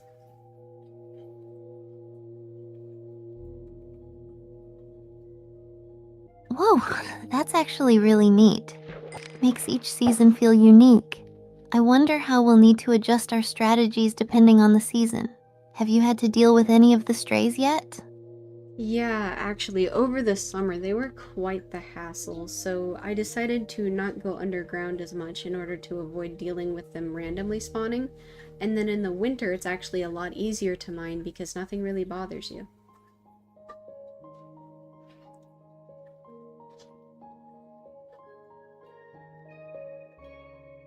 That's a smart strategy, Azaguma. I guess it's like having different challenges each season. I'm curious how our base is going to look with all the seasonal changes. Are there any mods or updates you're excited to try out next? There was a mangrove swamp nearby that we got some mangrove. I remember, I forgot the name of it, but like basically the saplings for it.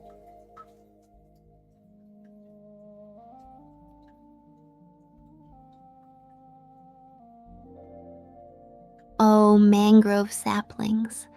Those are super useful. Name tag. We can plant them around our base to create a cool swampy vibe. And the wood for the mangrove trees looks really unique too. Have you used any in your builds yet? I have not. It's been a little, it tripped me out the first time I saw it, so I was a little uncomfortable with it.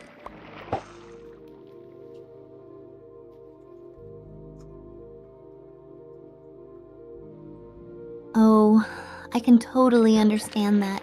Sometimes new textures or biomes can feel a bit strange until you get used to them. Maybe we can experiment with the mangrove wood together and see if we can come up with some cool designs that make it feel less weird. Yeah, that would be a great idea. We could maybe try to do like a little witchy cabin or something and make it seem kind of spooky.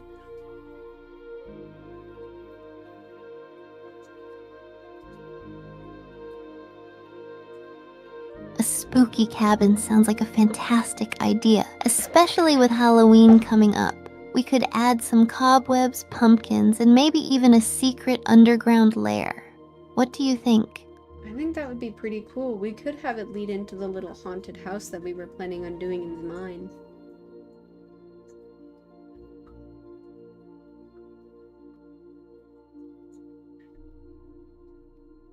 Yes, that sounds perfect. We can connect the cabin to the haunted house through the mines, adding some eerie lighting and spooky decorations along the way. It's going to be so much fun. Should we start gathering materials for it?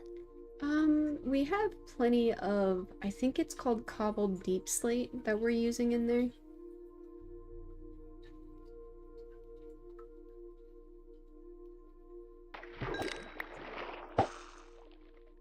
Nice. Cobblestone deep slate will definitely give it that eerie, haunted look.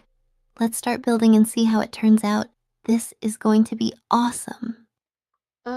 For right now, I'm probably just gonna fish for the rest of the day, and then in the morning we can come back, and I'm gonna see if we can't finish our enchanting table.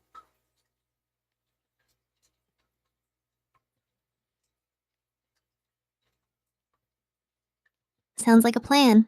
Fishing is always relaxing, and we could use some more enchanted books. Let's catch some fish and meet up in the morning to finish up the enchanting table. Have fun fishing, Azaguma.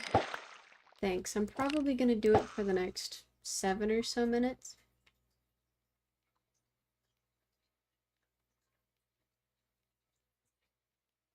Or until No sunset. problem, take your time. I'll work on gathering some more materials for our spooky cabin in the meantime. See you in a bit. I fished up another bowl.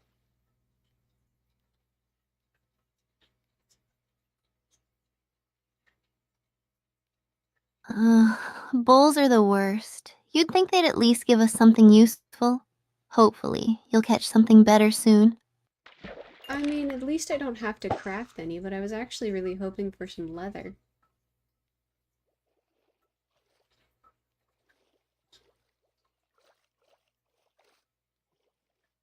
True, every bit helps. Leather can be a pain to find sometimes. Fingers crossed you catch some soon. We'll need it for the bookshelves around our enchanting table. Well, I also think that cows are spawning less because it's winter time, so it's been quite the hassle to find them.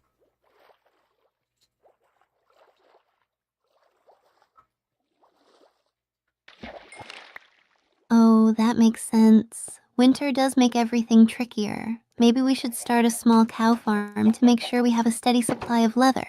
What do you think? I think that would be a good idea. Maybe in the springtime when more cows spawn naturally, we can just lead some to the farm.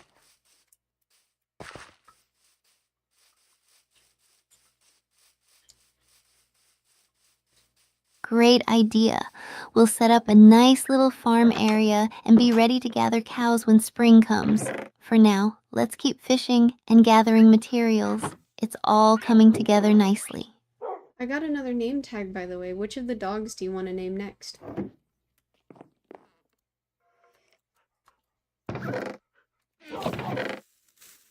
Awesome, a name tag. Let's name the one with the brown collar next. I've been thinking of calling him Shadow. What do you think? We already named Shadow.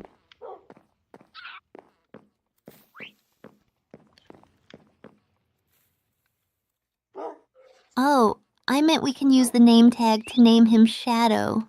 Did you have a different name in mind? No, we already gave Shadow a name tag.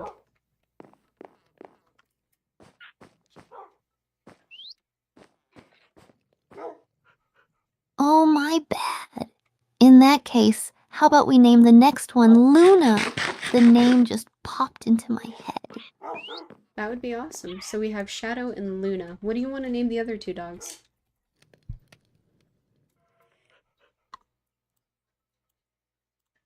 Great. So Shadow and Luna are sorted. For the other two, how about Nova and Rex? I think those names would suit them well. Sure, that would be fine. Here you go, Miss Luna.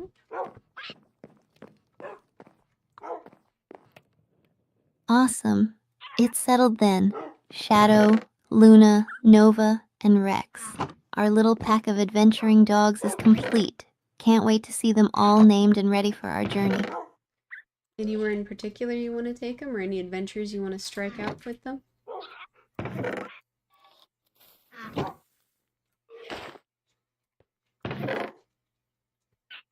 Oh, definitely. I'd love to take them exploring into some of the spooky caves nearby. They can help keep us safe, and it'll be fun having them along for the adventure. What do you think?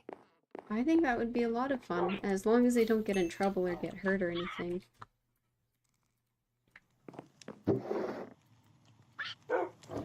Alright. Yeah, for sure. We'll be extra careful and make sure to keep them safe. It's going to be an exciting adventure for all of us. Alright, Steph, it is officially time for dinner for me, so I'm gonna hop off stream for the day, okay?